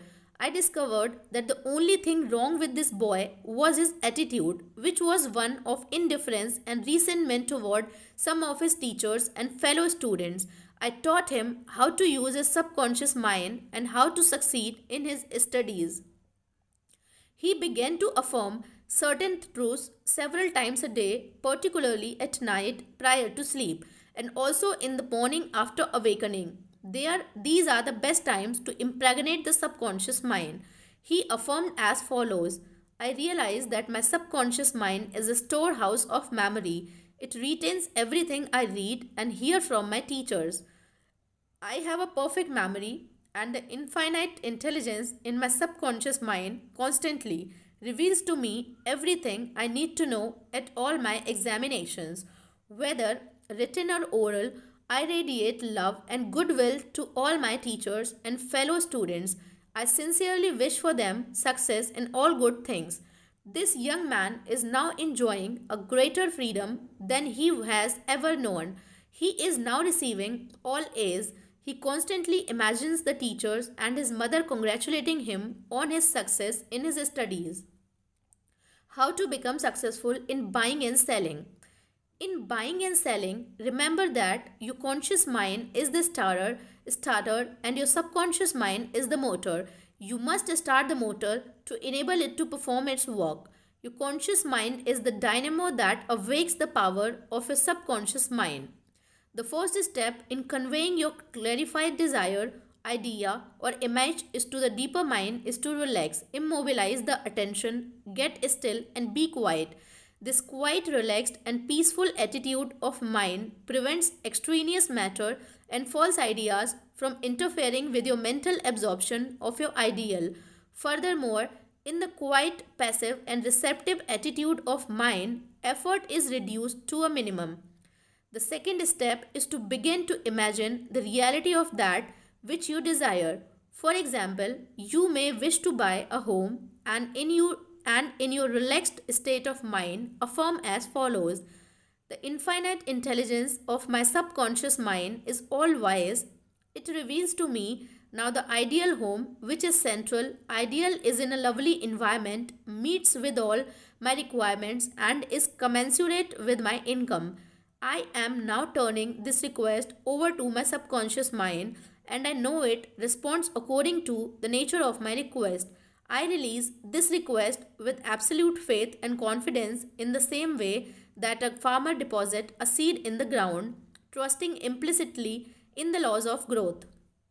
The answers to your prayer may come through an advertisement in the paper, through a friend, or may be guided directly to a particular home, which is exactly what you are seeking.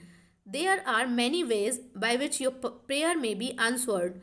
The principal knowledge in which you may place your confidence is that the answer always comes provided you trust the working of your deeper mind. You may wish to sell a home, land, or any kind of property in private consultation with real estate brokers. I have told them of the way I sold my own home on Orlando Avenue in Los Angeles. Many of them have applied the technique I used with remarkable and speedy results.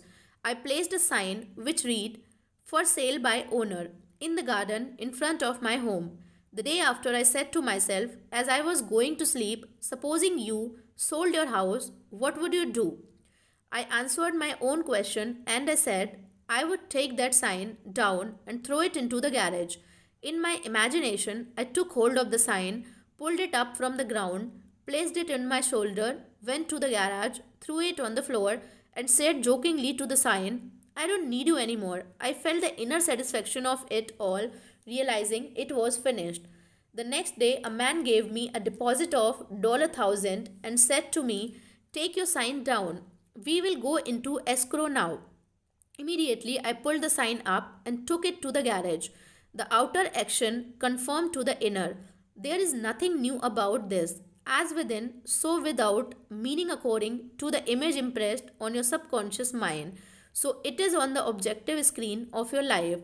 The outside mirrors the inside. External action follows internal action. Here is another very popular method used in selling homes, land, or any kind of property. Affirm slowly, quietly, and feelingly as follows: Infinite intelligence attracts to me the buyer for this home who wants it and who prosper in it. This buyer is being sent to me by the creative intelligence of my subconscious mind, which makes no mistake. This buyer may look at many other homes, but mine is the only one he wants and will buy because he is guided by the infinite intelligence within him. I know the buyer is right The time is right and the price is right. Everything about it is right. The deeper current of my subconscious mind are now in operation, bringing both of us together in divine order. I know that it is so. Remember always that what you are seeking is also seeking you, and whenever you want to sell a home or property of any kind, there is always someone who wants what you have to offer. By using the powers of your subconscious mind correctly, you free your mind of all sense of competition and anxiety in buying and selling. How she succeeded in getting what she wanted. There is a young lady who regularly comes to my lectures and classes. She had to change buses 3 times. It took her 1.5 hours each time to come to the lectures. In one lecture, I explained how a young man who needed a car in his work received one. She went home and experimented as outlined in my lecture. Here is a letter in my part narrating her application of my method and published by her permission. Dear Dr. Murphy, this is how I received a Cadillac car. I wanted one to come to the lectures regularly. In my imagination, I went through the identical process I would go through if I were actually driving a car. I went to the showroom and the salesman took me for a ride in one. I also drove it several blocks. I claimed the Cadillac car as my own owner and over again. I kept the mental picture of getting into the car, driving it, feeling the upholstery, etc. consistently for over 2 weeks. Last week, I drove to your lectures in a Cadillac. My uncle in Inglewood passed away and left me his Cadillac and his entire estate. A success technique employed by many outstanding executives and businessmen. There are many prominent businessmen who quietly use the abstract term success over and over many times a day until they reach a conviction that success is theirs. They know that the idea of success contains all the essential element of success. Likewise, you can begin now to repeat the word success to yourself with faith and conviction. Your subconscious mind will accept it as true of you, and you will be under a subconscious compulsion to succeed. You are compelled to express your subjective beliefs, impressions, and convictions. What does success imply to you? You want undoubtedly to be successful in your home life and in your relationship with others. You wish to be outstanding in your chosen work or profession. You wish to possess a beautiful home and all the money you need to live comfortably and happily. You want to be successful in your prayer life and in your contact with the powers of a subconscious mind. You are a businessman also because you are in the business of living. Become a successful businessman by imagining yourself doing what you long to do and possessing the things you long to possess. Become imaginative, mentally participate in the reality of the successful state. Make a habit of it. Go to sleep feeling successful every night and perfectly satisfied, and you will eventually succeed in implanting the idea of success in your subconscious mind. Believe you were born to succeed, and wonder will happen to you as you pray. Profitable pointers. Number 1. Success means successful living. When you are peaceful, happy, joyous, that is doing what you love to do, you are successful. Number 2. Find out what you love to do, then do it. If you don't know your true expression, ask for guidance and the lead will come. Number 3. Specialize in your particular field and try to know more about it than anyone else. Number 4. A successful man is not selfish. His main desire in life is to serve humanity. Number 5. There is no true success without peace of mind. Number 6. A successful man possesses great psychological and spiritual understanding. Number 7. If you imagine an objective clearly, you will be provided with the necessities through the wonder working power of your subconscious mind. Number 8. Your thought fused with feeling becomes a subjective belief, and according to your belief, is it done unto you. Number 9. The power of sustained imagination draws forth the miracle working powers of your subconscious mind. Number 10. If you are seeking promotion in your work, imagine your employer, supervisor, or loved one congratulating you on your promotion. Make the picture vivid and real. Heed the voice, see the gesture, and feel the reality of it all. Continue to do this frequently, and through frequent occupancy of your mind, you will experience the joy of the answered prayer. Number 11. Your subconscious mind is a storehouse of memory. For a perfect memory, affirm frequently the infinite intelligence of my subconscious mind reveals to me everything I need to know at all times, everywhere. Number 12. If you wish to sell a home or property of any kind, affirm slowly, quietly, and feelingly as follows: Infinite intelligence attracts to me the buyer for this house or property who wants it and who prosper in it. Sustain this awareness, and the deeper currents of your subconscious mind will bring it to pass. Number 13. The idea of success contains all the elements of success. Repeat the word success to yourself frequently with faith and conviction, and you will be under a subconscious compulsion to succeed. Chapter 12. Scientists use the subconscious mind. Many scientists realize the true importance of the subconscious mind. Edison, Marconi, Kettering, Poincare, Einstein, and many others have used the subconscious mind.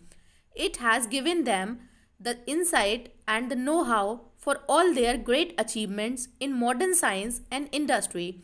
Research has shown that the ability to bring into action the subconscious power has determined the success of all the great scientific and research workers. An instance of how a famous chemist, Frederick von Strandonist, used his subconscious mind to solve his problem is as follows. He had been working laboriously for a long time trying to rearrange the 6 carbon and the 6 hydrogen atoms of the benzene formula, and he was constantly perplexed and unable to solve the matter.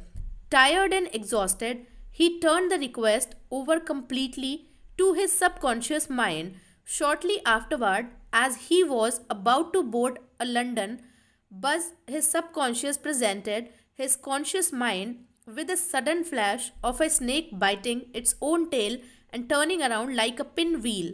This answer from his subconscious mind gave him the long sought after of the circular rearrangement of the atoms that is known as the benzene ring.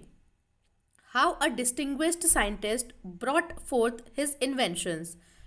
Nikola Tesla was a brilliant electrical scientist who brought forth the most amazing innovations. When an idea for a new invention came into his mind, he would build it up in his imagination, knowing that his subconscious mind would reconstruct it to reveal to his conscious mind all the parts needed for its manufacture in concrete form.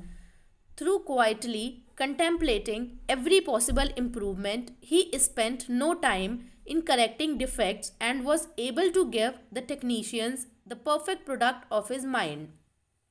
He said, invariably, my device works as I imagined it should. In 20 years, there has not been a single exception. How a famous naturalist solved his problem. Professor Agassiz, a distinguished American naturalist, discovered the indefatigable activities of his subconscious mind while he slept. The following has been reported by his widow in her biography of her famous husband. He had been for 2 weeks striving to decipher the somewhat obscure impression of a fossil fish on the stone slab in which it was preserved. Weary and perplexed, he put his work aside at last and tried to dismiss it from his mind. Shortly after, he waked one night, persuaded that while asleep he had seen his fish with all the missing features perfectly restored. Yet when he tried to hold and make fast the image, it escaped him. Nevertheless, he went early to the Jordan des Plantes, thinking that on looking anew at the impression, he should see something which would put him on the track of his vision. In vain, the blurred record was as black as ever. The next night, he saw the fish again, but with no more satisfactory result. When he awoke, it disappeared from his memory as before. Hoping that the same experience might be repeated, on the third night he placed a pencil and paper beside his bed before going to sleep. Accordingly, toward morning, the fish reappeared in his dream, confusedly at first, but at last with such distinctness that he had no longer any doubt as to its zoological characters. Still half dreaming, in perfect darkness, he traced these characters on the sheet of paper at the bedside. In the morning, he was surprised to see in his nocturnal sketch features which he thought it impossible the fossil itself should reveal. He hastened to the Jardin des Plantes and with his drawing as a guide succeeded in chiseling away the surface of the stone under which portions of the fish proved to be hidden. When wholly exposed it corresponded with his dream and his drawing and he succeeded in classifying it with ease. An outstanding physician solved the problem of diabetes. Some years ago, I received a clipping from a magazine describing the origin of the discovery of insulin. This is the essence of the article as I recall it. About 40 years ago or more, Dr. Frederick Banting, a brilliant Canadian psychiatrist and surgeon, was concentrating his attention on the ravages of diabetes. At that time, medical science offered no effective method of arresting the disease. Dr. Benting spent considerable time experimenting and studying the international literature on the subject. One night, he was exhausted and fall asleep. While asleep, his subconscious mind instructed him to extract the residue from the degenerated pancreatic duct of dogs. This was the origin of insulin, which was helped in millions of people. You will note that Dr. Benting had been consciously dwelling on the problem for some time, seeking a solution, a way out, and his subconscious responded accordingly. It does not follow that you will always get an answer overnight. The answer may not come for some time. Do not be discouraged. Keep on turning the problem over every night to the subconscious mind prior to sleep, as if you had never done it before. One of the reasons for the delay may be that you look upon it as a major problem. You may believe it will take a long time to solve it. Your subconscious mind is timeless and spaceless. Go to sleep believing you have the answer now. Do not postulate the answer in the future. Have an abiding faith in the outcome. Become convinced now as you read this book that there is an answer and a perfect solution for you. How a famous scientist and physicist escaped from a Russian concentration camp. Dr. Lothar Van Blank Skimmer, a member of the Rocket Society and an outstanding research electronic engineer, gives the following condensed summary of how he used his subconscious mind to free himself from certain death at the hands of brutal guards in a Russian prison camp coal mine. He stated he states as follows: I was a prisoner of war in a coal mine in Russia and I saw men dying all around me in that prison compound. We were watched over by brutal guards, arrogant officers, and sharp, fast thinking commissioners. After a short medical checkup, a quota of coal was assigned to each person. My quota was 300 pounds per day. In case any man did not fill his quota, his small food ration was cut down, and in a short time he was resting in the cemetery. I started concentrating on my escape. I knew that my subconscious mind would somehow find a way. My home in Germany was destroyed, my family wiped out, all my friends and former associates were either killed in the war or were in concentration camps. I said to my subconscious mind, I want to go to Los Angeles and you will find a way. I had seen pictures of Los Angeles and I remembered some of the boulevards very well as some of the buildings. Every day and night, I would imagine I was walking down Wilshire Boulevard with an American girl whom I met in Berlin prior to the war. She is now my wife. In my imagination, we would visit the stores, ride buses, and eat in the restaurants. Every night, I made it a special point to drive my imaginary American automobile up and down the boulevards of Los Angeles. I made all this vivid and real. These pictures in my mind were as real and as natural to me as one of the trees outside the prison camp. Every morning, the chief guard would count the prisoners as they were lined up. He would call out 1 to 3, etc. And when 17 was called out, which was my number in sequence, I stepped aside. In the meantime, the guard was called away for a minute or so, and on his return, he started by mistake on the next man as number 17. When the crew returned in the evening, the number of man was the same, and I was not missed, and the discovery would take a long time. I walked out of the camp undetected and kept walking for 24 hours, resting in a deserted town the next day. I was able to live by fishing and killing some wildlife. I found coal trains going to Poland and traveled on them by night until finally I reached Poland. With the help of friends, I made my way to Lucerne, Switzerland. One evening at the Palace Hotel, Lucerne, I had a talk with a man and his wife from the United States of America. This man asked me if I would care to be a guest at his home in Santa Monica, California. I accepted, and when I arrived in Los Angeles, I found that their chauffeur drove me along Wilshire Boulevard and many other boulevards which I had imagined so vividly in the long months in the Russian coal mines. I recognized the buildings which I had seen in my mind so often. It actually seemed as if I had been in Los Angeles before I had reached my goal. I will never cease to marvel at the wonders of the subconscious mind. Truly, it has ways we know not of. How archaeologists and paleontologists reconstruct ancient scenes. These scientists know that their subconscious mind has a memory of everything that has ever transpired. As they study the ancient ruins and fossils through their imaginative perception, their subconscious mind aids them in reconstructing the ancient scenes. The dead past becomes alive and audible once more. Looking at these ancient temples and studying the pottery, statuary, tools, and household utensils of these ancient times, the scientists tell us an age when there was no language. Communication was done by grunts, groans, and signs. The keen concentration and disciplined imagination of the scientist awakens the latent powers of his subconscious mind, enabling him to clothe the ancient temples with roofs and surround them with gardens, pools, and fountains. The fossil remains are clothed with eyes, sinews, and muscles, and they again walk and talk. The past becomes the living present, where we find that in the mind there is no time or space.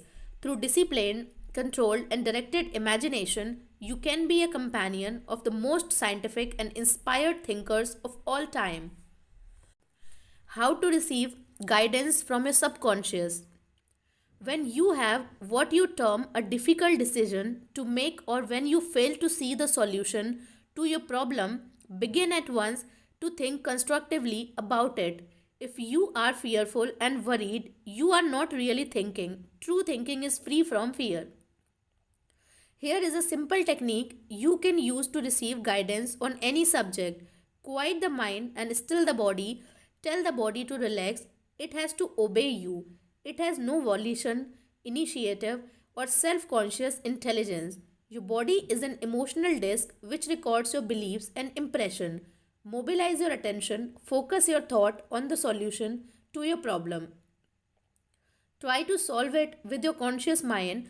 Think how happy you would be about the perfect solution. Sense the feeling you would have if the perfect answer were yours now. Let your mind play with this mood in a relaxed way, then drop off to sleep. When you awaken and you do not have the answer, get busy about something else. Probably when you are preoccupied with something else, the answer will come into your mind like toast pops out of a toaster. In receiving guidance from the subconscious mind, the simple way is the best. This is an illustration. I once lost a valuable ring which was in heirloom. I looked everywhere for it and I could not locate it. At night, I talked to the subconscious in the same manner that I talk to anyone. I said to it prior to dropping off to sleep, you know all things. You know where that ring is, and you now reveal to me where it is. In the morning, I awoke suddenly with the words ringing in my ear, ask Robert. I thought it very strange that I should ask Robert, a young boy about 9 years of age. However, I followed the inner voice of intuition. Robert said, oh, yes, I picked it up in the yard while I was playing with the boys. I placed it on the desk in my room. I did not think it worth anything, so I did not say anything about it. The subconscious mind will always answer you if you trust it. His subconscious revealed the location of his father's will. A young man who attends my lectures, I had this experience. His father died and apparently left no will. However, this man's sister told him that their father had confided to her that a will had been executed which was fair to all. Every attempt to locate the will failed. Prior to sleep, he talked to his deeper mind as follows. I now turn this request over the subconscious mind. It knows just where that will is and reveals it to me. Then he condensed his request down to one word, answer, repeating it over and over again as a lullaby. He lulled himself to sleep with the word answer. The next morning, this young man had an overpowering hunch to go to a certain bank in Los Angeles where he found a safe deposit vault registered in the name of his father, the content of which solved all his problem. Your thought as you go to sleep arouses the powerful latency which is within you. For example, let us suppose you are wondering whether to sell your home, buy a certain stock, sever a partnership, move to New York or stay in Los Angeles, dissolve the present contract or take a new one. Do this. Sit quietly in your armchair or at the desk in your office. Remember that there is a universal law of action and reaction. The action is your thought, the reaction is the response from your subconscious mind. The subconscious mind is reactive and reflexive. This is its nature. It rebounds, rewards, and repays. It is the law of correspondence. It responds by corresponding. As you contemplate right action, you will automatically experience a reaction or response in yourself which represent the guidance of answer of your subconscious mind. In seeking guidance, you simply think quietly about right action, which means that you are using the infinite intelligence resident in the subconscious mind to the point where it begins to use you. From there on, your course of action is directed and controlled by the subjective wisdom within you, which is all wise and omnipotent. Your decision will be right. There will only be right action because you are under a subjective compulsion to do the right thing. I use the word compulsion because the law of the subconscious is compulsion. The secret of guidance. The secret of guidance or right action is to mentally devote yourself to the right answer until you find its response in you. The response is a feeling, an inner awareness, an overpowering hunch whereby you know that you know. You have used the power to the point where it begins to use you. You cannot possibly fail or make one false step while operating under the subjective wisdom within you. You will find that all your ways are pleasantness and all your paths are peace. Highlights to recall. Number 1. Remember that the subconscious mind has determined the success and wonderful achievements of all great scientific workers. Number 2. By giving your conscious attention and devotion to the solution of a perplexing problem, your subconscious mind gathers all the necessary information and presents its full blown to the conscious mind. Number 3. If you are wondering about the answer to a problem, try to solve it objectively. Get all the information you can from research and also from others. If no answer comes, turn it over to your subconscious mind prior to sleep, and the answer always comes, it never fails. Number 4. You do not always get the answer overnight. Keep on turning your request over to your subconscious until the day breaks and the shadow flee away. Number 5. You delay the answer by thinking it will take a long time or that it is a major problem. Your subconscious has no problem, it knows only the answer. Number 6. Believe that you have the answer now. Feel the joy of the answer and the way you would feel if you had the perfect answer. Your subconscious will respond to your feeling. Number 7. Any mental picture backed by faith and perseverance will come to pass through the miracle working power of your subconscious. Trust it, believe in its power, and wonders will happen as you pray. Number 8. Your subconscious is the storehouse of memory, and within your subconscious are recorded all your experiences since childhood. Number 9. Scientists mediating on ancient scrolls, temples, fossils, etc., are able to reconstruct scenes of the past and make them alive today. Their subconscious mind comes to their aid. Number 10. Turn over your request for a solution to your subconscious prior to sleep. Trust it in and believe in it, and the answer will come. It knows all the sees all, but you must not doubt the question of its powers. Number 11. The action is your thought, and the reaction is the response of your subconscious mind. If your thoughts are wise, your actions and decisions will be wise. Number 12. Guidance comes as a feeling, an inner awareness, an overpowering hunch by which you know that you know. It is an inner sense of touch. Follow it.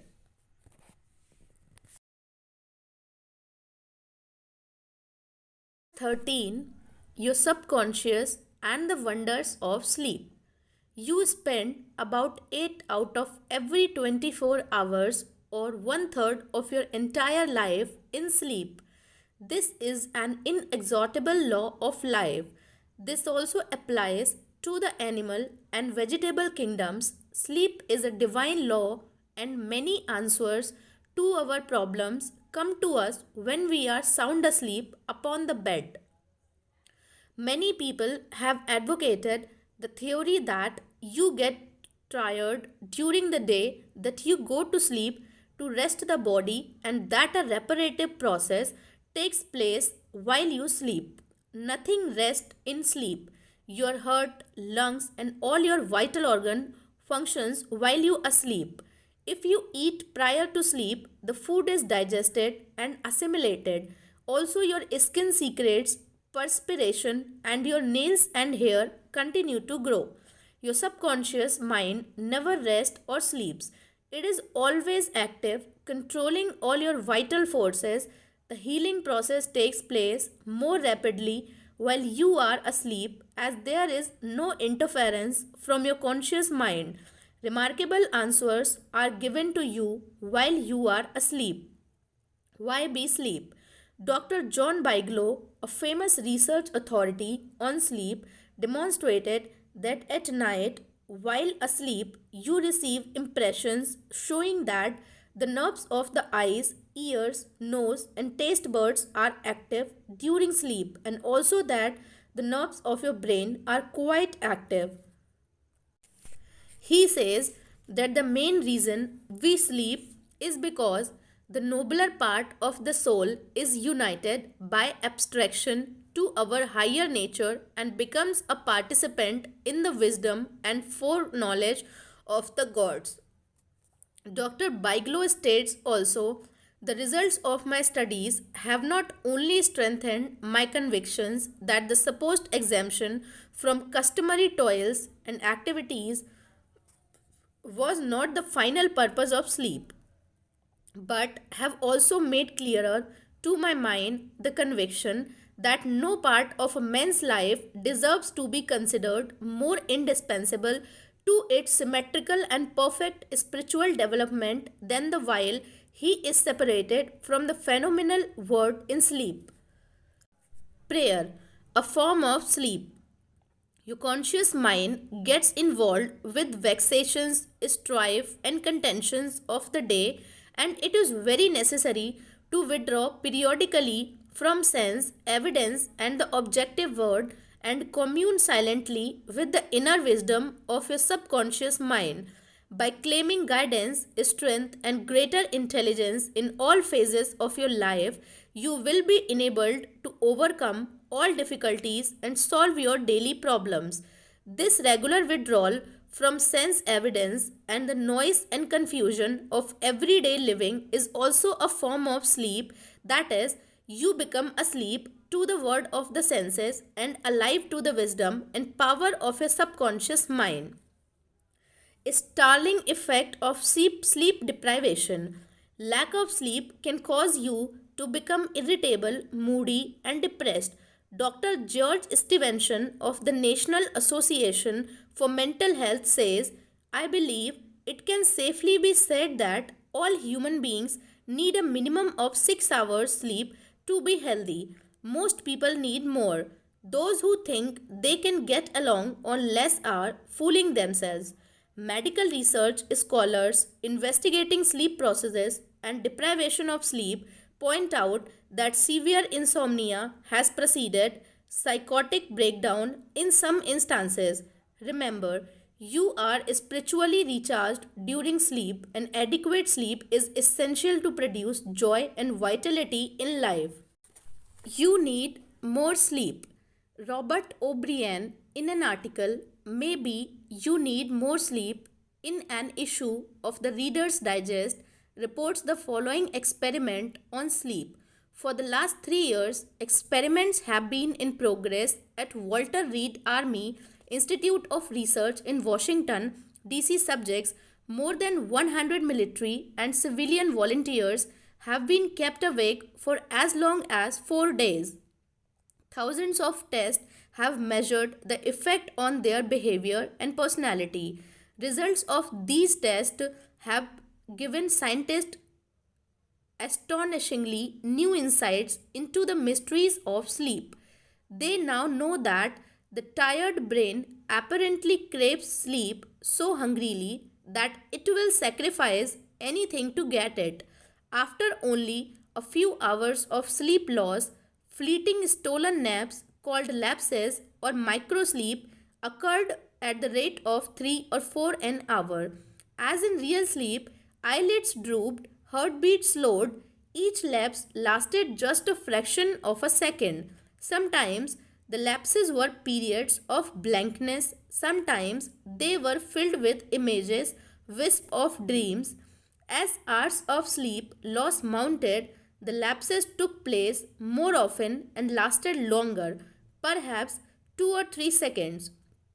Even if the subjects had been piloting an airliner in a thunderstorm, they still could not have resisted microsleeps for those few priceless seconds, and it can happen to you, as many who have fallen asleep at the wheel of a car can testify. Another startling effect of sleep deprivation was its attack on human memory and perception. Many sleep deprived subjects were unable to retain information long enough to relate it to the task they were supposed to perform. They were totally befuddled in situations requiring them to hold several factors in mind and act on them as a pilot must when he skillfully integrates wind direction, airspeed, altitude, and glide path to make a safe landing. Sleep brings counsel. A young lady in Los Angeles who listens to my morning radio talks told me that she had been offered a lucrative position in New York City at twice her present salary. She was wondering whether to accept or not and prayed prior to sleep as follows. The creative intelligence of my subconscious mind knows what is best for me. Its tendency is always lifeward, and it reveals to me the right decision which blesses me and all concerned. I give thanks for the answer which I know will come to me. She repeated this simple prayer over and over again as a lullaby prior to sleep, and in the morning she had a persistent feeling that she should not accept the offer. She rejected the offer, and subsequent event verified her inward sense of knowing because the company went bankrupt in a few months following their offer of employment to her. The conscious mind may be correct on the fact objectively known, but the intuitive faculty of our subconscious mind saw the failure of the concern in question and prompted her accordingly. Saved from certain disaster, I will illustrate how the wisdom of a subconscious mind can instruct you and protect you relative to your request for right action as you go to sleep. Many years ago, before the Second World War, I was offered a very lucrative assignment in the Orient, and I prayed for guidance and the right decision as follows. Infinite intelligence within me knows all things, and the right decision is revealed to me in divine order. I will recognize the answer when it comes. I repeated this simple prayer over and over again as a lullaby prior to sleep, and in a dream came the vivid realization of things to come. 3 years hence, an old friend appeared in the dream and said, "Read these headlines, do not go." The headlines of the newspaper, which appeared in the dream, related to war and the attack on Pearl Harbor. Occasionally, the writer dreams literally. The aforementioned dream was undoubtedly a dramatization of the subconscious mind, which projected a person whom I trusted and respected. To some, a warning may come in the form of a mother who appears in a dream. She tells the person not to go here or there and the reason for the warning. Your subconscious mind is all wise. It knows all things. Often, it will speak to you only in a voice that your subconscious mind will immediately accept as true. Sometimes, your subconscious will warn you in a voice which sounds like that of your mother or some loved one, which may cause you to stop on the street. You may find if you had gone another foot, a falling object from a window might have struck you on the head.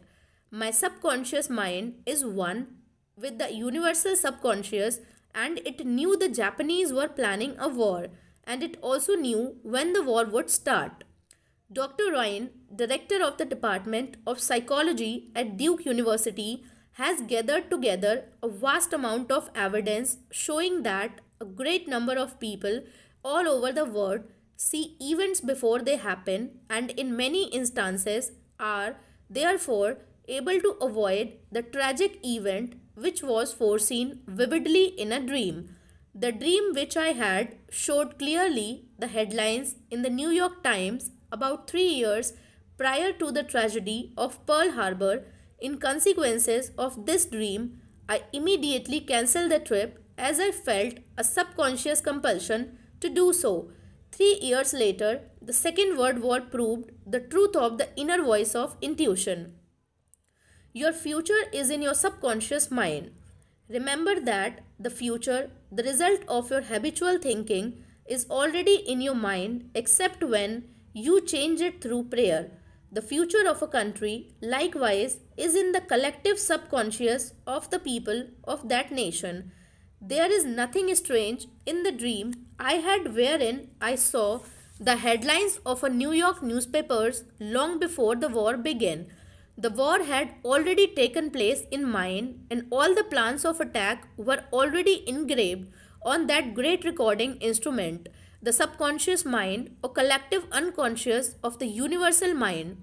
Tomorrow's events are in your subconscious mind, so are next week's and next month's, and they may be seen by a highly psychic or clairvoyant person. No disaster or tragedy can happen to you if you decide to pray. Nothing is predetermined or foreordained. Your mental attitude, that is the way you think, feel, and believe, determines your destiny. You can, through scientific prayer, which is explained in a previous chapter, mold, fashion, and create your own future. Whatsoever a man soweth, that shall be also reap. A cat nap nets him $15,000. One of my students mailed me a newspaper clipping 3 or 4 years ago about a man called Ray Hammerstorm, a roller at the steel works in Pittsburgh operated by Jones and Laughlin Steel Corporation. He received $15,000 for his dream. According to the article, the engineers could not fix a faulty switch in a newly installed bar mill which controlled the delivery of straight bars to the cooling beds. The engineers worked on the switch about 11 or 12 times to no avail. Hammerstrom thought a lot about the problem and tried to figure out a new design which might work. Nothing worked. One afternoon, he lay down for a nap, and prior to sleep, he began to think about the answer to the switch problem. He had a dream in which a perfect design for the switch was portrayed. When he awoke, he stretched his new design according to the outline of his dream. This visionary catnap won Hammerstrom a check for $15,000, the largest award the firm ever gave an employee for a new idea. How a famous professor solved his problem in sleep. Dr. H.B. Helpret, professor of Assyrian at the University of Pennsylvania, wrote as follows: One Saturday evening, I had been wearing myself in the vain attempt to decipher two small fragments of agate which were supposed to belong to the finger rings of some Babylonians. About midnight, weary and exhausted, I went to bed and dreamed the following remarkable dream. A tall, thin priest of Nippur, about 40 years of age, led me to the treasure chamber of the temple, a small, low ceilinged room without windows, while scraps of agate and lapis lazuli lay scattered on the floor. Here he addressed me as follows: The two fragments which you have published separately on pages 22 and 26 belong together are not finger rings. The first two rings served as earrings for the statue of the god. The two fragments you have are the portions of them. If you will put them together, you will have confirmation of my words. I awoke at once. I examined the fragments and to my astonishment found the dream verified. The problem was then at last solved.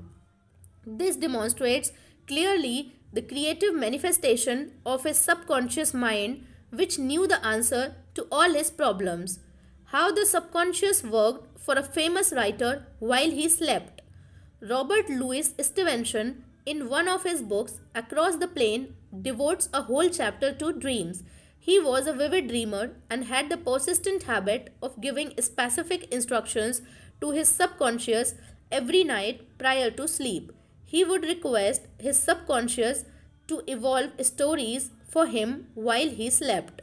For example, if Stevenson's funds were at a low ebb, his command to his subconscious would be something like this: Give me a good thrilling novel which will be marketable and profitable. His subconscious responded magnificently. Stevenson says, These little brownies, the intelligence and powers of his subconscious, can tell me a story piece by piece, like a serial, and keep me, its supposed creator, all the while in total ignorance of where they aim. And he added, That part of my work which is done when I'm up and about while he is consciously aware and awake is by no means necessarily mine, since all goes to show that the brownies have a hand in it even then. Sleep in peace and wake in joy. To those who suffer from insomnia, you will find the following prayer very effective. Repeat it slowly, quietly, and lovingly prior to sleep. My toes are relaxed, my ankles are relaxed, my abdominal muscles are relaxed, my heart and lungs are relaxed, my hands and arms are relaxed, my neck is relaxed, my brain is relaxed, my face is relaxed, my eyes are relaxed, my whole mind and body are relaxed. I fully and freely forgive everyone, and I sincerely wish for them harmony, health, peace, and all the blessings of life. I am at peace. I am poised, serene, and calm. I rest in security and in peace. A great stillness steals over me, and a great calm quiets my whole being as I realize the divine presence within me. I know that the realization of life and love heals me. I wrap myself in the mantle of love and fall asleep filled with good will for all. Throughout the night, peace remains with me. and in the morning I shall be filled with life and love. A circle of love is drawn around me. I will fear no evil, for thou art with me. I sleep in peace, I wake in joy, and in him I live, move, and have my being. Summary of your aids to the wonders of sleep. Number 1. If you are worried that you will not wake up on time, suggest to your subconscious mind prior to sleep the exact time you wish to arise and it will awaken you. It needs no clock. Do the same thing with all problems. There is nothing too hard for your subconscious. Number 2. Your subconscious never sleeps. It is always on the job. It controls all your vital functions. Forgive yourself and everyone else before you go to sleep, and healing will take place much more rapidly. Number 3. Guidance is given you while you are asleep, sometimes in a dream. The healing currents are also released, and in the morning you feel refreshed and rejuvenated. Number 4. When troubled by the vexations and strife of the day, still the wheels of your mind and thinks about the wisdom and intelligence lodged in your subconscious mind, which is ready to respond to you.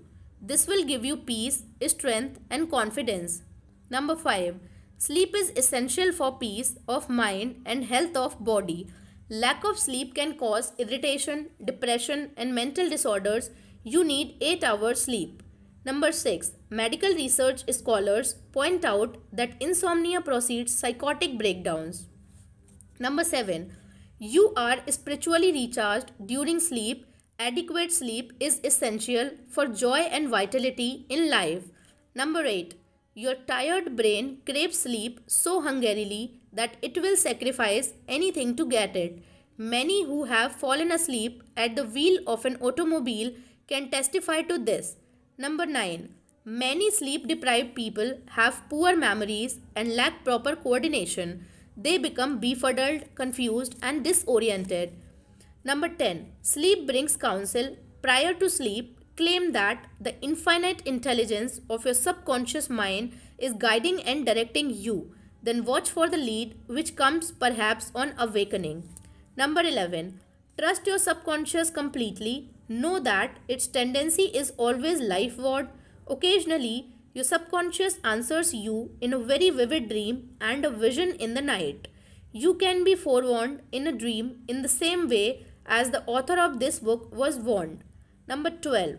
Your future is in your mind now. Based on your habitual thinking and beliefs, claim infinite intelligence leads and guides you, and that all good is yours, and your future will be wonderful. Believe it and accept it. Accept the best, and invariably the best will come to you. Number 13. If you are writing a novel, play, or book, or are working on an invention, speak to your subconscious mind at night and claim boldly that its wisdom, intelligence, and power are guiding, directing, and revealing to you the ideal play, novel, book, or revealing the perfect solution, whatever it may be. Wonders will happen as you pray this way. Chapter 14. Your subconscious mind and marital problems. Ignorance of the functions and powers of the mind is the cause of all marital trouble. Friction between husband and wife can be solved by each using the law of mind correctly.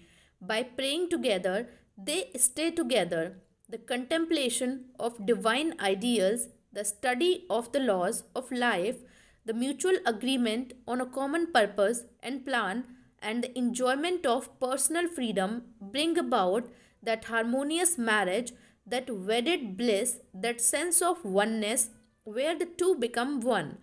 The best time to prevent divorce is being before marriage.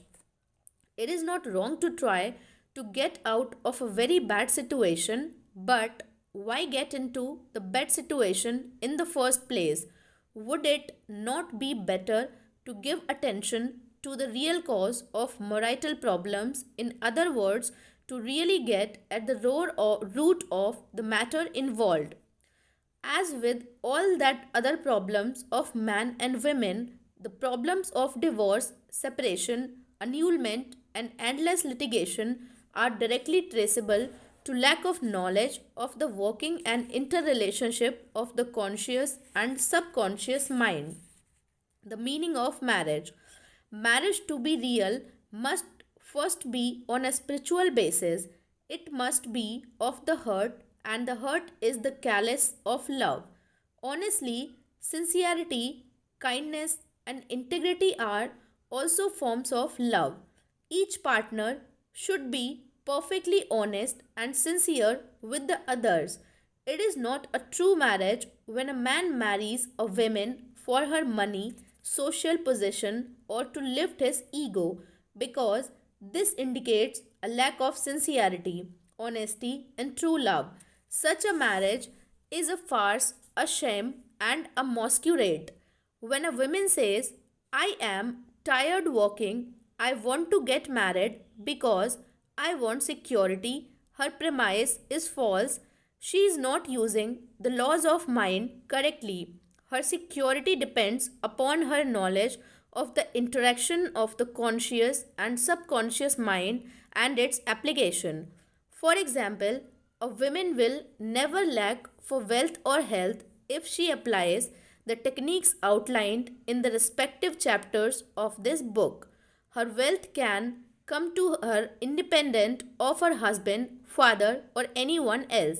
A woman is not dependent on her husband for health, peace, joy, inspiration, guidance, true wealth, security, happiness, or anything in the world. Her security and peace of mind come from her knowledge of the inner powers within her and from the constant use of the laws of her own mind in a constructive fashion. How to attract the ideal husband. You are now acquainted with the way your subconscious mind works. You know that whatever you impress upon it will be experienced in your world. Begin now to impress your subconscious mind with the qualities and characteristics you desire in a man. The following is an excellent technique. Sit down at night in your armchair, close your eyes, let go, relax the body, become very quiet, passive, and receptive. Talk to your subconscious mind and say to it, I am now attracting a man into my experience who is honest, sincere, loyal, faithful, peaceful, happy, and prosperous. These qualities which I admire are sinking down into my subconscious mind now. As I dwell upon these characteristics, they become a part of me and are embodied subconsciously. I know there is an irresistible law of attraction and that I attract to me a man according to my subconscious belief. I attract that which I feel to be true in my subconscious mind. I know I can contribute to his peace and happiness. He loves my ideals and I love his ideals. He does not want to make me over, neither do I want to make him over. There is mutual love, freedom, and respect. Practice this process of impregnating your subconscious mind. You will have the joy of attracting to you a man possessing the qualities and characteristics you mentally dwell upon.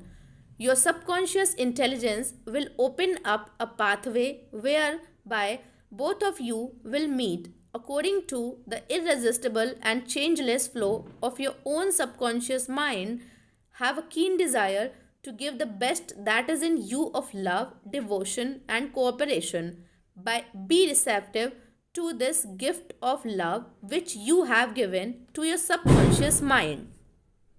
How to attract the ideal wife. Affirm as follows: I now attract the right woman who is in complete accord with me. This is a spiritual union because it is divine love functioning through the personality of someone with whom I blend perfectly. I know I can give to this woman love, light, peace, and joy. I feel and believe I can make this woman's life full, complete, and wonderful. I now decree that she possesses the following qualities and attributes. She is spiritual, loyal, faithful, and true. She is harmonious, peaceful, and happy. We are irresistibly attracted to each other. Only that which belongs to love, truth, and beauty can enter my experience. I accept my ideal companion now. As you think quietly and with interest on the qualities and attributes which you admire in the competition you seek, you will build the mental equivalent into your mentality. Then the deeper currents of your subconscious mind will bring both of you together in divine order. No need for third mistake. Recently, a teacher said to me, I have had three husbands, and all three have been passive, submissive, and dependent on me to make all decisions and govern everything. Why do I attract such type of man? I asked her whether she had known that her second husband was the effeminate type, and she replied, Of course not. Had I known, I would not have married him. Apparently, she had not learned anything from the first mistake. The trouble was with her own personality makeup. She was very masculine, domineering, and unconsciously wanted someone who would be submissive and passive so that she could play the dominant role. All this was unconscious motivation, and her subconscious picture attracted to her what she subjectively wanted. She had to learn to break the pattern by adopting the right prayer process. How she broke the negative pattern. The above mentioned woman learned a simple truth. When you believe you can have the type of man you idealize, it is done unto you as you believe. The following is the specific prayer she used to break the old subconscious pattern and attract to her the ideal mate.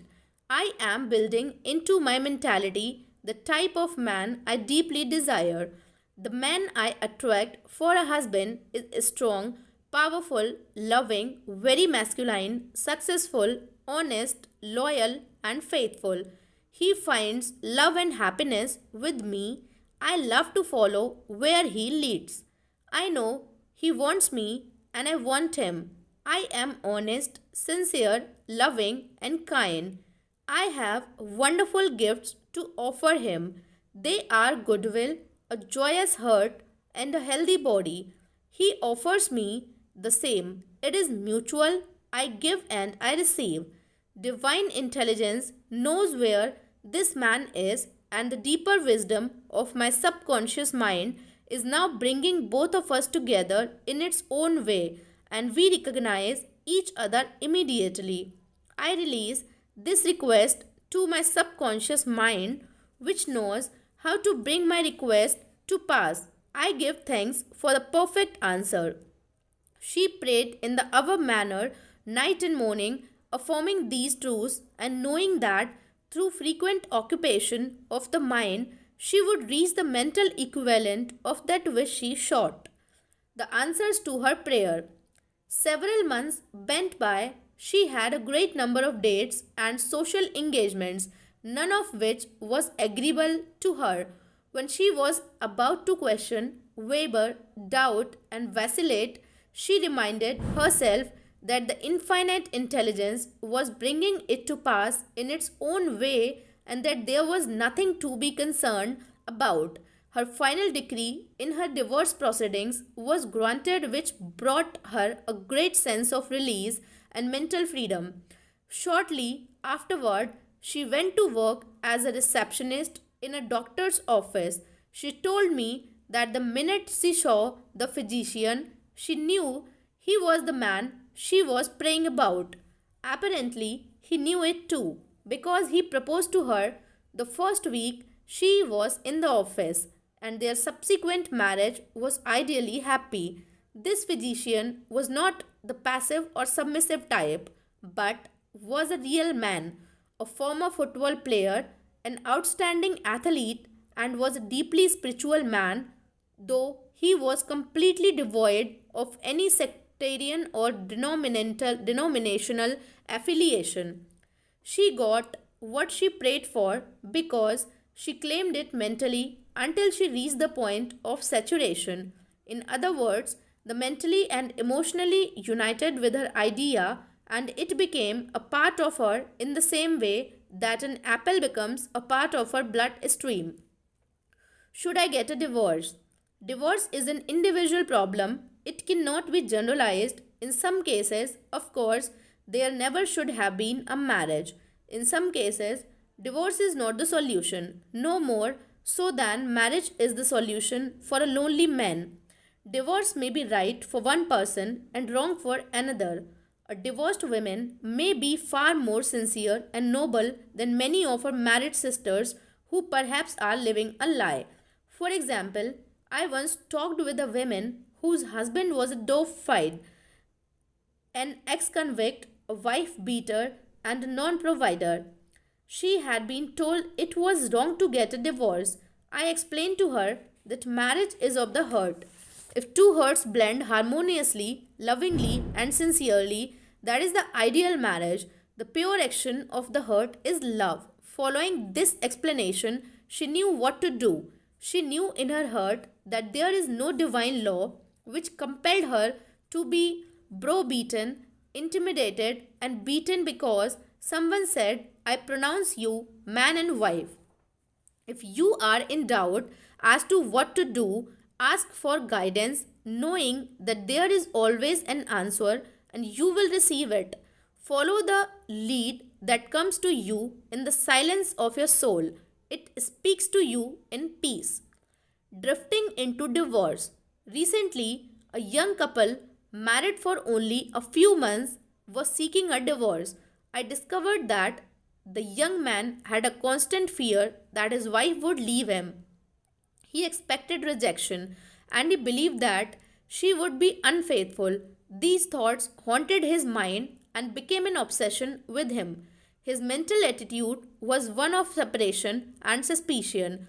She felt unresponsive to him.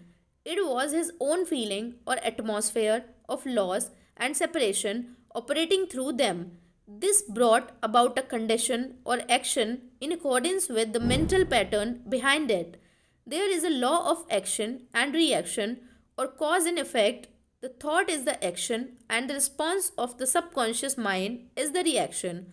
His wife left home and asked for a divorce, which is what he feared and believed she would do.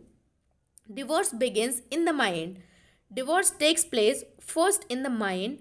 The legal proceedings follow after. These two young people were full of resentment, fear, suspicion, and anger. These attitudes weaken, exhaust, and deep debilitate the whole being. They learned that hate divides and that love reunites.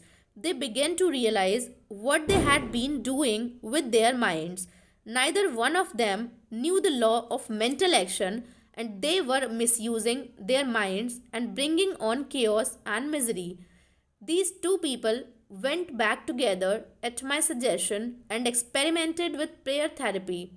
They began to radiate love, peace, and goodwill to each other. Each one practiced radiating harmony, health, peace, and love to the other, and they alternated in the reading of the Psalms every night. Their marriage is growing more beautiful every day. The nagging wife. Many times, the reason the wife nags is because she gets no attention. Of, Oftentimes, it is craving for love and affection. Give your wife attention and show your appreciation. Praise and exalt all her many good points. There is also the nagging type of women who wants to make the man conform to her particular pattern. This is about the quickest way in the world to get rid of a man. The wife and the husband must cease being scavengers, always looking at the petty faults or errors in each other. Let each give attention and praise for the constructive and wonderful qualities in the other. The brooding husband. If a man begins to brood, grows morbid against his wife because of the things she said or did, he is psychologically speaking committing adultery. One of the meanings of adultery is idolatry, that is, giving attention to or uniting mentally with that which is negative and destructive. When a man is silently resenting his wife and is full of hostility towards her, he is unfaithful. He is not faithful to his marriage vows, which are to love, cherish, and honor her all the days of his life. The man who is brooding, bitter, and resentful can swallow his sharp remarks, abate his anger, and he can go to great lengths to be considerate, kind, and courteous. He can deftly skirt the differences through praise and mental effort. He can get out of the habit of antagonism. Then he will be able to get along better not only with his wife but with his business associate also. Assume the harmonious state and eventually you will find peace and harmony.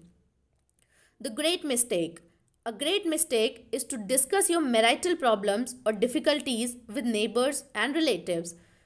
Suppose, for example, a wife says to the neighbor, John never gives me any money. He treats my mother abominably, drinks to excess, and is constantly abusive and insulting. Now, this wife is degrading and belittling her husband in the eyes of all the neighbors and relatives. He no longer appears as the ideal husband to them. Never discuss your marital problems with anyone except a trained counselor.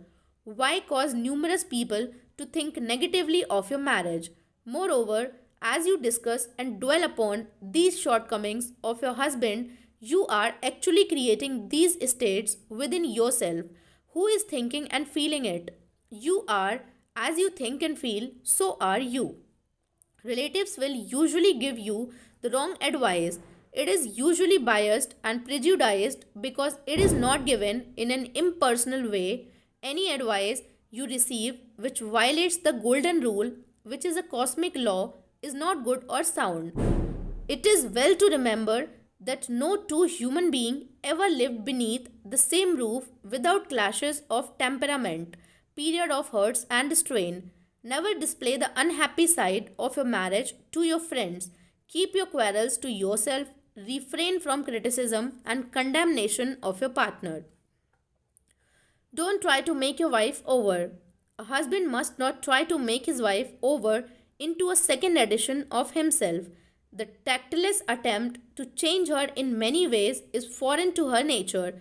These attempts are always foolish and many times result in a dissolution of the marriage. These attempts to alter her destroy her pride and self esteem and arouse a spirit of contrariness and resentment that proves fatal to the marriage bond. Adjustments are needed, of course, but if you have a good look inside your own mind and study your character and behavior, you will find so many shortcomings. They will keep you busy the rest of your life. If you say, I will make him over into what I want, you are looking for trouble and the divorce court. You are asking for misery. You will have to learn the hard way that there is no one to change but yourself. Pray together and stay together through steps in prayer. The first step: never carry over from one day to another accumulated irritations arising from little disappointments. Be sure to forgive each other for any sharpness before you retire at night. The moment you awaken in the morning, claim infinite intelligence is guiding you in all your ways. Send out loving thoughts of peace, harmony, and love to your marriage partner, to all members of the family, and to the whole world. The second step: the say grace at breakfast. Give thanks for the wonderful food, for your abundance, and for all your blessings. Make sure that no problems, worries, or arguments shall enter into the table conversation. The same applies at dinner time. Say to your wife or husband, I appreciate all you are doing and I radiate love and goodwill to you all day long. The third step: the husband and wife should alternate in praying each night. Do not take your marriage partner for granted. Show your appreciation and love. Think appreciation and goodwill rather than condemnation, criticism, and nagging. The way to build a peaceful home and a happy marriage is to use a foundation of love, beauty, harmony, mutual respect, faith in God, and all things good. Read the 23rd, 27th, and 91st Psalms and the 11 chapters of Hebrews, the 13th chapter of 1st Corinthians, and other great texts of the Bible before going to sleep. As you practice these truths, your marriage will grow more and more blessed through the years. Review your actions. Number 1. Ignorance of mental and spiritual laws is the cause of all marital unhappiness. By praying scientifically together, you stay together. Number 2. The best time to prevent divorce is before marriage. If you learn how to pray in the right way, you will attract the right mate for you. Number 3. Marriage is the union of a man and women who are bound together by love. Their hearts beat as one and they move onward, upward, and Godward. Number 4. Marriage does not bequeath happiness. People find happiness by dwelling on the eternal truths of God and the spiritual values of life. Then the man and women can contribute to each other's happiness and joy. Number 5. You attract the right mate by dwelling on the qualities and characteristics you admire in a woman or a man, and then your subconscious mind will bring you together in divine order. Number 6. You must build into your mentality and the mental equivalent of what you want in a marriage partner. If you want to attract an honest, sincere, and loving partner in life, you must be honest, sincere, and loving yourself. Number 7. You do not have to repeat mistakes in marriage. When you really believe you can have the type man or woman you idealize, it is done unto you as you believe. To believe is to accept something as true. Accept your ideal companion now mentally. Number 8. Do not wonder how, why, or where you will meet the mate you are praying for. Trust implicitly the wisdom of your subconscious mind. It has the know how and you don't have to assist it. Number 9. You are mentally divorced when you indulge in peeves, grudges, ill will, and hostility toward your marriage partner. You are mentally dwelling with error in the bed of your mind. Adhere to your marriage vows. I promise to cherish, love, and honor him or her all the days of my life. Number 10. Cease projecting fear patterns to your marriage partner. Project love, peace, harmony, and goodwill, and your marriage will grow more beautiful and more wonderful through the years. Number 11. Radiate love, peace, and goodwill to each other. These vibrations are picked up by the subconscious mind, resulting in mutual trust, affection, and respect. Number 12. A nagging wife is usually seeking attention and appreciation. She is craving for love and affection. Praise and exalt her many good points. Show her that you love her and appreciate her. Number 13. A man who loves his wife does not do anything unloving or unkind in word, manner, or action. Love is what love does. Number 14. In marital problems, always seek expert advice. You would not go to a carpenter to pull a tooth, neither should you discuss your marriage problems with relatives or friends. You should go to a trained person for counsel. Number 15. Never try to make your wife or husband over. These attempts are always foolish and tend to destroy the pride and self esteem of the other. Moreover, it arouses a spirit of resentment that proves fatal to the marriage bond. Cease trying to make the other a second edition of yourself. Number 16. Pray together and you will stay together. Scientific prayer solves all problems. Mentally, picture your wife as she ought to be: joyous, happy, healthy, and beautiful. She, your husband, as he ought to be: strong, powerful, loving, harmonious, and kind. Maintain this mental picture and you will experience the marriage made in heaven, which is harmony and peace.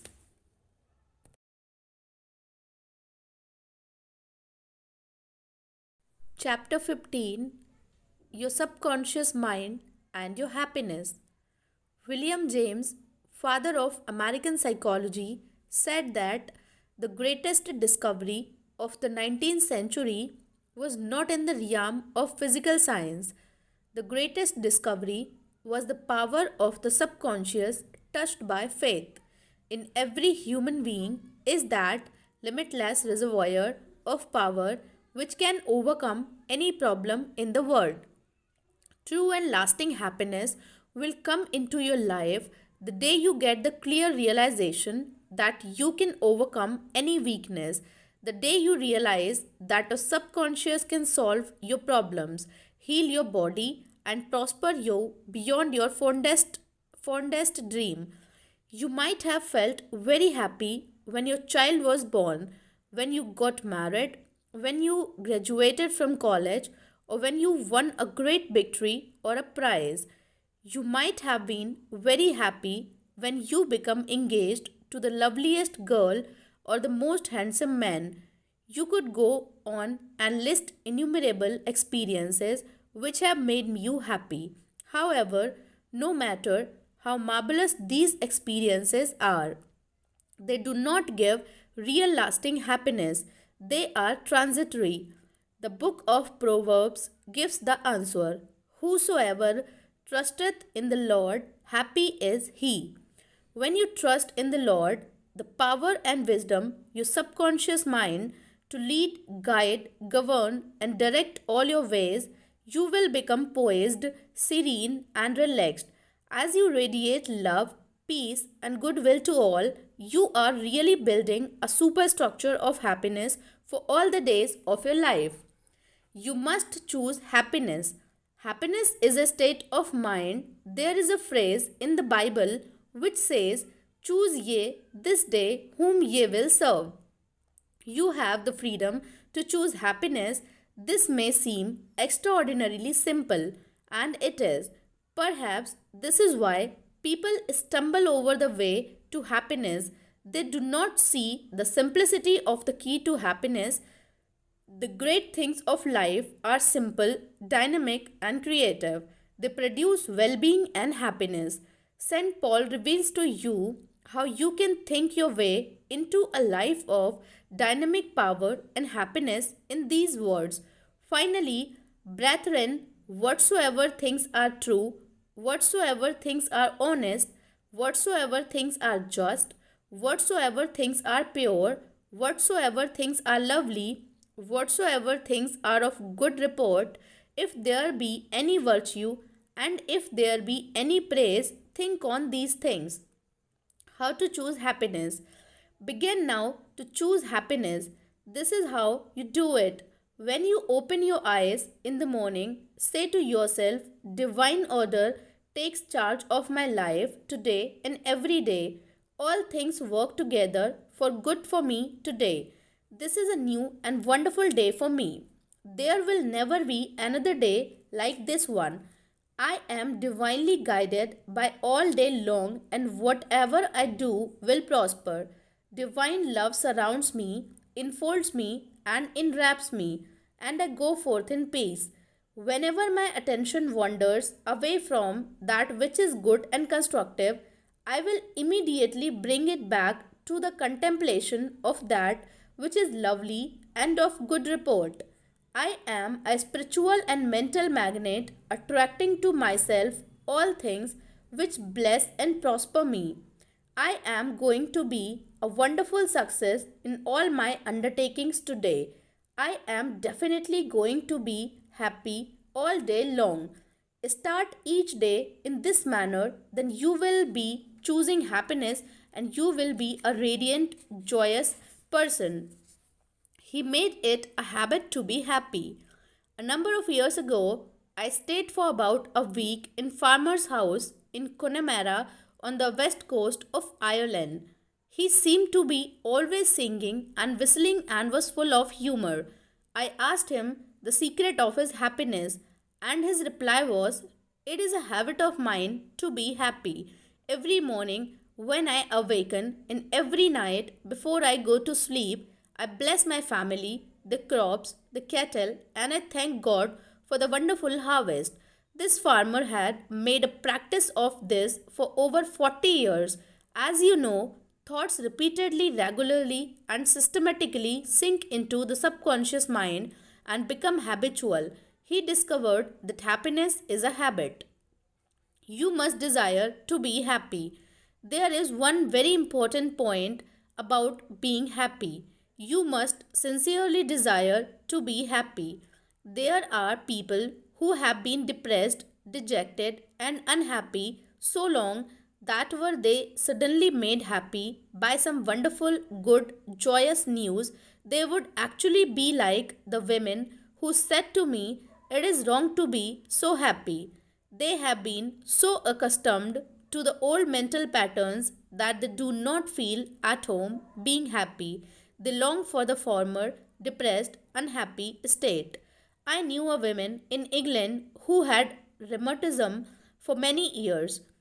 She would pat herself on the knee and say, "My rheumatism is bad today. I cannot go out. My rheumatism keeps me miserable." This dear elderly lady got a lot of attention from her son, daughter, and the neighbors. She really wanted her rheumatism. She enjoyed her misery, as she called it. This woman did not really want to be happy. I suggested a curative procedure to her. I wrote down some biblical verses and told her that if she gave attention to these truths, her mental attitude would undoubtedly change and would result in her faith and confidence in being restored to health. She was not interested. There seems to be a peculiar mental morbid streak in many people whereby they seem to enjoy being miserable and sad. Why choose unhappiness? Many people choose unhappiness by entertaining these ideas. Today is a black day, everything is going to go wrong. I am not going to succeed, everyone is against me. Business is bad and it is going to get worse. I am always late. I never get the breaks. He can, but I can't. If you have this attitude of mind, the first thing in the morning, you will attract all these experiences to you and you will be very unhappy. Begin to realize that the world you live in is determined largely by what goes on in your mind. Marcus Aurelius, the great Roman philosopher and sage, said, "A man's life is what his thoughts make of it." Emerson, America's foremost philosopher, said, "A man is what he thinks all day long." The thoughts you habitually entertain in your mind have the tendency to actualize themselves in physical conditions. Make certain you do not indulge in negative thoughts, defeatist thoughts, or unkind, depressing thoughts. Recall frequently to your mind that you can experience nothing outside your own mentality. If I had $1 million, I would be happy. I have visited many men in mental institutions who were millionaires, but they insisted they were penniless and destitute. They were incarcerated because of psychotic, paranoid, and manic depressive tendencies. Wealth in and of itself will not make you happy. On the other hand, it is not a deterrent to happiness. Today, there are many people trying to buy happiness through the purchase of radios, television set, automobiles, a home in the country, a private yacht, and a swimming pool. But happiness cannot be purchased or procured in that way. The kingdom of happiness is in your thought and feeling. Too many people have the idea that it makes something artificial to produce happiness. Some say, "If I were elected mayor, made president of the organization, promoted to general manager of the corporation, I would be happy." The truth is that happiness is a mental and spiritual state. None of these positions mentioned will necessarily bequeath happiness. Your strength, joy, and happiness consist in finding out the law, divine order, and right action lodged in your subconscious mind, and by applying these principles in all phases of your life. He found happiness to be the harvest of a quiet mind. Lecturing in San Francisco some years ago, I interviewed a man who was very unhappy and dejected over the way his business was going. He was the general manager. His heart was filled with resentment toward the vice president and the president of the organization. He claimed that They opposed him. Because of this internal strife, business was declining. He was receiving no dividends or stock bonuses. This is how he solved his business problem. The first thing in the morning, he affirmed quietly as follows: all those working in our corporation are honest, sincere, cooperative, faithful, and full of goodwill to all. They are mental and spiritual links in the chain of this corporation growth, welfare, and prosperity. I radiate love, peace, and goodwill in my thoughts, words, and deeds to my two associates and to all those in the company. The president and the vice president of our company are divinely guided in all their undertakings. The infinite intelligence of my subconscious mind makes all decisions through me. There is only right action in all our business transactions and in our relationship with each other.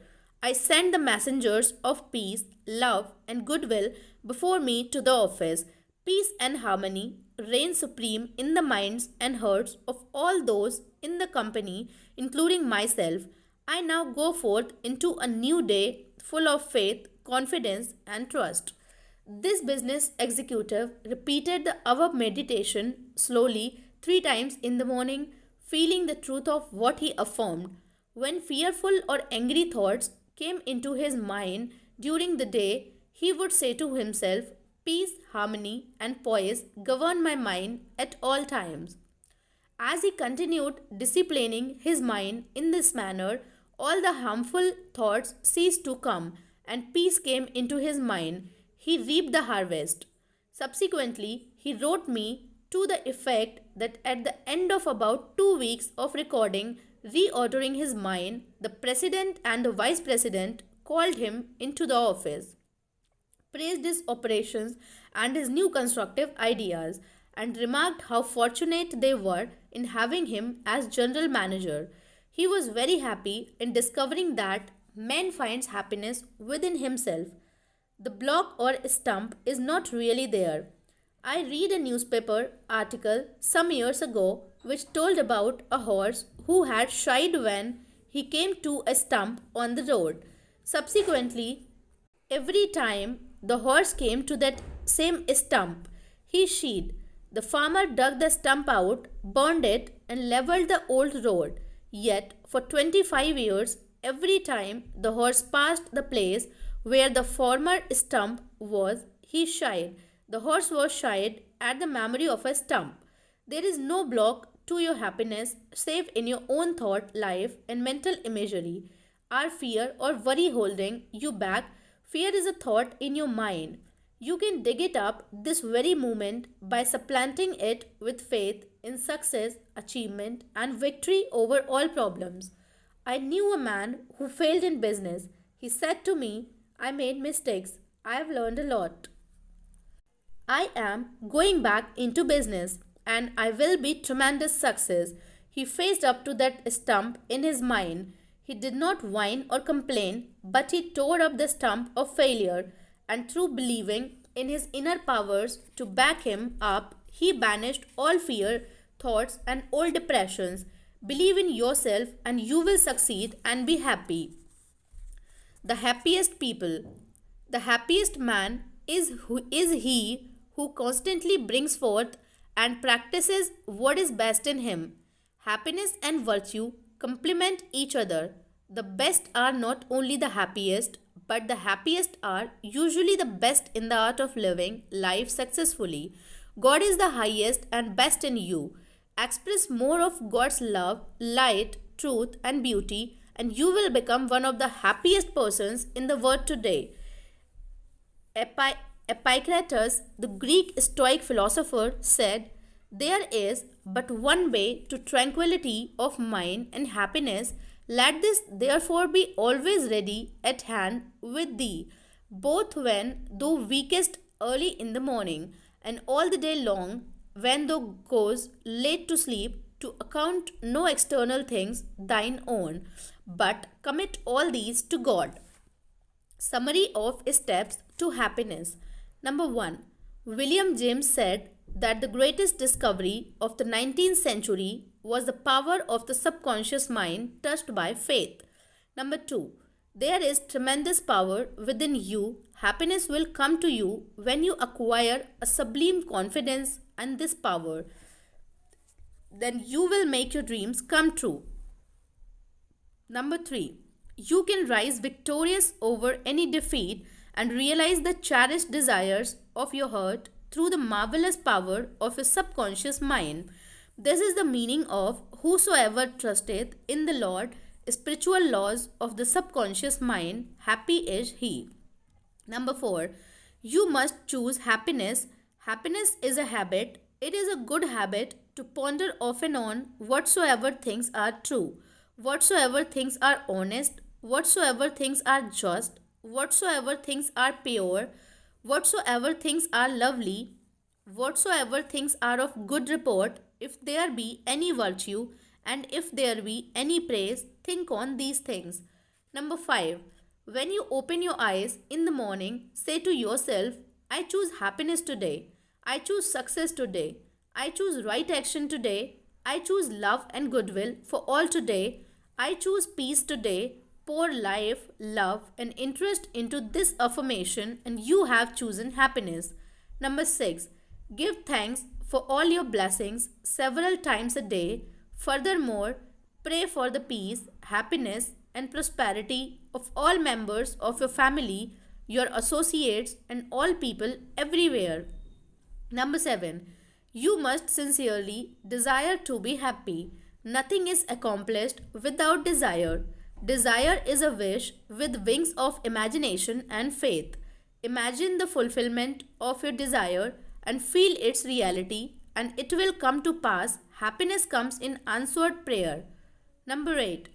By constantly dwelling on thoughts of fear, worry, anger, fear, and failure, hate, you will become very depressed and unhappy. Remember, your life is what your thoughts make of it. Number 9. You cannot buy happiness with all the money in the world. Some millionaires are very happy, some are very unhappy. Many people with very little worldly goods are very happy, and some are very unhappy. Some married people are happy and some are very unhappy. Some single people are happy while some are very unhappy. The kingdom of happiness is in your thought and feeling. Number 10. Happiness is the harvest of a quiet mind.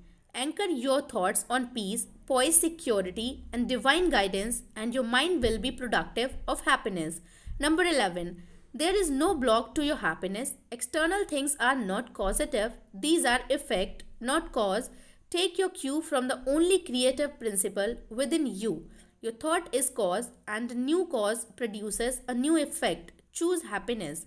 Number 12.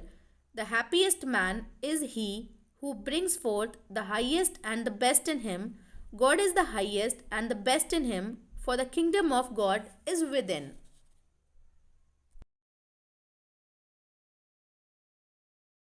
Chapter 16. Your subconscious mind and harmonious human relations. In studying this book, you learn that your subconscious mind is a recording machine which faithfully reproduces whatever you impress upon it. This is one of the reasons for the application of the golden rule in human relations. All things whatsoever ye would that man should do unto you, do ye even so to them. This quotation has outer and inner meanings. You are interested in its inner meaning from the standpoint of your subconscious mind, which is as you would that man should think about you, think you about them in like manner, as you would that man should feel about you, feel you also about them in like manner, as you would want men to act toward you, act you toward them in like manner. For example, you may be polite and courteous to someone in your office, but when his back is turned, you are very critical and resentful toward him in your mind. Such negative thoughts are highly destructive to you. It is like taking poison.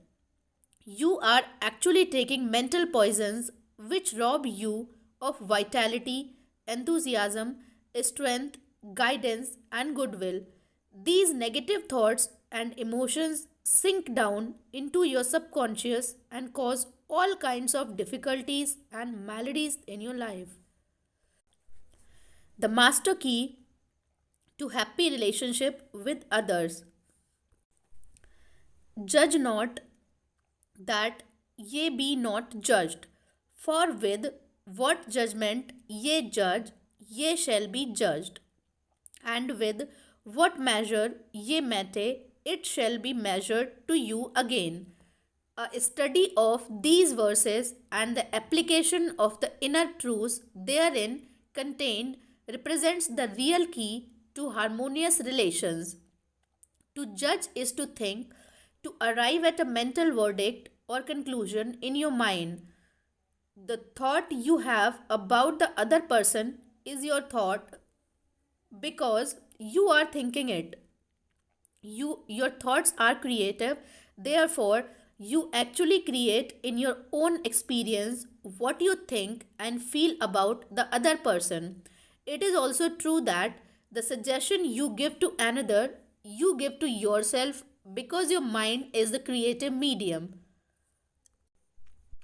This is why it is said, for with what judgment ye judge, ye shall be judged.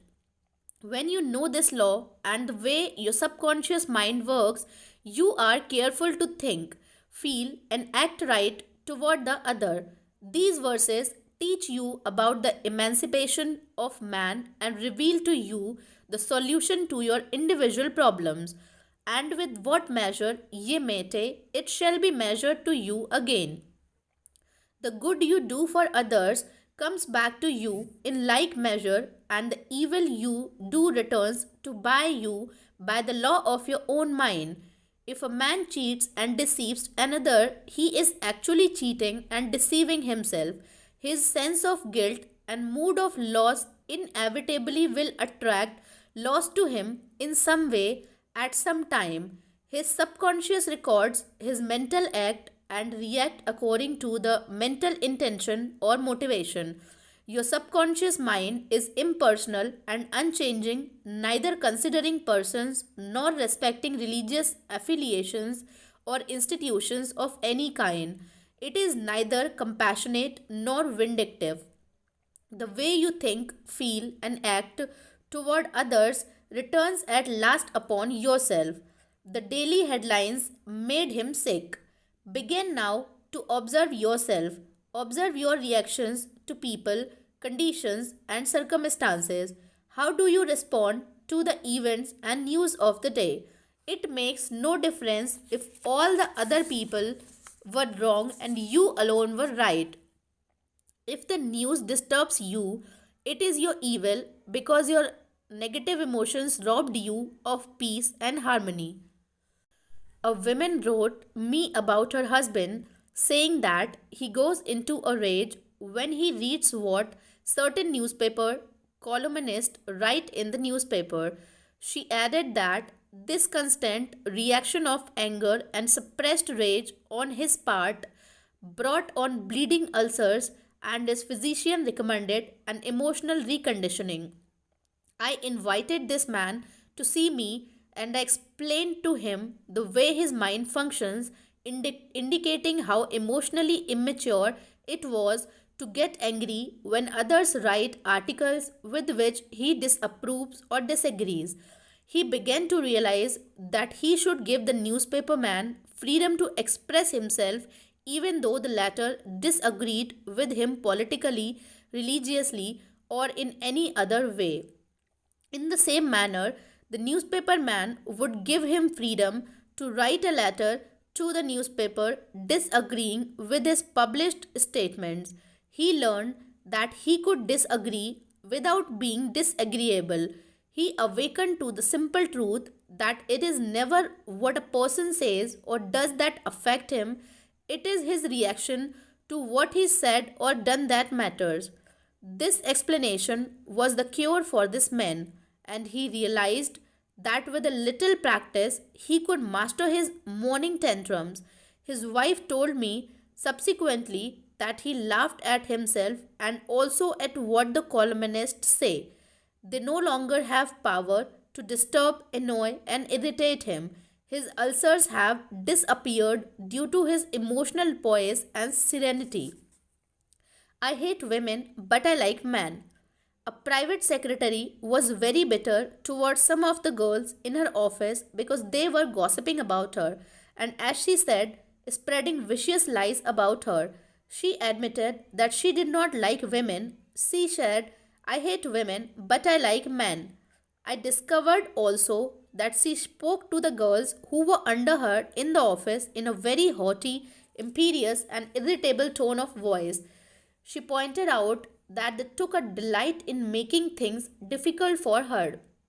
There was a certain pomposity in her way of speaking, and I could see where her tone of voice would affect some people unpleasantly. If all the people in the office or factory annoy you, isn't a possibility that the vibration, annoyance, and turmoil may be due to some subconscious pattern or mental projection from you? We know that a dog will react ferociously if you have or fear dogs. Animals pick up your subconscious vibrations and react accordingly. Many undisciplined human beings are just as sensitive as dogs, cats, and other animals. I suggested a process of prayer to this private secretary who hated women, explaining to her that when she began to identify herself with spiritual values and commenced to affirm the truths of life, her voice, mannerism, and hatred of women would completely disappear. She was surprised to know that the emotion of hatred shows up in a person's speech, action, in his writings, and in all phases of his life. She ceased reacting in the typical resentful and angry way. She established a pattern of prayer which she practiced regularly, systematically, and conscientiously in the office. The prayer was as follows: I think, speak, and act lovingly, quietly, and peacefully. I now radiate love, peace, tolerance, and kindliness to all the girls who criticized me and gossiped about me. I anchor my thoughts on peace, harmony, and goodwill to all. Whenever I am about to react negatively, I say firmly to myself, I am going to think, speak, and act from the standpoint of the principle of harmony, health, and peace within myself. Creative intelligence leads, rules, and guides me in all my ways. The practice of this prayer transformed her life, and she found that all criticism and annoyance ceased. The girls became co workers and friends along life's journey. She discovered that there is no one to change but myself. His inner speech held back his promotion. One day, a salesman came to see me and described his difficulties in working with the sales manager of his organization. He had been with the company 10 years and had received no promotion or recognition of any kind. He showed me his sales figure, which were greater proportionately than the other man in the territory. He said that the sales manager did not like him, that he was unjustly treated, and that at conferences the manager was rude to him and at times ridiculed his suggestions. I explained that undoubtedly the cause was to a great degree within himself, and that this concept and belief about his superior bore witness to the reaction of this man.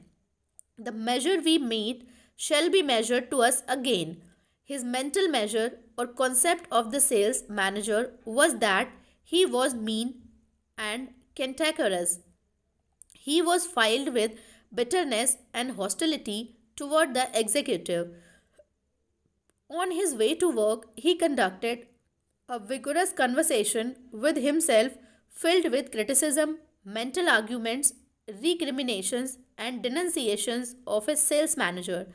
What he gave out mentally, he was inevitably bound to get back.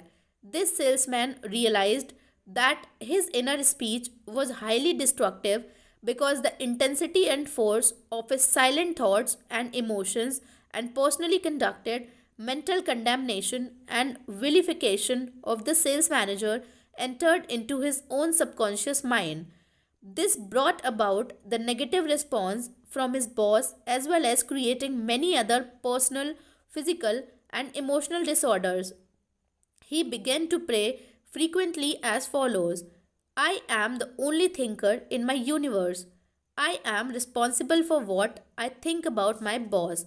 My sales manager is not responsible for the way I think about him. I refuse to give power to any person, place, or thing to annoy me or disturb me. I wish health, success, peace of mind, and happiness for my boss. I sincerely wish him well, and I know he is divinely guided in all his ways. He repeated this prayer out loud slowly, quietly, and feelingly, knowing that his mind is like a garden and that whatever he plants in the garden will come forth like seeds after their kind. I also taught him to practice mental imagery prior to sleep in this way. He imagined that his sales manager was congratulating him on his fine work, on his zeal and enthusiasm, and on his wonderful response from customers. He felt the reality of all this, felt his handshake, heard the tone of his voice, and saw him smile. He made a real mental movie, dramatizing it to the best of his ability. Night after night, he conducted this mental movie, knowing that his subconscious mind was the receptive plate on which his conscious imagery would be impressed. Gradually, by a process of what may be termed mental and spiritual osmosis, the impression was made on his subconscious mind and the expression automatically came forth. The sales manager subsequently called him up to the San Francisco, congratulated him, and gave him a new assignment as division sales manager over 100 man with a big increase in salary. He changed his concept and estimate of his boss and the later responded accordingly. Becoming emotionally mature. What the other person says or does cannot really annoy or irritate you except you permit him to disturb you. The only way he can annoy you is through your own thought. For example, if you get angry, you have to go through four stages in your mind. You begin to think about what he said. You decide to get angry and generate an emotion of rage. Then you decide to act. Perhaps you talk back and react in kind. You see that the thought, emotion, reaction, and action all take place in your mind. When you become emotionally mature, you do not respond negatively to the criticism and resentment of others. To do so would mean that you had descended to that state of low mental vibration and become one with the negative atmosphere of the other.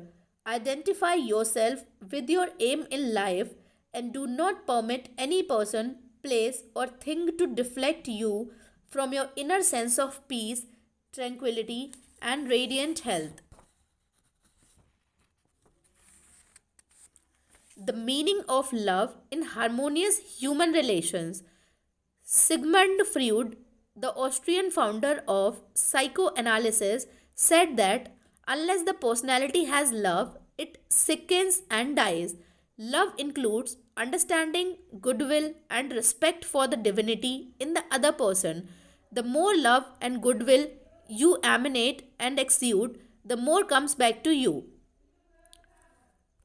If you puncture the other fellow's ego and wound his estimate of himself, you cannot gain his goodwill. Recognize that every man wants to be loved and appreciated and made to feel important in the world. Realize that the other man is conscious of his true worth and that, like yourself, he feels the dignity of being an expression of the one life principle animating all man.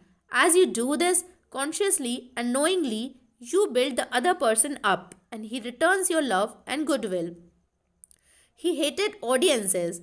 An actor told me that the audience booed and hissed him on his first appearance on the stage.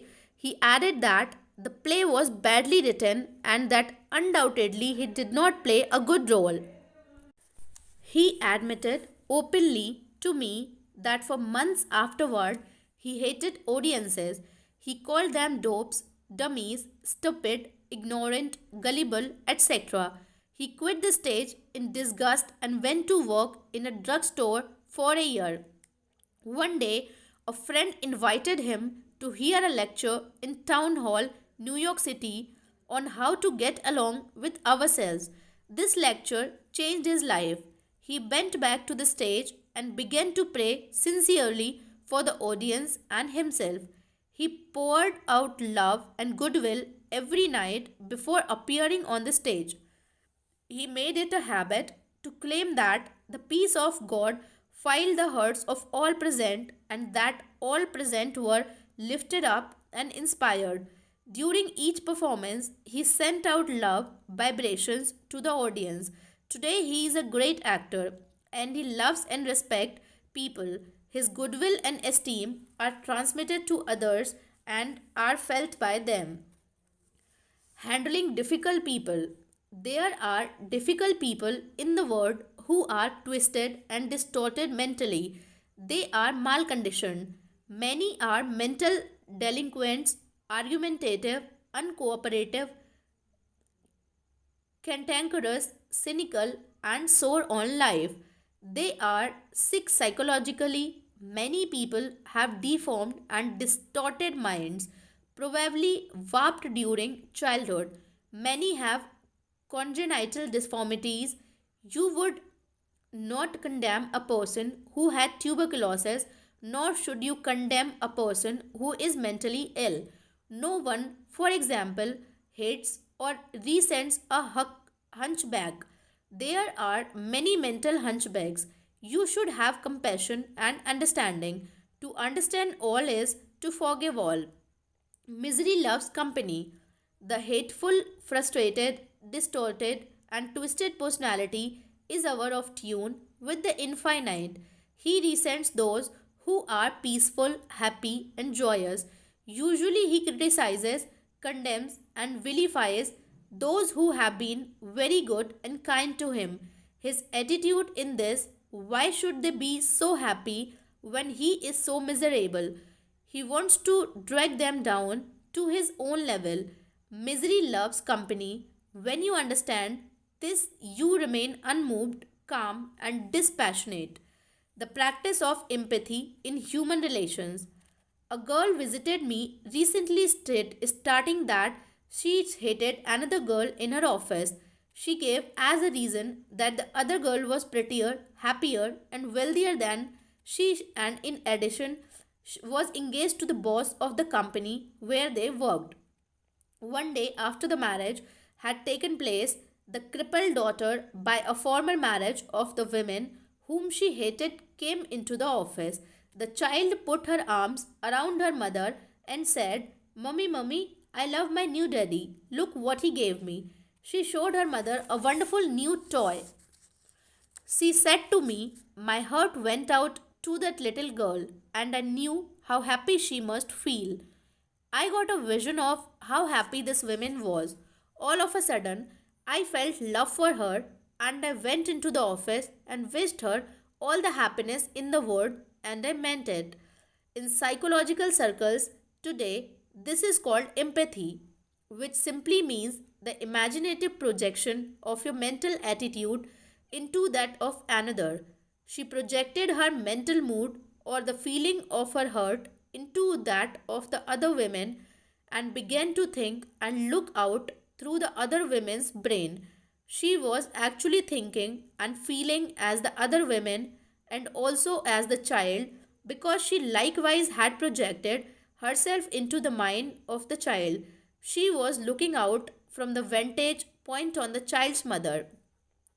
If tempted to injure or think ill of another, Project yourself mentally into the mind of Moses and think from the standpoint of the Ten Commandments. If you are prone to the envious, jealous, or angry, project yourself into the mind of Jesus and think from that standpoint, and you will feel the truth of the words, love ye one another. Appeasement never wins. Do not permit people to take advantage of you and gain their point by temper tantrums, crying jacks, or so called heart attacks. These people are dictators who try to enslave you and make you do their bidding. Be firm but kind and refuse to yield. Appeasement never wins. Refuse to contribute to their delinquency, selfishness, and possessiveness. Remember, do that which is right. You are here to fulfill your ideal and remain true to the eternal varieties and spiritual values of life which are eternal. Give no one in all the world the power to deflect you from your goal, your aim in life, which is to express your hidden talents to the world, to serve humanity, and to reveal more and more of God's wisdom, truth, and beauty of all people in the world. Remain true to your ideal.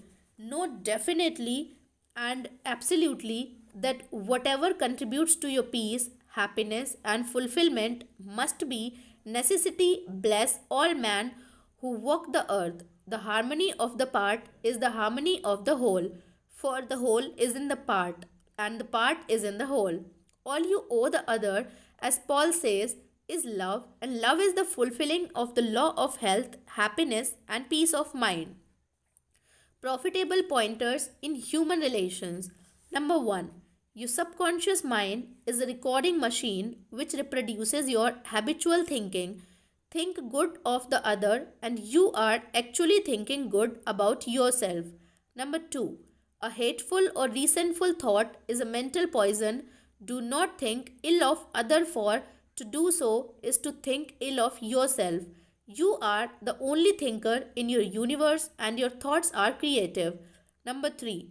Your mind is a creative medium. Therefore, what you think and feel about the other, you are bringing to pass in your mind own experiences. This is the psychological meaning of the golden rule, as you would that man should think about you and think you about them in the same manner. Point number 4. To cheat, rob, or defraud another brings lack, loss, and limitation to yourself. Your subconscious mind records your inner motivations, thoughts, and feelings. These, being of a negative nature, loss, limitation, and trouble, come to you in countless ways. Actually, what you do to the other, you are doing to yourself. Number 5. The good you do, the kindness proffered, the love and goodwill you send forth will come back to you multiplied in many ways. Number 6. You are the only thinker in your world. You are responsible for the way you think about the other. Remember, the other person is not responsible for the way you think about him. Your thoughts are reproduced. What are you thinking now about the other fellow? Number 7. Become emotionally mature and permit other people to differ from you. They have a perfect right to disagree with you, and you have the same freedom to disagree with them. You can disagree without being disagreeable. Number 8. Animals pick up your fear vibrations and snap at you. If you love animals, they will never attack you. Many undisciplined human beings are just as sensitive as dogs, cats, and other animals. Number 9. Your inner speech, representing your silent thoughts and feelings, is experienced in the reaction of other towards you. Number 10. Wish for the other what you wish for yourself. This is the key to harmonious human relations. Number 11. Change your concept and estimate of your employer. Feel and know he is practicing the golden rule and the law of love, and he will respond accordingly. Number 12. The other person cannot annoy you or irritate you except you permit him. Your thought is creative. You can bless him. If someone calls you a skunk, you have the freedom to say to the other, God's peace fill your soul. Number 13. Love is the answer to getting along with others. Love is understanding, goodwill, and respecting the divinity of the other. Number 14. You would not hate a hunchback or cripple. You would have compassion. Have compassion and understanding for mental hunchbacks who have been conditioned negatively. To understand all is to forgive all. Number 15. Rejoice in the success, promotion, and good fortune of the others. In doing so, you attract good fortune to yourself. Number 16. Never yield to emotional scenes and tantrums of others. Appeasements never win. Do not be a doormat. Adhere to that which is right. Stick to your ideal, knowing that the mental outlook which gives you peace, happiness, and joy is right, good, and true. What blesses you blesses all. 17. All you owe any person in the world is love, and love is wishing for everyone what you wish for yourself, health, happiness, and all the blessings of life.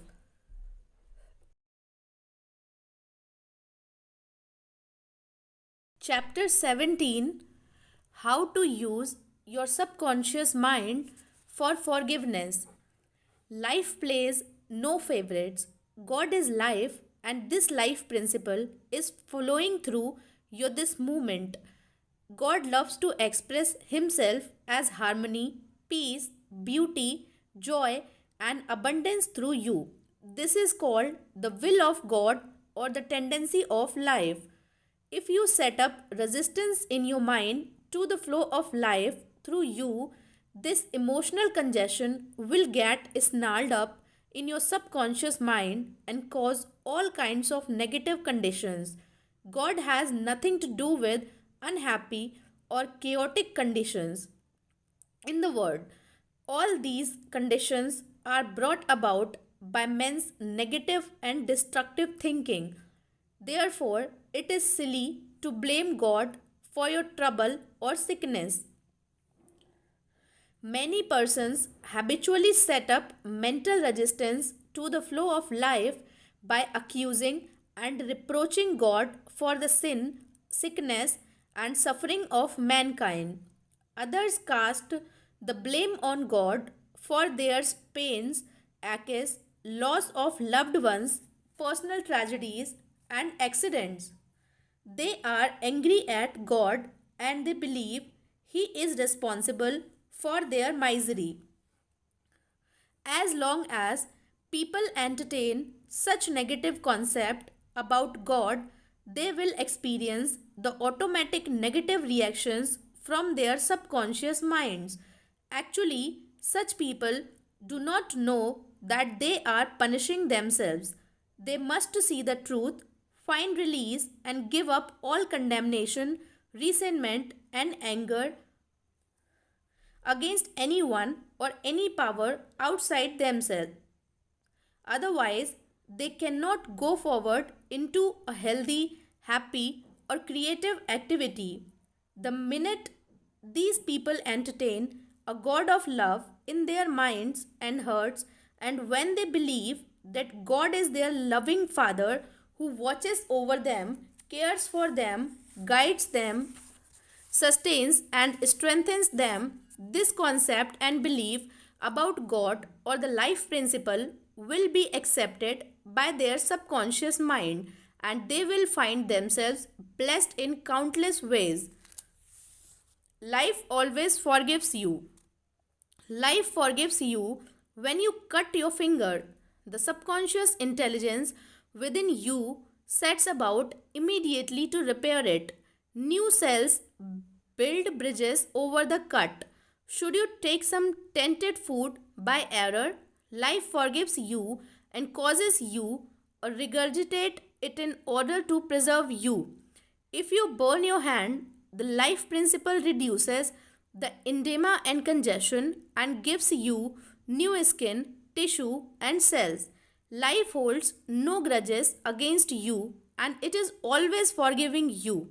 Life brings you back to healthy, vitality, harmony, and peace if you cooperate by thinking in harmony with nature. Negative, hurtful memories, bitterness, and ill will clutter up and impede the free flow of the life principle in you. How he banished that feeling of guilt. I knew a man who worked every night until about 1 o'clock in the morning. He paid no attention to his two boys or his wife. He was always too busy working hard. He thought people should pat him on the back because he was working so arduously on persistently past midnight every night. He had a blood pressure of over 200 and was full of guilt. Unconsciously, he proceeded to punish himself by hard work and he completely ignored his children. A normal man does not do that. He is interested in his boys and in their development. He does not shut his wife out of his word. I explained to him why he was working so arduously. There is something eating you inside, otherwise, you would not act this way. You are punishing yourself and you have to learn to forgive yourself. He did have a deep sense of guilt. It was toward a brother.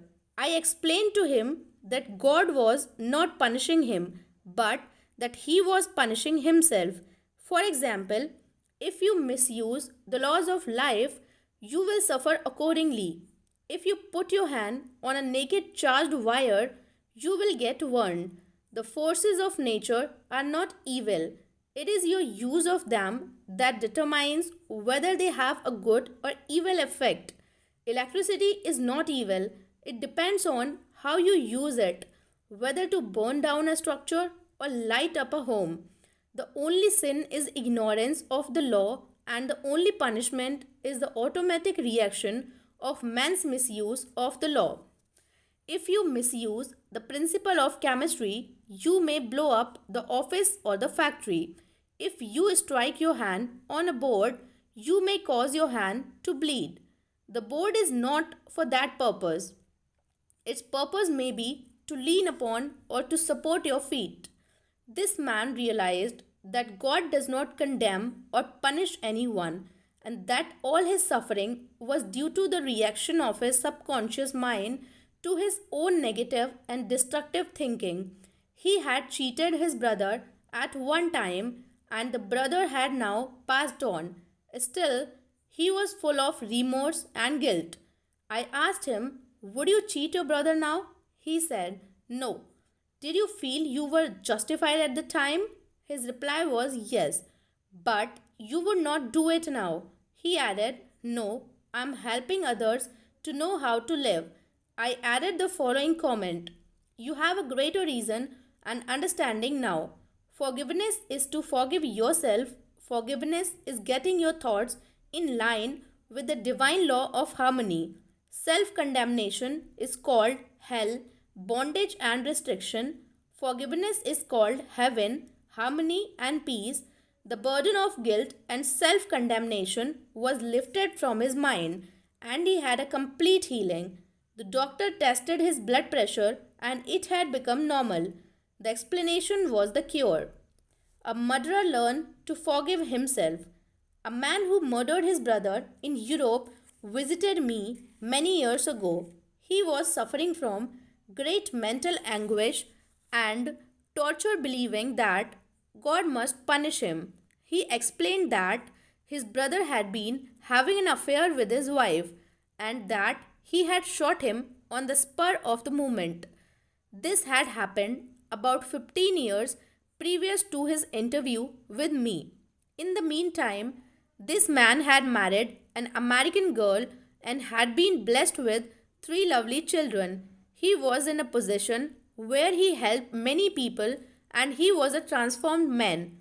My explanation to him was that physically and psychologically he was not the same man who shot his brother, since scientists inform us that every cell of our bodies changes every 11 months. Moreover, mentally and spiritually, he was a new man. He was now full of love and goodwill for humanity. The old man who committed the crime 15 years before was mentally and spiritually dead. Actually, he was condemning an innocent man. This explanation had a profound effect upon him, and he said it was if a great weight had been lifted from his mind. He realized the significance of the following truth in the Bible. Come, you, let us reason together, said the Lord. Though your sins be as scarlet, they shall be as white as the snow. Though they be red like crimson, they shall be as wool. Criticism cannot hurt you without your consent. A school teacher told me that one of her associates criticized a speech she had given, saying to her that she spoke too fast, she swallowed some of her words. She could not be heard, her diction was poor, and her speech ineffective. This teacher was furious and full of resentment toward her critic. She admitted to me that the criticisms were just. Her first reaction was really childish, and she agreed that the latter was really a blessing and a marvelous corrective. She proceeded immediately to supplement her deficiencies in her speech by enrolling in a course in public speaking at City College. She wrote and thanked the writer of the note for her interest, expressing appreciation for her conclusions and findings, which enabled the teacher to correct the matter at once. How to be compassionate. Suppose none of the things mentioned in the letter had been true of the teacher. The latter would have realized that her class material had upset the prejudices, superstitions, or narrow sectarian beliefs of the writer of the note, and that a psychologically ill person was simply pouring forth her resentment because a psychological boil had been hurt. To understand this fact is to be compassionate. The next logical step would be to pray for the other person's peace, harmony, and understanding. You cannot be hurt when you know that you are master of your thoughts, reactions, and emotions.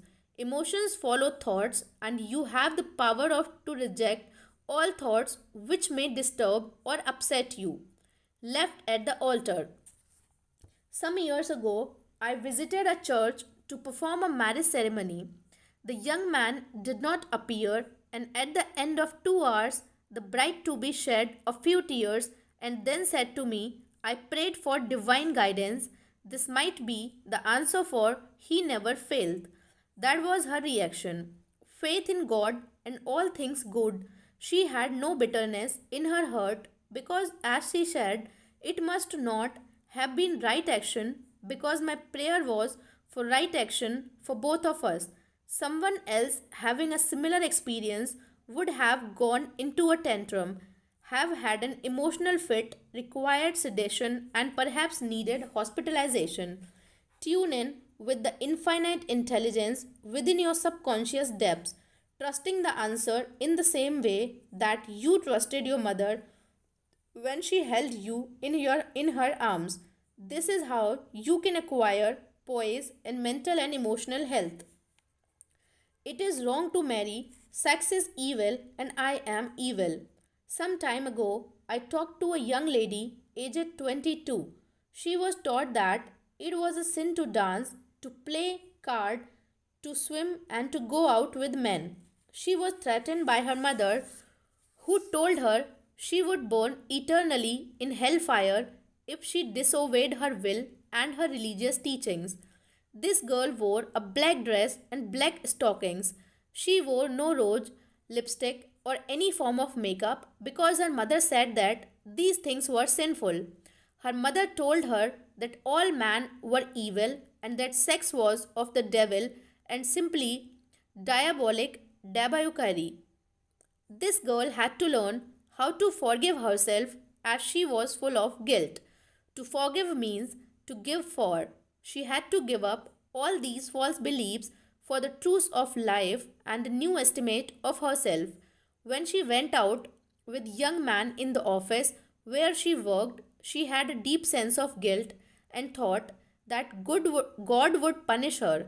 Several eligible young men proposed to her, but she said to me, it is wrong to marry, sex is evil, and I am evil. This was her conscience or early conditioning speaking. She come to me once weekly for about 10 weeks, and I taught her the workings of the conscious and subconscious mind as set forth in his book. This young girl gradually came to see that she had been completely brainwashed, mesmerized, and conditioned by an ignorant, superstitious, bigoted, and frustrated mother. She broke away completely from her family and started to live a wonderful life. At my suggestion, she dressed up and had her hair attended to. She took lessons in dancing from a man, and she also took driving lessons. She learned to swim, play cards, and had a number of dates. She began to love life. She prayed for a divine companion by claiming that infinite spirit would attract to her a man who harmonized with her thoroughly. Eventually, this came to pass. As she left my office one evening, there was a man waiting to see me, and I casually introduced him. They are now married and harmonize with each other perfectly. Forgiveness is necessary for healing. And when ye stand praying, forgive if ye have aught against any. Forgiveness of others is essential to mental peace and radiant health. You must forgive everyone who has ever hurt you if you want perfect health and happiness.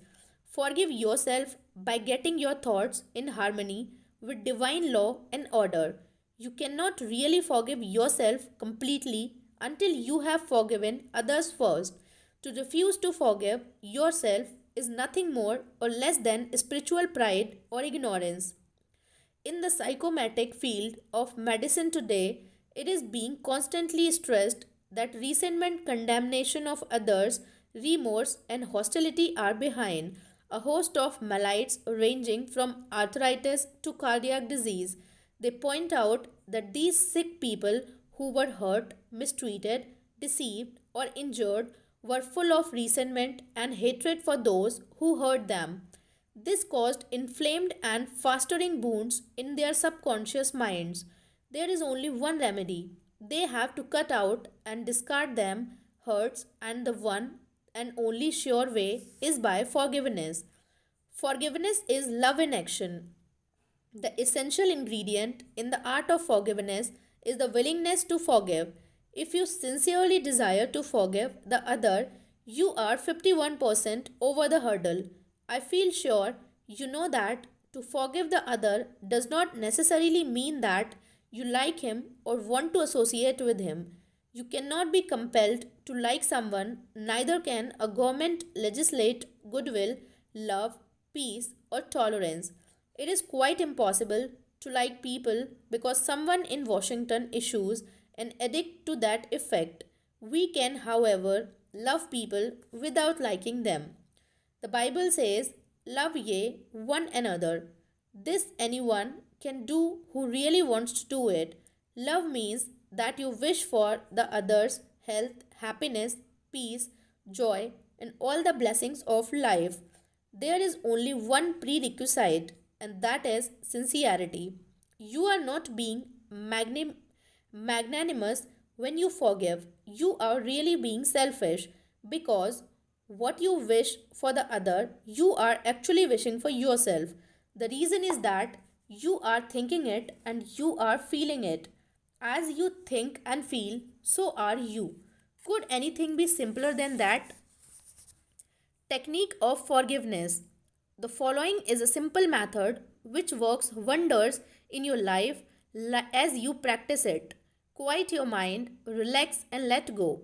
Think of God and His love for you, and then affirm, I fully and freely forgive. Mention the name of the offender. I release him mentally and spiritually. I completely forgive everything connected with the matter in question. I am free and he or she is free. It is a marvelous feeling. It is my day of general amnesty.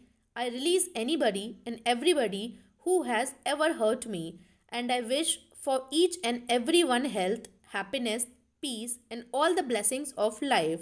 I do this freely, joyously, and lovingly, and whenever I think of the person or persons who hurt me, I say, I have released you, and all the blessings of life are yours.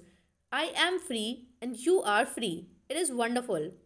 The great secret of true forgiveness is that once you have forgive the person, it is unnecessary to repeat the prayer.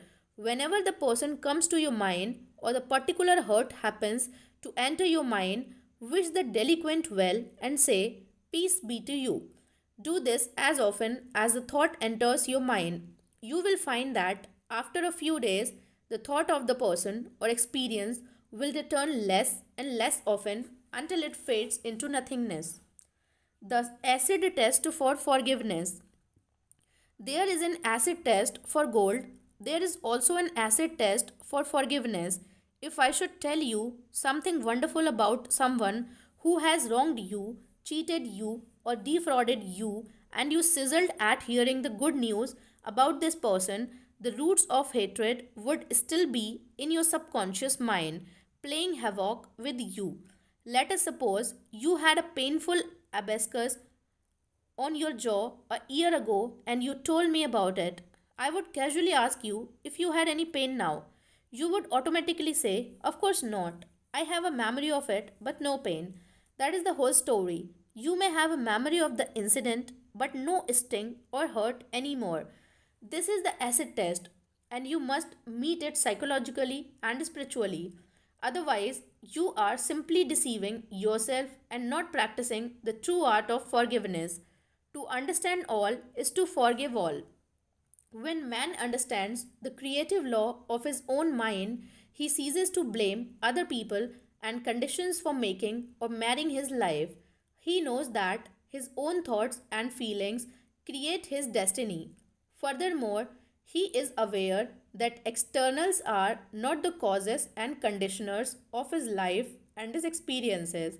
To think that others can marry your happiness, that you are the football of a cruel fate, that you must oppose and fight others for a living. All these and others like them are untenable when you understand that thoughts are things. The Bible says the same thing. For as a man thinketh in his heart, so is he. Summary of your aids to forgiveness. Number 1. God or life is no respecter of persons. Life plays no favorites. Life or God seems to favor you when you align yourself with the principle of harmony, health, joy, and peace. Number 2. God or life never sends disease, sickness, accident, or suffering. We bring these things on ourselves by our own negative destructive thinking based upon the law, as we sow, so shall we reap. Number 3. Your concept of God is the most important thing in your life. If you really believe in a God of love, your subconscious mind will respond in countless blessings to you. Believe in a God of love. Number 4. Life or God holds no grudges against you. Life never condemns you. Life heals a severe cut on your hand. Life forgives you if you burn your finger. It reduces the edema and restores the path of wholeness and perfection. Number 5. Your guilt complex is a false concept of God and life. Number 6. God or life does not punish or judge you. You do this to yourself by your false beliefs, negative thinking, and self condemnation. God or life does not condemn or punish you. The forces of nature are not evil. The effect of their use depends on how you use the power within you. You can use electricity to kill someone or to light the house. You can use water to drown a child or quench his thirst. Good and evil come right back to the thought and purpose in man's own mind. Number 7. God or life never punishes. Man punishes himself by his false concept of God, life, and the universe. His thoughts are creative and he creates his own misery. Number 8. If another criticizes you and these faults are within you, rejoices, give thanks, and appreciate the comments. This gives you the opportunity to correct the particular fault. Number 9. You cannot be hurt by criticism when you know that you are master of your thought, reaction, and emotion. This gives you the opportunity to pray and bless the other, thereby blessing yourself. Number 10.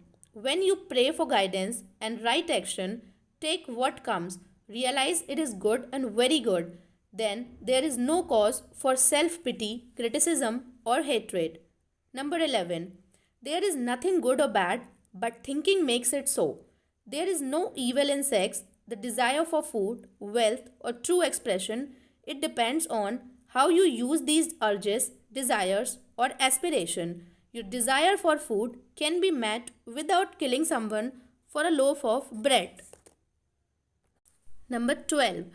Resentment, hatred, ill will, and hostility are behind a host of maladies. Forgive yourself and everybody else by pouring out love, life, joy, goodwill to all those who have hurt you. Continue until such times as you meet them in your mind and you are at peace with them. Number 13.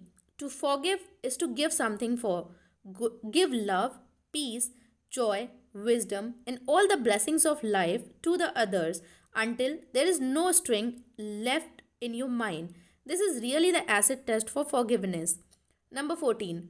Let us suppose you had an abscess in your jaw about a year ago. It was very painful. Ask yourself if it is painful now. The answer is in the negative. Likewise, if someone has hurt you, lied about, and vilified you, and said all manner of evil about you, is your thought of that person negative? Do you sizzle when he or she comes into your mind? If so, the root of hatred are still there, playing havoc with you and your good. The only way is to wither them with love by wishing for the person all the blessings of life until you can meet the person in your mind and you can sincerely react with a benediction of peace and goodwill. This is the meaning of forgive until 70 times 7.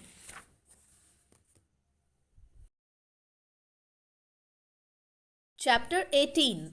How your subconscious removes mental blocks. The solution lies within the problem.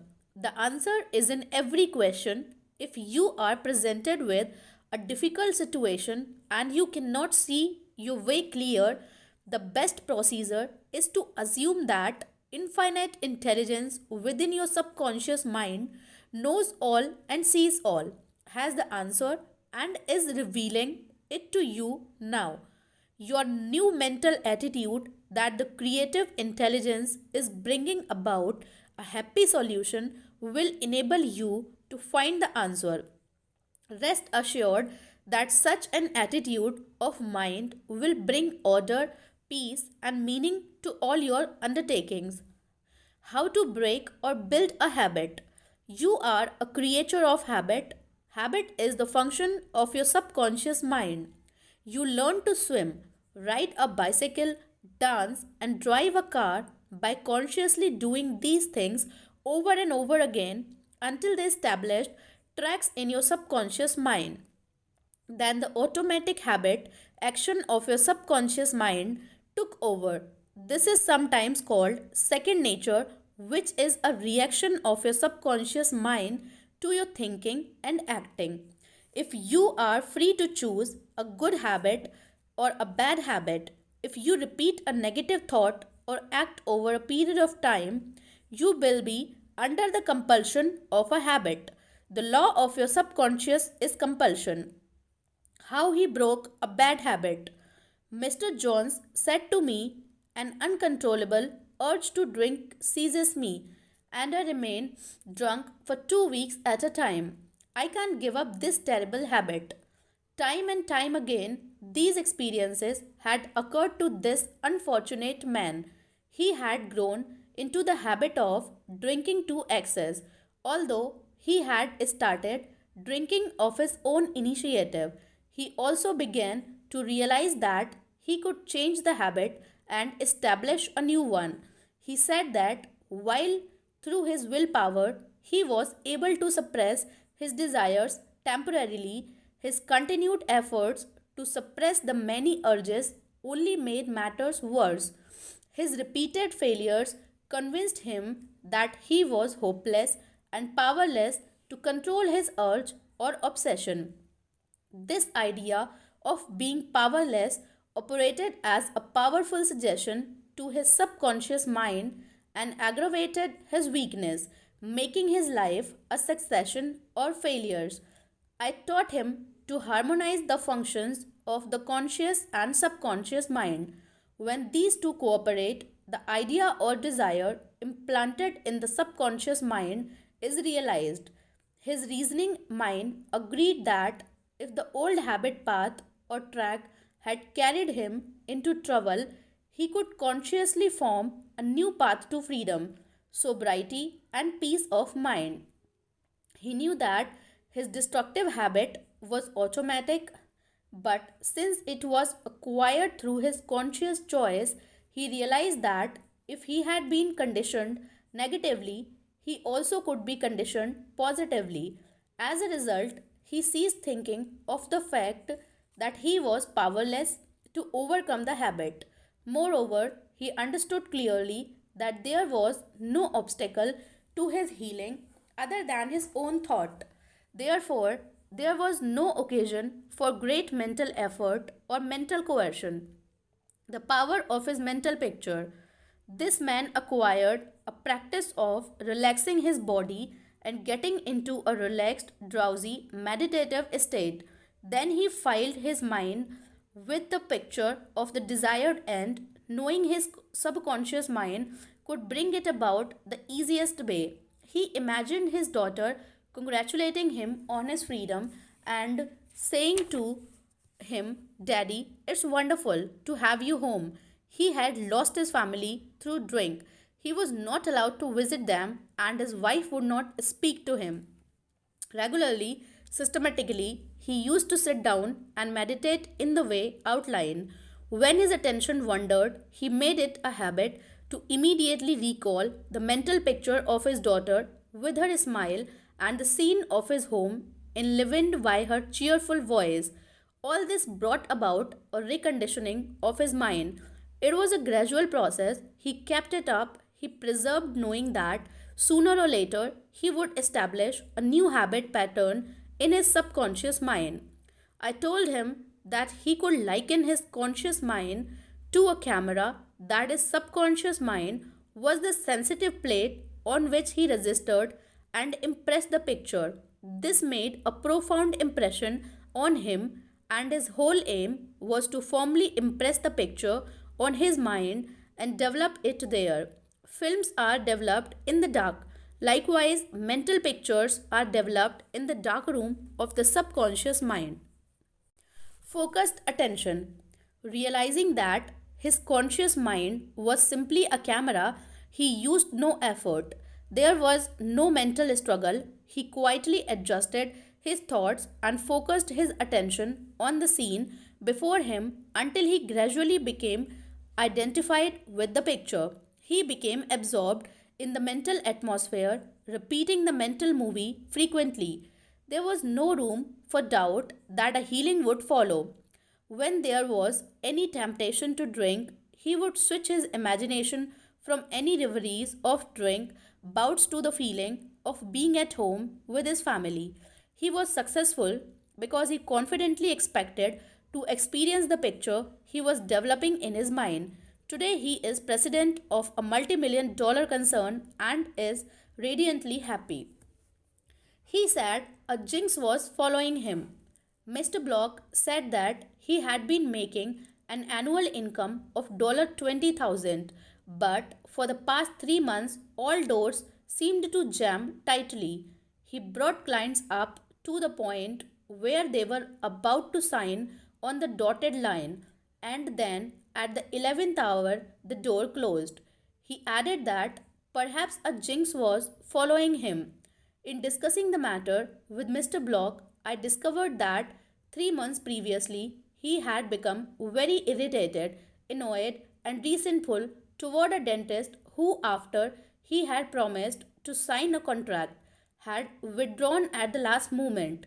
He began to live in the unconscious fear that other clients would do the same, thereby setting up a history of frustration, hostility, and obstacles.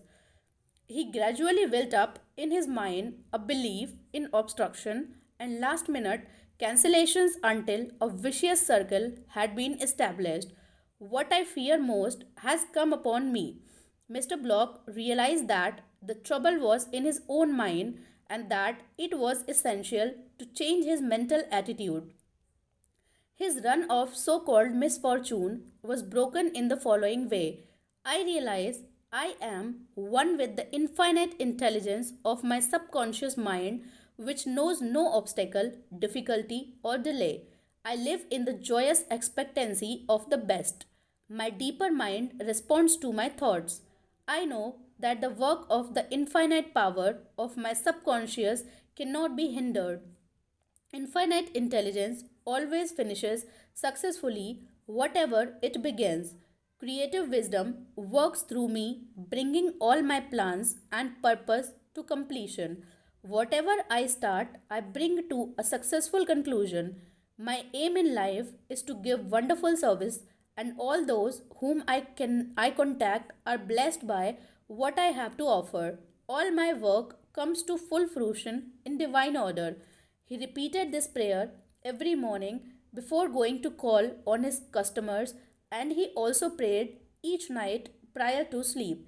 In a short time, he had established a new habit pattern in his subconscious mind, and he was back in his old accustomed stride as a successful salesman. How much do you want what you want? A young man asked Socrates how he could get wisdom. Socrates replied, "Come with me." He took the lad to a river, pushed the boy's head under the water, held it there until the boy was grasping for air, then relaxed and released his head.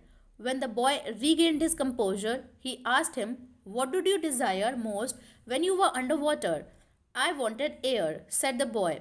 Socrates said to him, "When you want wisdom as much as you wanted air when you were immersed in the water, you will receive it."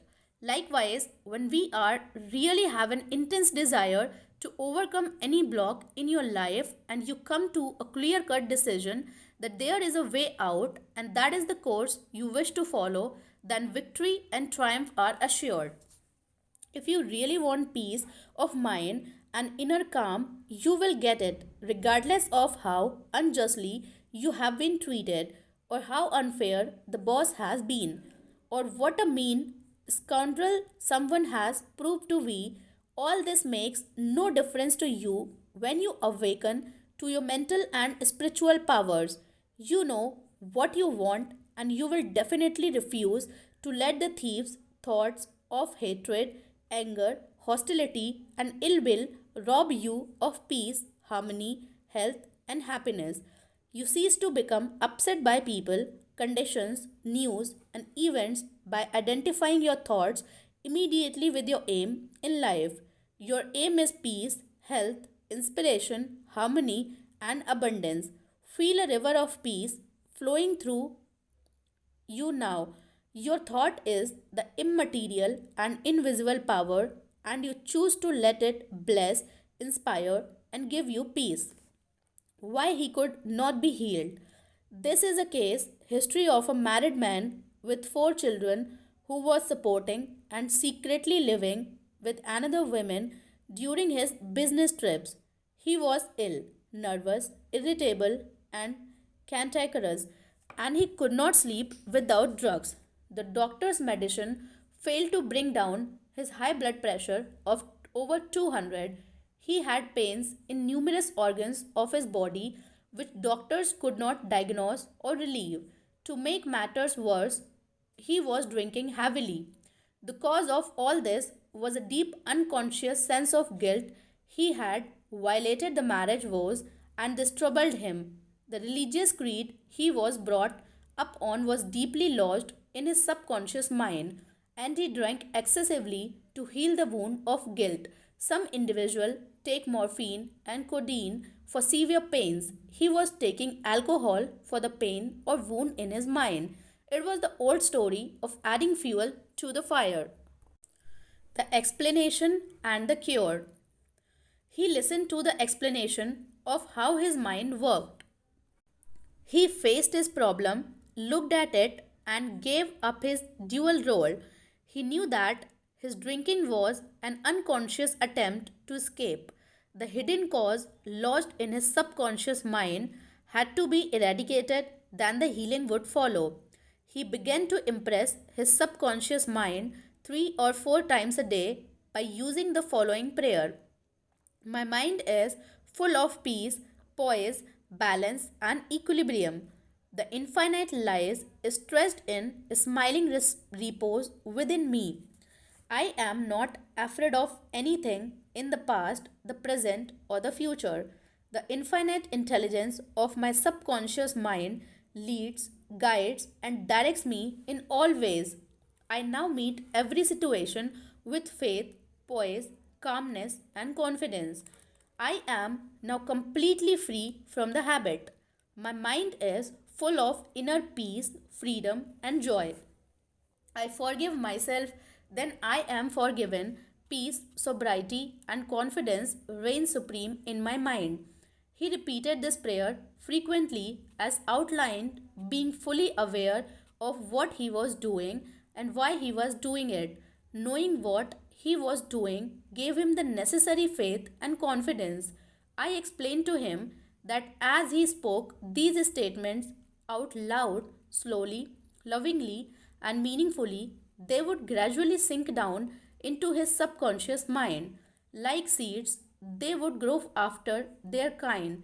These truths on which he concentrated went in through his eyes. His ears heard the sound, and the healing vibrations of these birds reached his subconscious mind and obliterated all the negative mental patterns which caused all the trouble. Dispels darkness. The constructive thought destroys the negative thought. He became a transformed man within a month. Refusing to admit it. If you are an alcoholic or drug addict, admit it. Do not dodge the issue. Many people remain alcoholics because they refuse to admit it. Your disease is an instability and inner fear. You are refusing to face life, and so you are trying to escape your responsibilities through the bottle. As an alcoholic, you have no free will, although you think you have, and you may even boast about your willpower. If you are a habitual drunkard and say bravely, I will not touch it anymore, you have no power to make this assertion come true because you do not know where to locate the power. You are living in a psychological prison of your own making, and you are bound by your beliefs, opinions, training, and environmental influences. Like most people, you are a creature of habit. You are conditioned to react the way you do. Building in the idea of freedom. You can build the idea of freedom and peace of mind into your mentality so that it reaches your subconscious depths. The latter, being all powerful, will free you from all desire for alcohol. Then you will have the new understanding of how your mind works, and you can truly back up your statement and prove the truth to yourself. 51% healed. If you have a keen desire to free yourself from any destructive habit, you are 51% healed already. When you have a greater desire to give up the bad habit than to continue it, you will not experience too much difficulty in gaining complete freedom. Whatever thought you anchor the mind upon, the later magnifies. If you engage the mind on the concept of freedom, freedom from the habit, and peace of mind, and if you keep it focused on this new direction of attention, you generate feelings and emotions which gradually emotionalize the concept of freedom and peace. Whatever idea you emotionalize is accepted by your subconscious and brought to pass. The law of substitution. Realize that something good can come out of your suffering. You have not suffered in vain. However, it is foolish to continue to suffer. If you continue as an alcoholic, it will bring about mental and physical deterioration and decay. Realize that The power in your subconscious is backing you up. Even though you may be seized with melancholia, you should begin to imagine the joy of freedom that is in store for you. This is the law of substitution. Your imagination took you to the bottle, let it take you now to freedom and peace of mind. You will suffer a little bit, but it is for a constructive purpose. You will bear it like a mother in the pangs of childbirth, and you will likewise bring forth a child of the mind. Your subconscious will give birth to sobriety. Cause of alcoholism. The real cause of alcoholism is negative and destructive thinking. For as a man thinketh, so is he. The alcoholic has a deep sense of inferiority, inadequacy, defeat, and frustration, usually accompanied by a deep inner hostility. He has countless alibis as to his reason for drinking, but the sole reason is in his thought life. Three magic steps. The first step, get still. Quiet the wheels of the mind, enter into a sleepy, drowsy state. In this relaxed, peaceful, receptive state, you are preparing for the second step. The second step, take a brief phrase which can readily be graven on the memory and repeat it over and over as a lullaby. Use the phrase, sobriety and peace of mind are mine now, and I give thanks. To prevent the mind from wandering, repeat it aloud or sketch in pronunciation with the lips and tongue as you say it mentally. This helps its entry into the subconscious mind. Do this for 5 minutes or more. You will find a deep emotional response. The third step, just before going to sleep, practice what Johann von Goethe, German author, used to do. Imagine a friend, a loved one in front of you. Your eyes are closed, you are relaxed and at peace. The loved one or friend is subjectively present and is saying to you, congratulations. You see the smile, you hear the voice, you mentally touch the hand. It is all real and vivid. The word congratulations implies complete freedom. Here is over and over again until you get the subconscious reaction which satisfies. Keep on keeping on. When fear knocks at the door of your mind, or when worry, anxiety, and doubt cross your mind, behold your vision, your goal. Think of the infinite power within your subconscious mind, which you can generate by your thinking and imagining. And this will give you confidence, power, and courage. Keep on persevere until the day breaks and the shadow flee away. Review your thought power. Number 1. The solution lies within the problem. The answer is in every question. Infinite intelligence responds to you as you call upon it with faith and confidence. Number 2. Habit is the function of a subconscious mind. There is no greater evidence of the marvelous power of your subconscious than the force and sway habit holds in your life. You are a creature of habit. Number 3. You form habit patterns in your subconscious mind by repeating a thought and act over and over again until it establishes tracks in the subconscious mind and becomes automatic, such as swimming, dancing, typing, walking, driving your car, etc. Number 4, you have freedom to choose. You can choose a good habit or a bad habit. Prayer is a good habit. Number 5, whatever mental picture backed by faith you behold in your conscious mind, your subconscious mind will bring to pass. Number 6, the only obstacle to your success and achievement is your own thought or mental image.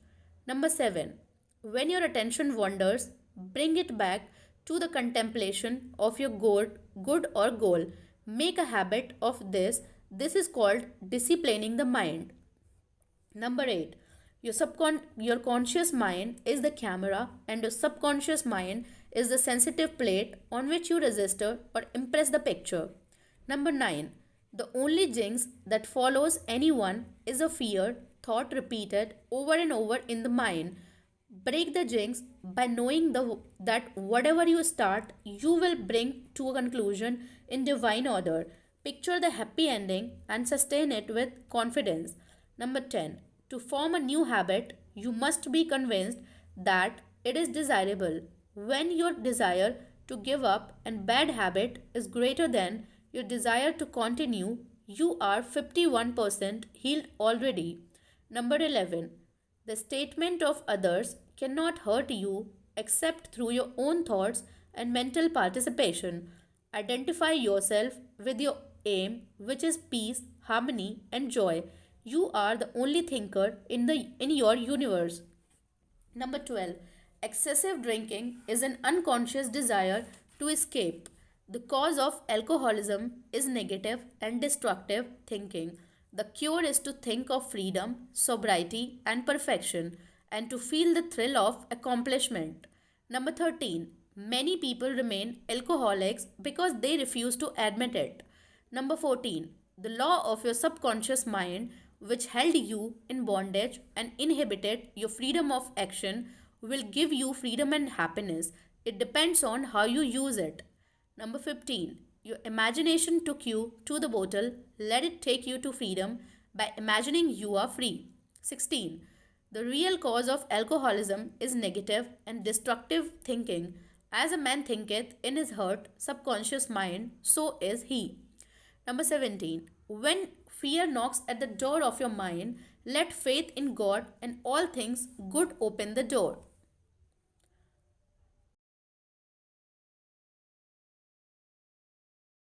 Chapter 19. How to use your subconscious mind to remove fear.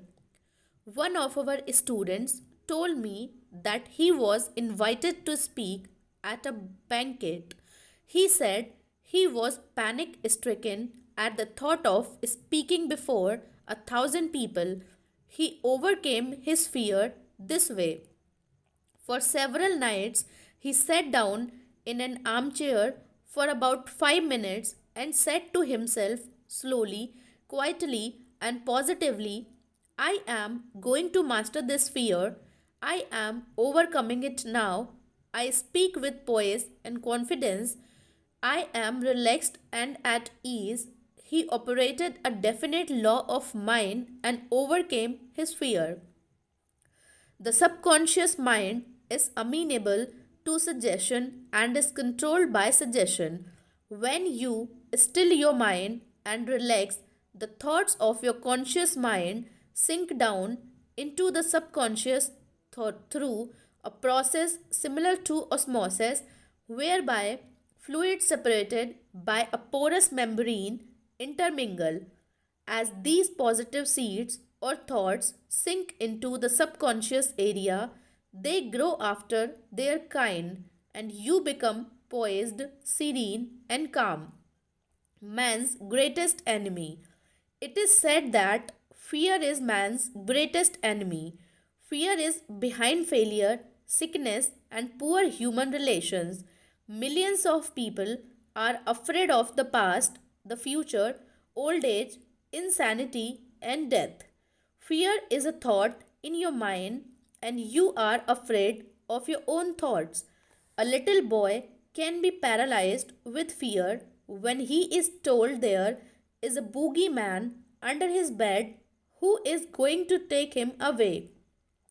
When his father turns on the light and shows him there is no boogeyman, he is freed from fear. The fear is in the mind of the boy was as real as if there really was a boogeyman there. He was healed of a false thought in his mind. The thing he feared did not exist. Likewise, most of your fears have no reality. They are merely a conglomeration of sinister shadows, and shadows have no reality. Do the thing you fear. Ralph Waldo Emerson, philosopher and poet, said, do the thing you are afraid to do, and the death of fear is certain. There was a time when the writer of this chapter was filled with unutterable fear when standing before an audience. The way I overcame it was to stand before the audience, do the thing I was afraid to do, and the death of fear was certain. When you affirm positively that you are going to master your fears and you come to a definite decision in your conscious mind, you release the power of the subconscious which flows in response to the nature of your thought. Banishing stage fright. A young lady was invited to an audition. She had been looking forward to the interview. However, on three previous occasions, she had failed miserably due to stage fright. She possessed a very good voice, but she was certain that when the time came for her to sing, she would be seized with stage fright. The subconscious mind takes your fears as a request, proceeds to manifest them, and brings them into your experience. On three previous auditions, she sang wrong notes and she finally broke down and cried. The cause, as previously outlined, was an involuntary autosuggestion, that is, a silent fear, thought emotionalized and subjectified. She overcame it by the following technique. Three times a day, she isolated herself in a room. She sat down comfortably in an armchair, relaxed her body, and closed her eyes. She stilled her mind and body to the best of her ability. Physical inertia favors passivity and renders the mind more receptive to suggestion. She counteracted the fear suggestion by its converse, saying to herself, I sing beautifully, I am poised, serene, confident, and calm. She repeated the words slowly, quietly, and with feeling from 5 to 10 times at each sitting. She had three such sittings every day and one immediately prior to sleep at 9. At the end of a week, she was completely poised and confident and gave a definitely outstanding audition. Carry out the above procedure and the death of fear is certain. Fear of failure. Occasionally, young men from the local university come to see me as well as school teachers who often seem to suffer from suggestive amnesia at examinations. The complaint is always the same. I know the answer after the examination is over, but I can't remember the answers during the examination. The idea which realizes itself is the one to which we invariably give concentrated attention. I find that each one is obsessed with the idea of failure. Fear is behind the temporary amnesia and it is the cause of the whole experience. One young medical student was the most brilliant person in his class, yet he found himself failing to answer simple question at the time of written or oral examinations. I explained to him that the reason was he had been worrying and was fearful for several days previous to the examination. These negative thoughts became charged with fear. Thoughts enveloped in the powerful emotion of fear are realized in the subconscious mind. In other words, this young man was requesting his subconscious mind to see to it that he failed, and that is exactly what it did.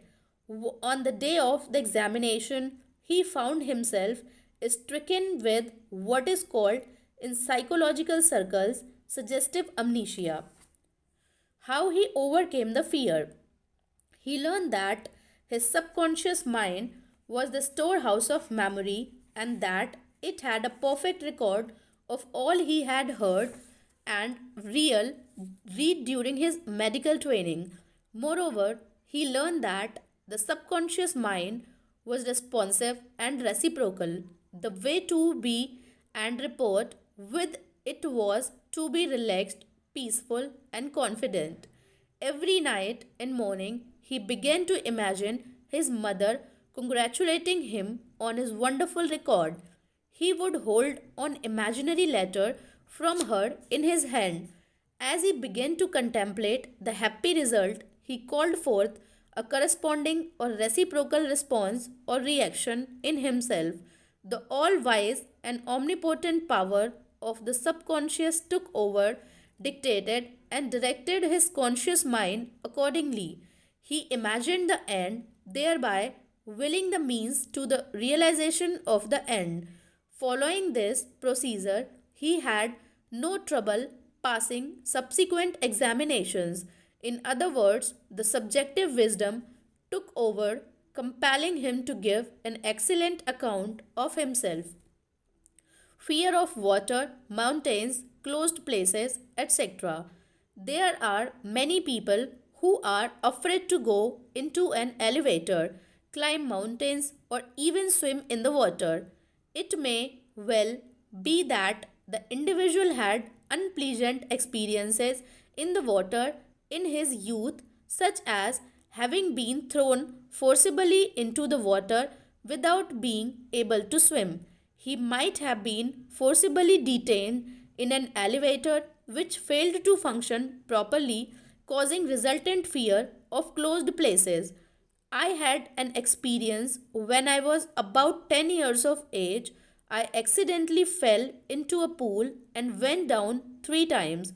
I can still remember the dark water engulfing my head and my gasping for air until another boy pulled me out at the last moment. This experience sank into my subconscious mind, and for years I feared the water. An elderly psychologist said to me, "Go down to the swimming pool, look at the water, and say out loud in strong tones, 'I am going to master you. I can dominate you.'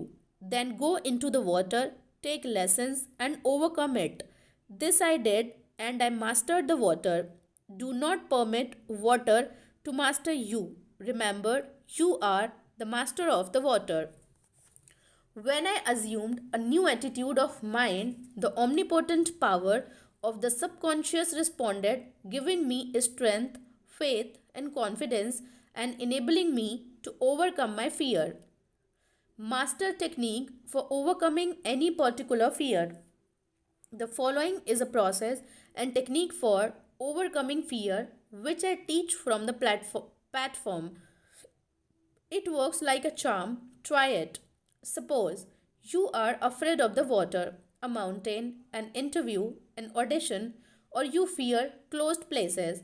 If you are afraid of swimming, begin now to sit still for 5 or 10 minutes, 3 or 4 times a day, and imagine you are swimming. Actually, you are swimming in your mind. It is a subjective experience. Mentally, you have projected yourself into the water. You feel the chill of the water and the movement of your arms and legs. It is all real, vivid, and a joyous activity of the mind. It is not idle daydreaming, for you know that what you are experiencing in your imagination will be developed in your subconscious mind. Then you will be compelled to express the image and likeness of the picture you impressed on your deeper mind. This is the law of the subconscious. You could apply the same technique if you are afraid of mountains or high places. Imagine you are climbing the mountains, feel the reality of it all, enjoy the scenery, knowing that as you continue to do this mentally, you will do it physically with ease and comfort. He blessed the elevator. I knew an executive of a large corporation who was terrified to ride in an elevator. He would walk up 5 flights of stairs to his office every morning. He said that he began to bless the elevator every night and several times a day. He finally overcome his fear. This was how he blessed the elevator. The elevator in our building is a wonderful idea. It came out of the universal mind. It is a boon and a blessing to all our employees. It gives wonderful service. It operates in divine order. Ride it in a peace and joy. I remain silent now while the currents of life, love, and understanding flow through the patterns of my thought. In my imagination, I am now in the elevator and I step out into my office. The elevator is full of our employees. I talk to them and they are friendly, joyous, and free. It is a wonderful experience of freedom, faith, and confidence. I give thanks. He continued this prayer for about 10 days, and on the 11th day, he walked into the elevator with other members of the organization and felt completely free. Normal and abnormal fear. Man is born only with two fears, the fear of falling and the fear of noise. These are a sort of alarm system given you by nature as a means of self preservation. Normal fear is good. You hear an automobile coming down the road and you step aside to survive. The momentary fear of being run over is overcome by your action. All other fears were given to you by parents, relatives, teachers, and all those who influenced your early years. Abnormal fear. Abnormal fear takes place when man lets his imagination run riot. I knew a woman who was invited to go on a trip around the world by plane. She began to cut out of the newspaper all reports of airplane catastrophes.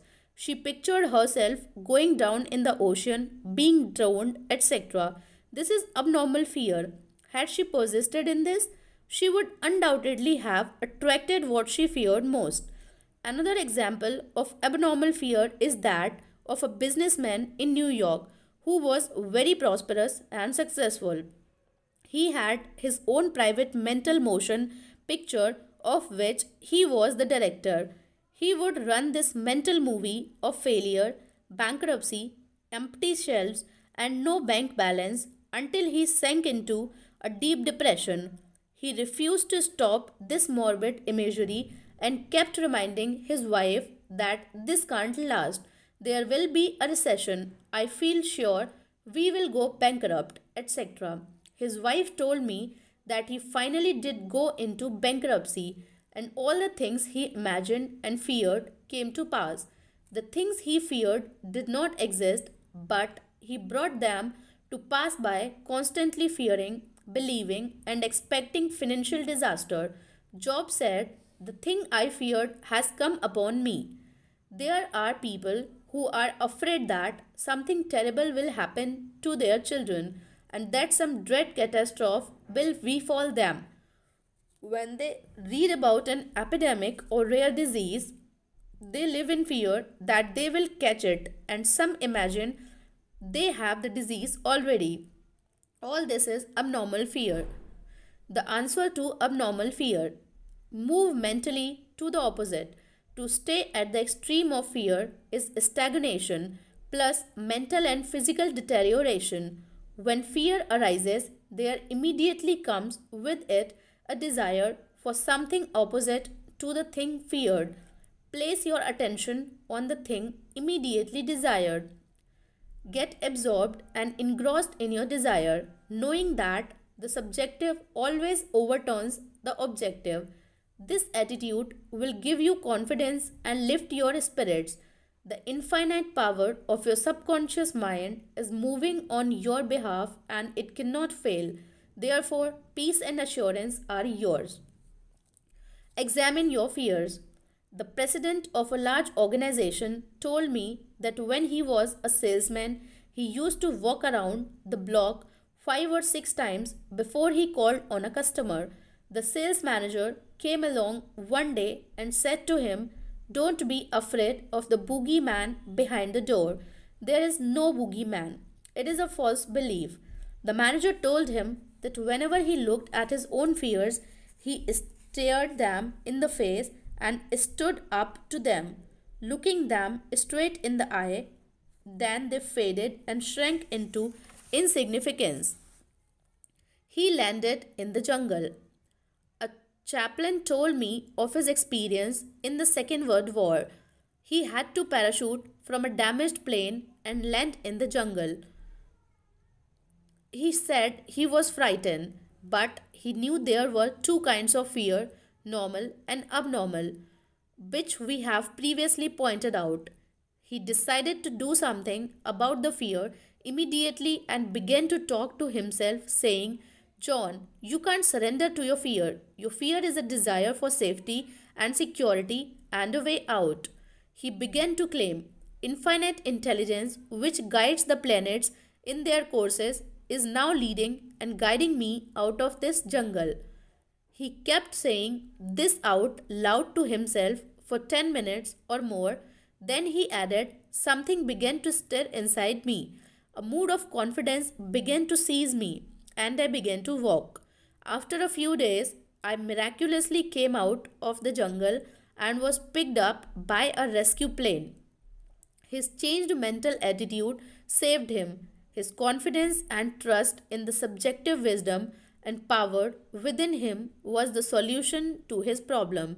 He said, had I begun to bemoan my fate and indulge my fears, I would have succumbed to the monster fear and probably would have died of fear and starvation. He dismissed himself. The general manager of an organization told me that for 3 years he feared he would lose his position. He was always imagining failure. The thing he feared did not exist, save as a morbid, anxious thought in his own mind. His vivid imagination dramatized the loss of his job until he became nervous and neurotic. Finally, he was asked to resign. Actually, he dismissed himself. His constant negative imagery and fear suggestions to his subconscious mind caused the latter to respond and react accordingly. It caused him to make mistakes and foolish decisions, which resulted in his failure as a general manager. His dismissal would never have happened if he had immediately moved to the opposite in his mind. They plotted against him. During a recent Word lecture tour, I had a 2 hour conversation with a prominent government official. He had a deep sense of inner peace and serenity. He said that all the abuse he receives politically from newspapers and the opposition party never disturb him. His practice is to sit still for 15 minutes in the morning and realize that in the center of himself is a deep, still ocean of peace. Meditating in this way, he generates tremendous power which overcomes all manner of difficulties and fears. Sometime previously, a colleague called him at midnight and told him a group of people were plotting against him. This is what he said to his colleague: I am going to sleep now in perfect peace. You can discuss it with me at 10 a.m. tomorrow. He said to me, I know that no negative thought can ever manifest except I emotionalize the thought and accept it mentally. I refuse to entertain their suggestion of fear, therefore, no harm can come to me. Notice how calm he was, how cool, how peaceful. He did not start getting excited, tearing his hair, or wringing his hand. At his center, he found the still water and inner peace, and there was a great calm. Deliver yourself from all your fears. Use this perfect formula for casting out fear. I sought the Lord, and he heard me and delivered me from all my fears. The Lord is an ancient word meaning law, the power of your subconscious mind.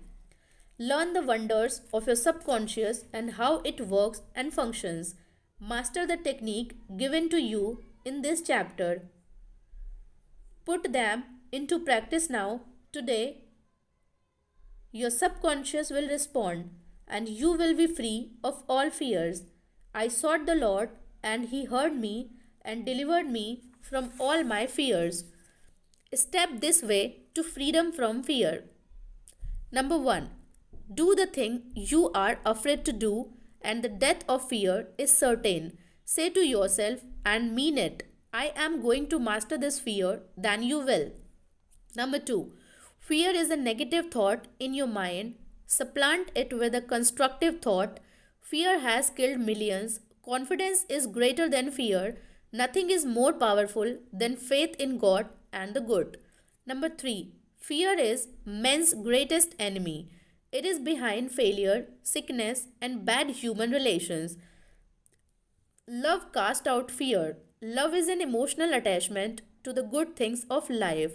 Fall in love with honesty, integrity, justice, goodwill, and success.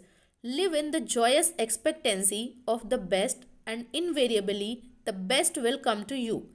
Number 4. Counteract the fear suggestions with the opposite, such as I sing beautifully, I am poised, serene, and calm. It will pay fabulous dividends. Number 5. Fear is behind amnesia at oral and written examination time. You can overcome this by affirming frequently, I have a perfect memory for everything I need to know. Or you can imagine a friend congratulating to you on your brilliant success on the examination. Preserve and you will win. Number 6. If you are afraid to cross water, swim. In your imagination, swim freely, joyously, project yourself into the water mentally, feel the chill and thrill of swimming across the pool. Make it vivid. As you do this subjectively, you will be compelled to go into the water and conquer it. This is the law of your mind. Number 7.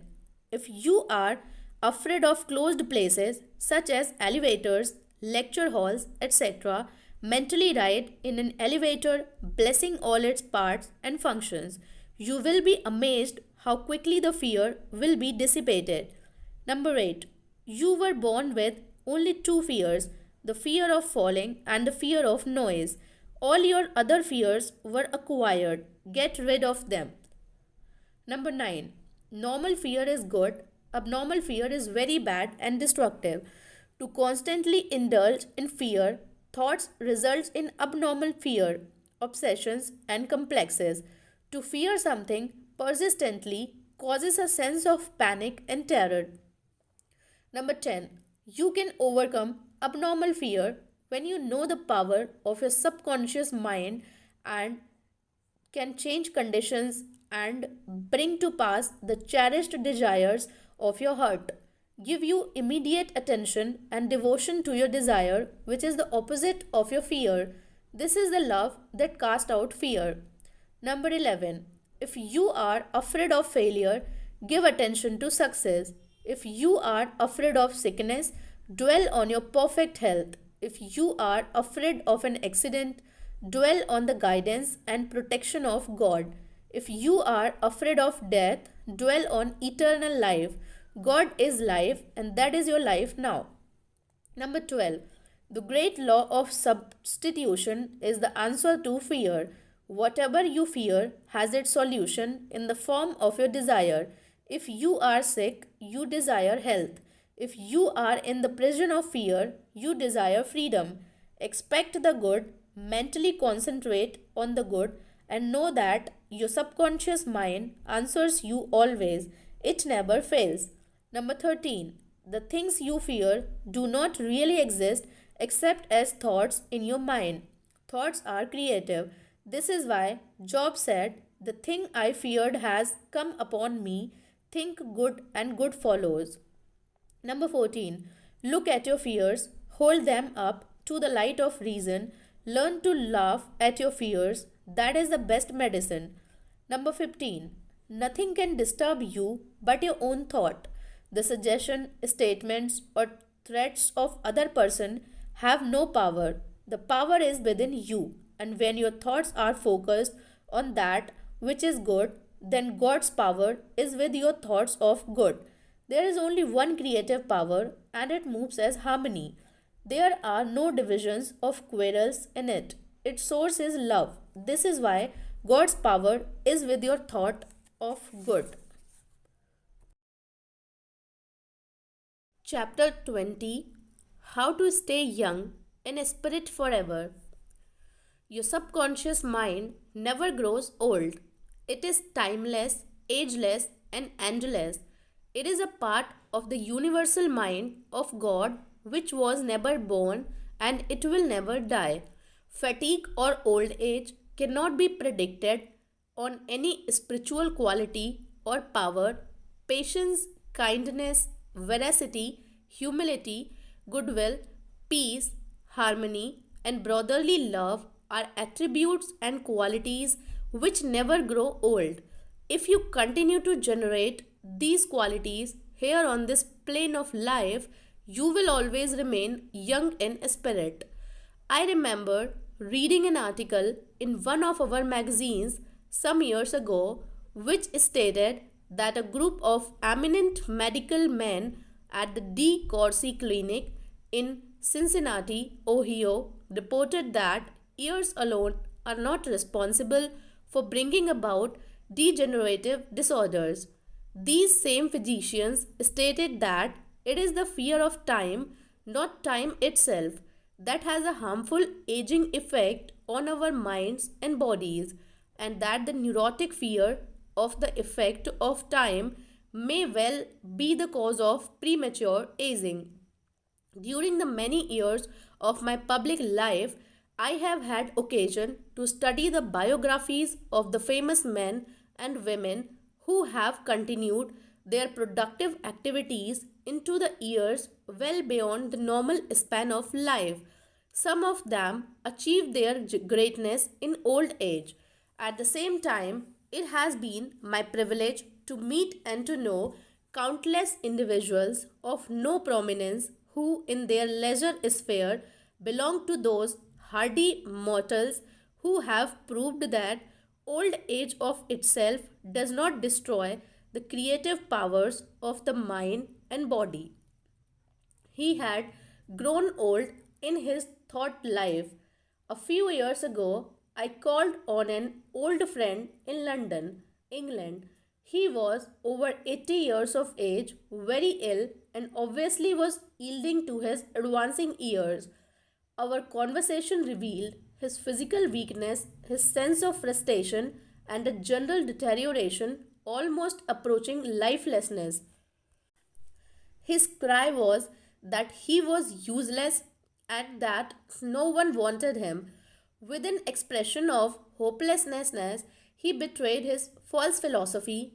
We are born, grow up, become old, good for nothing, and that's the end. This mental attitude of futility and worthlessness was the chief reason for his sickness. He was looking forward only to senescence, and after that, nothing. Indeed, he had grown old in his thought life, and his subconscious mind brought about all the evidence of his habitual thinking. Age is the dawn of wisdom.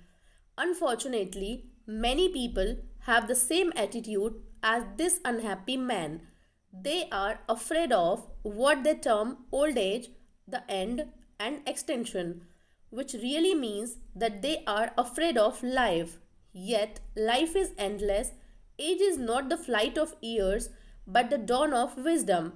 Wisdom is an awareness of the tremendous spiritual powers in your subconscious mind and the knowledge of how to apply these powers to lead a full and happy life.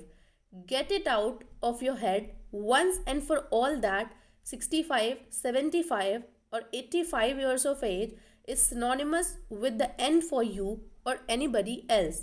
It can be the beginning of a glorious, fruitful, active, and most productive life pattern, better than you have ever experienced. Believe this, expect it, and your subconscious will bring it to pass. Welcome the change. Old age is not a tragic occurrence. What we call the aging process is really change. It is to be welcomed joyfully and gladly, as each phase of human life is a step forward on the path which has no end. Man has powers which transcend his bodily powers. He has senses which transcend his five physical senses.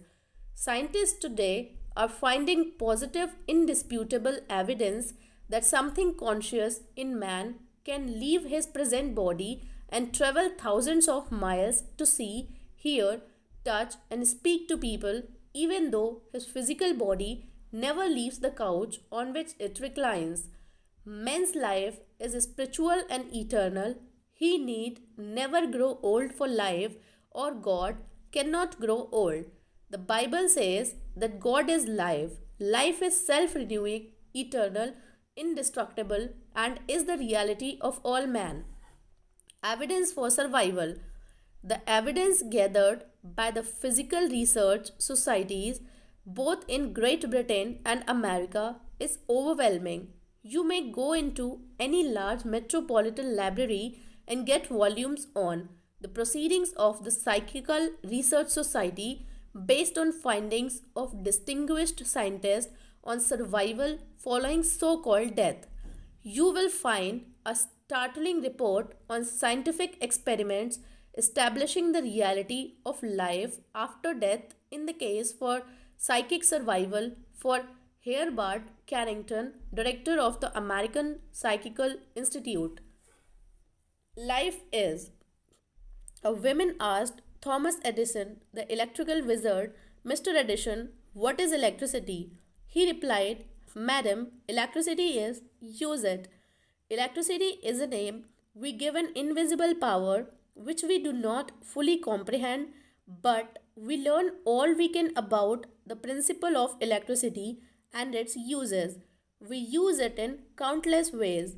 The scientist cannot see an electron with his eyes, yet he accepts it as a scientific fact because it is the only valid conclusion which coincides with his other experimental evidence. We cannot see life.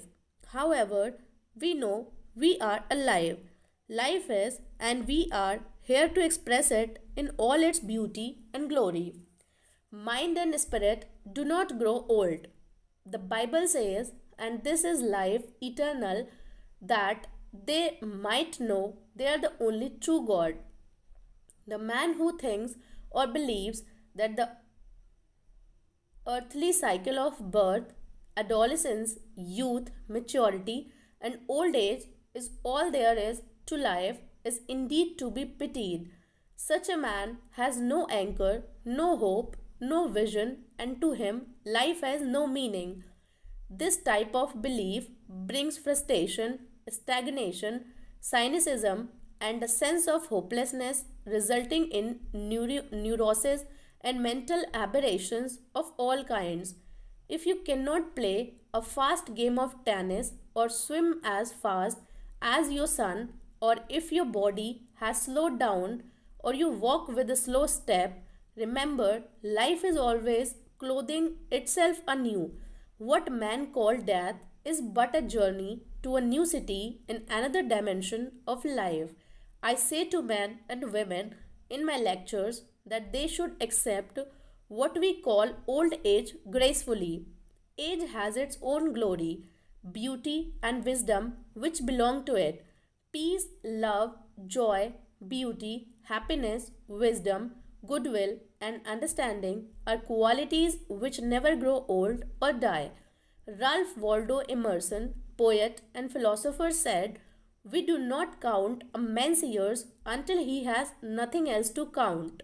Your character, the quality of your mind, your faith, and your convictions are not subject to decay. You are as young as you think you are. I give public lectures in Caxton Hall, London, England every few years, and following one of these lectures, a surgeon said to me, I am 84 years of age. I operate every morning, visit patients in the afternoon, and I write for medical and other scientific journals in the evening. His attitude was that he was as useful as he believed himself to be, and that he was as young as his thoughts. He said to me, it's true what you said. Man is as strong as he thinks he is, and as valuable as he thinks he is. This surgeon has not surrendered to advancing years. He knows that he is immortal. His final comment to me was, if I should pass on tomorrow, I would be operating on people in the next dimension, not with a surgeon's scalpel, but with mental and spiritual energy. Surgery. Your gray hair is an asset. Don't ever quit a job and say, I am retired, I am old, I am finished. That would be stagnation, death, and you would be finished. Some men are old at 30, while others are young at 80. The mind is the master weaver, the architect, the designer, and the sculptor. George Bernard Shaw was active at 90, and the artistic quality of his mind had not relaxed from active duty. I meet men and women who tell me that some employers almost slam the door in their faces when they say they are over 40. This attitude on the part of the employers is to be considered cold, callous, evil, and completely void of compassion and understanding. The total emphasis seems to be on youth, that is, you must be under 35 years of age to receive consideration. The reasoning behind this is certainly very shallow. If the employer would stop and think, he would realize that the man or woman was not selling his age or grey hair. Rather, he was willing to give of his talents, his experiences, and his wisdom gathered through years of experience in the marketplace of life. Age is an asset. Your age should be a distinct asset to any organization because of your practice and application through the years of the principles of the golden rule and the law of love and goodwill. Your grey hair, if you have any, should stand for greater wisdom, skill, and understanding. Your emotional and spiritual maturity should be a tremendous blessing to any organization. A man should not be asked to resign when he is 65 years of age. That is the time of life when he could be most useful in handling personal problems, making plans for the future, making decisions, and guiding others in the realm of creative ideas based on his experience and insight into the nature of the business. Be your age. A motion picture writer in Hollywood told me that he had to write a script which would cater to the 12-year-old Pine. This is a tragic state of affairs if the great masses of people are expected to become emotionally and spiritually mature. It means that the emphasis is placed on youth in spite of the fact that youth stands for inexperience, lack of discernment, and hasty judgment. I can keep up with the best of them. I am now thinking of a man 65 years of age who is trying frantically to keep young. He swims with young men every Sunday, goes on long hikes, play tennis, and boasts of his prowess and physical powers, saying, "Look, I can keep up with the best of them." He should remember the great truth. As a man thinketh in his heart, so is he. Diets, exercises, and games of all kinds will not keep this man young. It is necessary for him to observe that he grows old or remains young in accordance with his processes of thinking. Your subconscious mind is conditioned by your thoughts. If your thoughts are constantly on the beautiful, the noble, and the good, you will remain young regardless of the chronological years. Fear of old age. Job said, "The thing which I greatly feared is come upon me." There are many people who fear old age and are uncertain about the future because they anticipate mental and physical deterioration as the years advance. When they think and feel comes to pass, you grow old when you lose interest in life, when you cease to dream,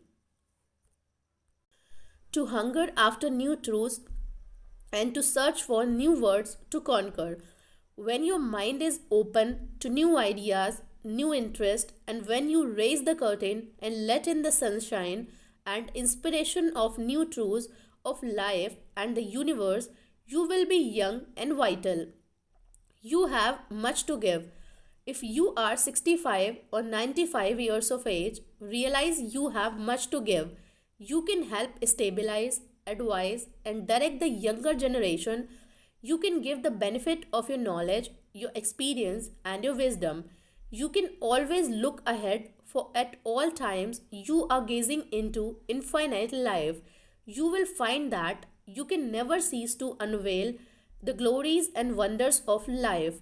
Try to learn something new every moment of the day, and you will find your mind will always be young. 110 years old. Some years ago, while lecturing in Bombay, India, I was introduced to a man who said he was 110 years old. He had the most beautiful face I have ever seen. He seemed transfigured by the radiance of an inner light. There was a rare beauty in his eyes, indicating he had grown old in years, with gladness and with no indication that his mind had dimmed its lights. Retirement, a new venture. Be sure that your mind never retires. It must be like a parachute, which is no good unless it opens up. Be open and receptive to new ideas. I have seen men of 65 and 70 retire. They seem to rot away and in a few months passed on. They obviously felt that life was at the end. Retirement can be a new venture, a new challenge, a new path, the beginning of the fulfillment of a long dream. It is inexpressibly depressing to hear a man say, "What shall I do now that I am retired?" He is saying, in effect, "I am mentally and physically dead. My mind is bankrupt of ideas." All this is a false picture. The real truth is that you can accomplish more at 90 than you did at 60, because each day you are growing in wisdom and understanding of life and the universe through your new studies and interests. He graduated to a better job. An executive who lives near me was forced to retire a few months ago because he had reached the age of 65. He said to me, "I look upon my retirement as a promotion from kindergarten to the first grade." He philosophized in this manner. He said that when he left high school, he went up the ladder by going to college. He realized this was a step forward in his education and understanding of life in general. Likewise, he added, now he could do the things he had always wanted to do, and therefore his retirement was still another step forward on the ladder of life and wisdom. He came to the wise conclusion that he was no longer going to concentrate on making a living. Now he was going to give all his attention to living life. He is an amateur photographer and took additional courses on the subject. He took a trip around the world and took movies of famous places. He now lectures before various groups, lodges, and clubs and is in popular demand. There are countless ways of taking an interest in something worth while outside yourself. Become enthusiastic over new creative ideas, make spiritual progress, and continue to learn and grow. In this manner, you remain young in heart because you are hungering and thirsting after new truths, and your body will reflect your thinking at all times. You must be a producer, not a prisoner of society. The newspapers are taking cognizance of the fact that the voting population of the elderly in California elections is increasing by leaps and bounds. This means that their voices will be heard in the legislature of the state and also in the halls of Congress. I believe there will be enacted a federal law prohibiting employers from discrimination against men and women because of age. A man of 65 years may be younger mentally, physically, and physiologically than many men at 30. It is stupid and ridiculous to tell a man he cannot be hired because he is over 40. It is like saying to him that he is ready for the scrap heap or the junk pile. What is a man of 40 or over to do? Must he bury his talents and hide his light under a bushel? Men who are deprived and prevented from working because of age must be sustained by government treasuries at country, state, and federal levels. The many organizations who refuse to hire them and benefit from their wisdom and experiences will be taxed to support them. This is a form of financial suicide. Man is here to enjoy the fruit of his labor, and he is here to be a producer and not a prisoner of society which compels him to idleness.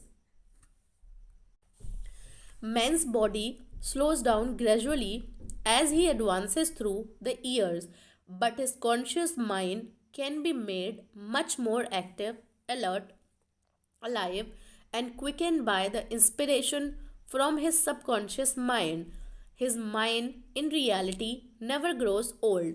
Job said, "Oh, that I were as in months past, as in the days when God preserved me, when his candle shined upon my head, and when by his light I walked through darkness, as I was in the days of my youth, when the secret of God was upon my tabernacle." Secret of youth. To recapture the days of your youth, feel the miraculous healing, self renewing power of your subconscious mind moving through your whole being. Know and feel that you are inspired, lifted up, rejuvenated, revitalized, and recharged spiritually.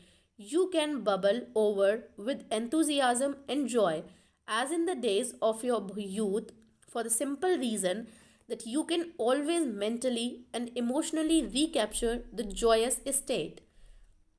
The candle which shines upon your head is divine intelligence and reveals to you everything you need to know. It enables you to affirm the presence of your good regardless of appearances. You walk by the guidance of your subconscious mind because you know that the dawn appears and the shadows flee away.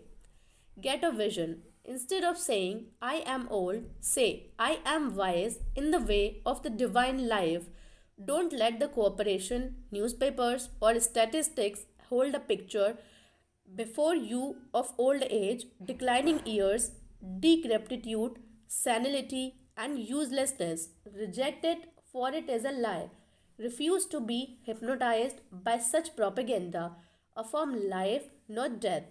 Get a vision of yourself as happy, radiant, successful, serene, and powerful. Your mind does not grow old. Former President Herbert Hoover, now 88 years old, is very active and is performing monumental work. I interviewed him a few years ago in his suite at the Waldorf Astoria, New York City. I found him healthy, happy, vigorous, and full of life and enthusiasm. He was keeping several secretaries busy handling his correspondence and was himself writing books of a political and historical nature. Like all great men, I found him affable, genial, amiable, loving, and most understanding. His mental acumen and sagacity gave me the thrill of a lifetime. He is a deeply religious man and is full of faith in God and in the triumph of the eternal truth of life. He was subjected to a barrage of criticism and condemnation in the years of the Great Depression, but he weathered the storm and did not grow old in hatred, resentment, ill will, and bitterness. On the contrary, he went into the silence of his soul and communing with the divine presence within him, he found the peace which is the power at the heart of the God. His mind active at 99. My father learned the French language at 65 years of age and became an authority on it at 70. He made a study of Gaelic when he was over 60 and became an acknowledged and famous teacher of the subject. He assisted my sister in a school of higher learning and continued to do so until he passed away at 99. His mind was as clear as 99 as it was when he was 20. Moreover, his handwriting and his reasoning powers had improved with age. Truly, you are as old as you think and feel. We need our senior citizens. Marcus Porcius Cato, the Roman patriot, learned Greek at 80. Madame Ernestine Schumann Hank, the great German American contralto, reached the pinnacle of a musical success after she became a grandmother. It is a wonderful to behold the accomplishment of the oldsters, General Douglas MacArthur, Harry S. Truman, General Dwight David Eisenhower, and American financier Bernard Baruch are interesting, active, and contributing their talents and wisdom to the world. The Greek philosopher Socrates learned to play musical instruments when he was 80 years old. Michelangelo Michelangelo was painting his greatest canvases at 80. At 80, Sios Simonides won the prize for poetry. Johann von Goethe finished Faust, and Leopold von Ranke commenced his History of the World, which he finished at 92. Alfred Tennyson wrote a magnificent poem, Crossing the Bar, at 83. Isaac Newton was hard at work closer to 85. At 88, John Wesley was directing, preaching, and guiding Methodism. We have several men of 95 years who come to my lectures and tell me they are in better health now than they were at 20. Let us place our senior citizens in high places and give them every opportunity to bring forth the flowers of paradise. If you are retired, get interested in the laws of life and the wonders of your subconscious mind. Do something you have always wanted to do, study new subjects, and investigate new ideas. Pray as follows: As the heart panteth after the water brooks, so panteth my soul after thee, O God. The fruits of old age. His flesh shall be fresher than a child's, he shall return to the days of his youth. Old age really means the contemplation of the truths of God from the highest standpoint. Realize that you are on an endless journey, a series of important steps in the ceaseless, tireless, endless ocean of life. Then, with the psalmist, you will say, They shall still bring forth fruit in old age, they shall be fat and flourishing. But the fruit of the Spirit is love, joy, peace, patience, gentleness, goodness, faith, meekness, temperance. Against such there is no law. You are a son of infinite life which knows no end, and you are a child of eternity. Profitable pointers. Number 1: patience, kindness, love, goodwill, joy, happiness, wisdom, and understanding are qualities which never grow old. Cultivate them and express them and remain young in mind and body. Number 2: some research physicians say that the neurotic fear of the effects of time may well be the cause of premature aging. Number 3: age is not the flight of years, it is the dawn of wisdom in the mind of man. Number 4: the most productive years of your life can be from 65 to 95. Number 5: welcome the advancing years. It means you are moving higher on the path of life which has no end. Number 6: God is life, and that is your life now. Life is self renewing, eternal, and indestructible, and is the reality of all man. You live forever because your life is God's life. Number 7: evidence of survival after death is overwhelming. Study proceedings of Physical Research Society of Great Britain and America in your library. The work is based on the scientific research by outstanding scientists for over 75 years. Number 8. You cannot see your mind, but you know you have a mind. You cannot see spirit, but you know that the spirit of the game, the spirit of the artist, the spirit of the musician, and the spirit of the speaker is real. Likewise, the spirit of goodness, truth, and beauty moving in your mind and heart are real. You cannot see life, but you know you are alive. Number 9. Old age may be called the contemplation of the truths of God from the highest standpoint. The joys of old age are greater than those of youth. Your mind is engaged in spiritual and mental athletics. Nature slows down your body so that you may have the opportunity to meditate on things divine. Number 10. We do not count a man's years until he has nothing else to count. Your faith and convictions are not subject to decay. Number 11. You are as young as you think you are. You are as strong as you think you are. You are as useful as you think you are. You are as young as your thoughts. Number 12. Your gray hairs are an asset. You are not selling your gray hairs. You are selling your talent, abilities, and wisdom which you have garnered through the years. Number 13. Diets and exercises won't keep you young. As a man thinketh, so is he. Number 14. Fear of old age can bring about physical and mental deterioration. The thing I greatly feared has come upon me. Number 15. You grow old when you cease to dream, and when you lose interest in life, you grow old if you are irritable, crotchety, turbulent, and cantankerous. Fill your mind with the truths of God and radiate the sunshine of His love. This is youth. Number 16. Look ahead, for at all times you are gazing into infinite life. Number 17. Your retirement is a new venture. Take up new studies and new interest. You can now do the things you always wanted to do when you were so busy making a living. Give your attention to living a life. Number 18. Become a producer and not a prisoner of society. Don't hide your light under a bushel. Number 19. The secret of youth is love, joy, inner peace, and laughter. I am Him. There is fullness of joy in Him. There is no darkness at all. 20. You are needed. Some of the great philosophers, artists, scientists, writers, and others accomplished their greatest work after they were 80 years old. 21. The fruits of old age are love, joy, peace, patience, gentleness, goodness, faith, meekness, and temperance. 22.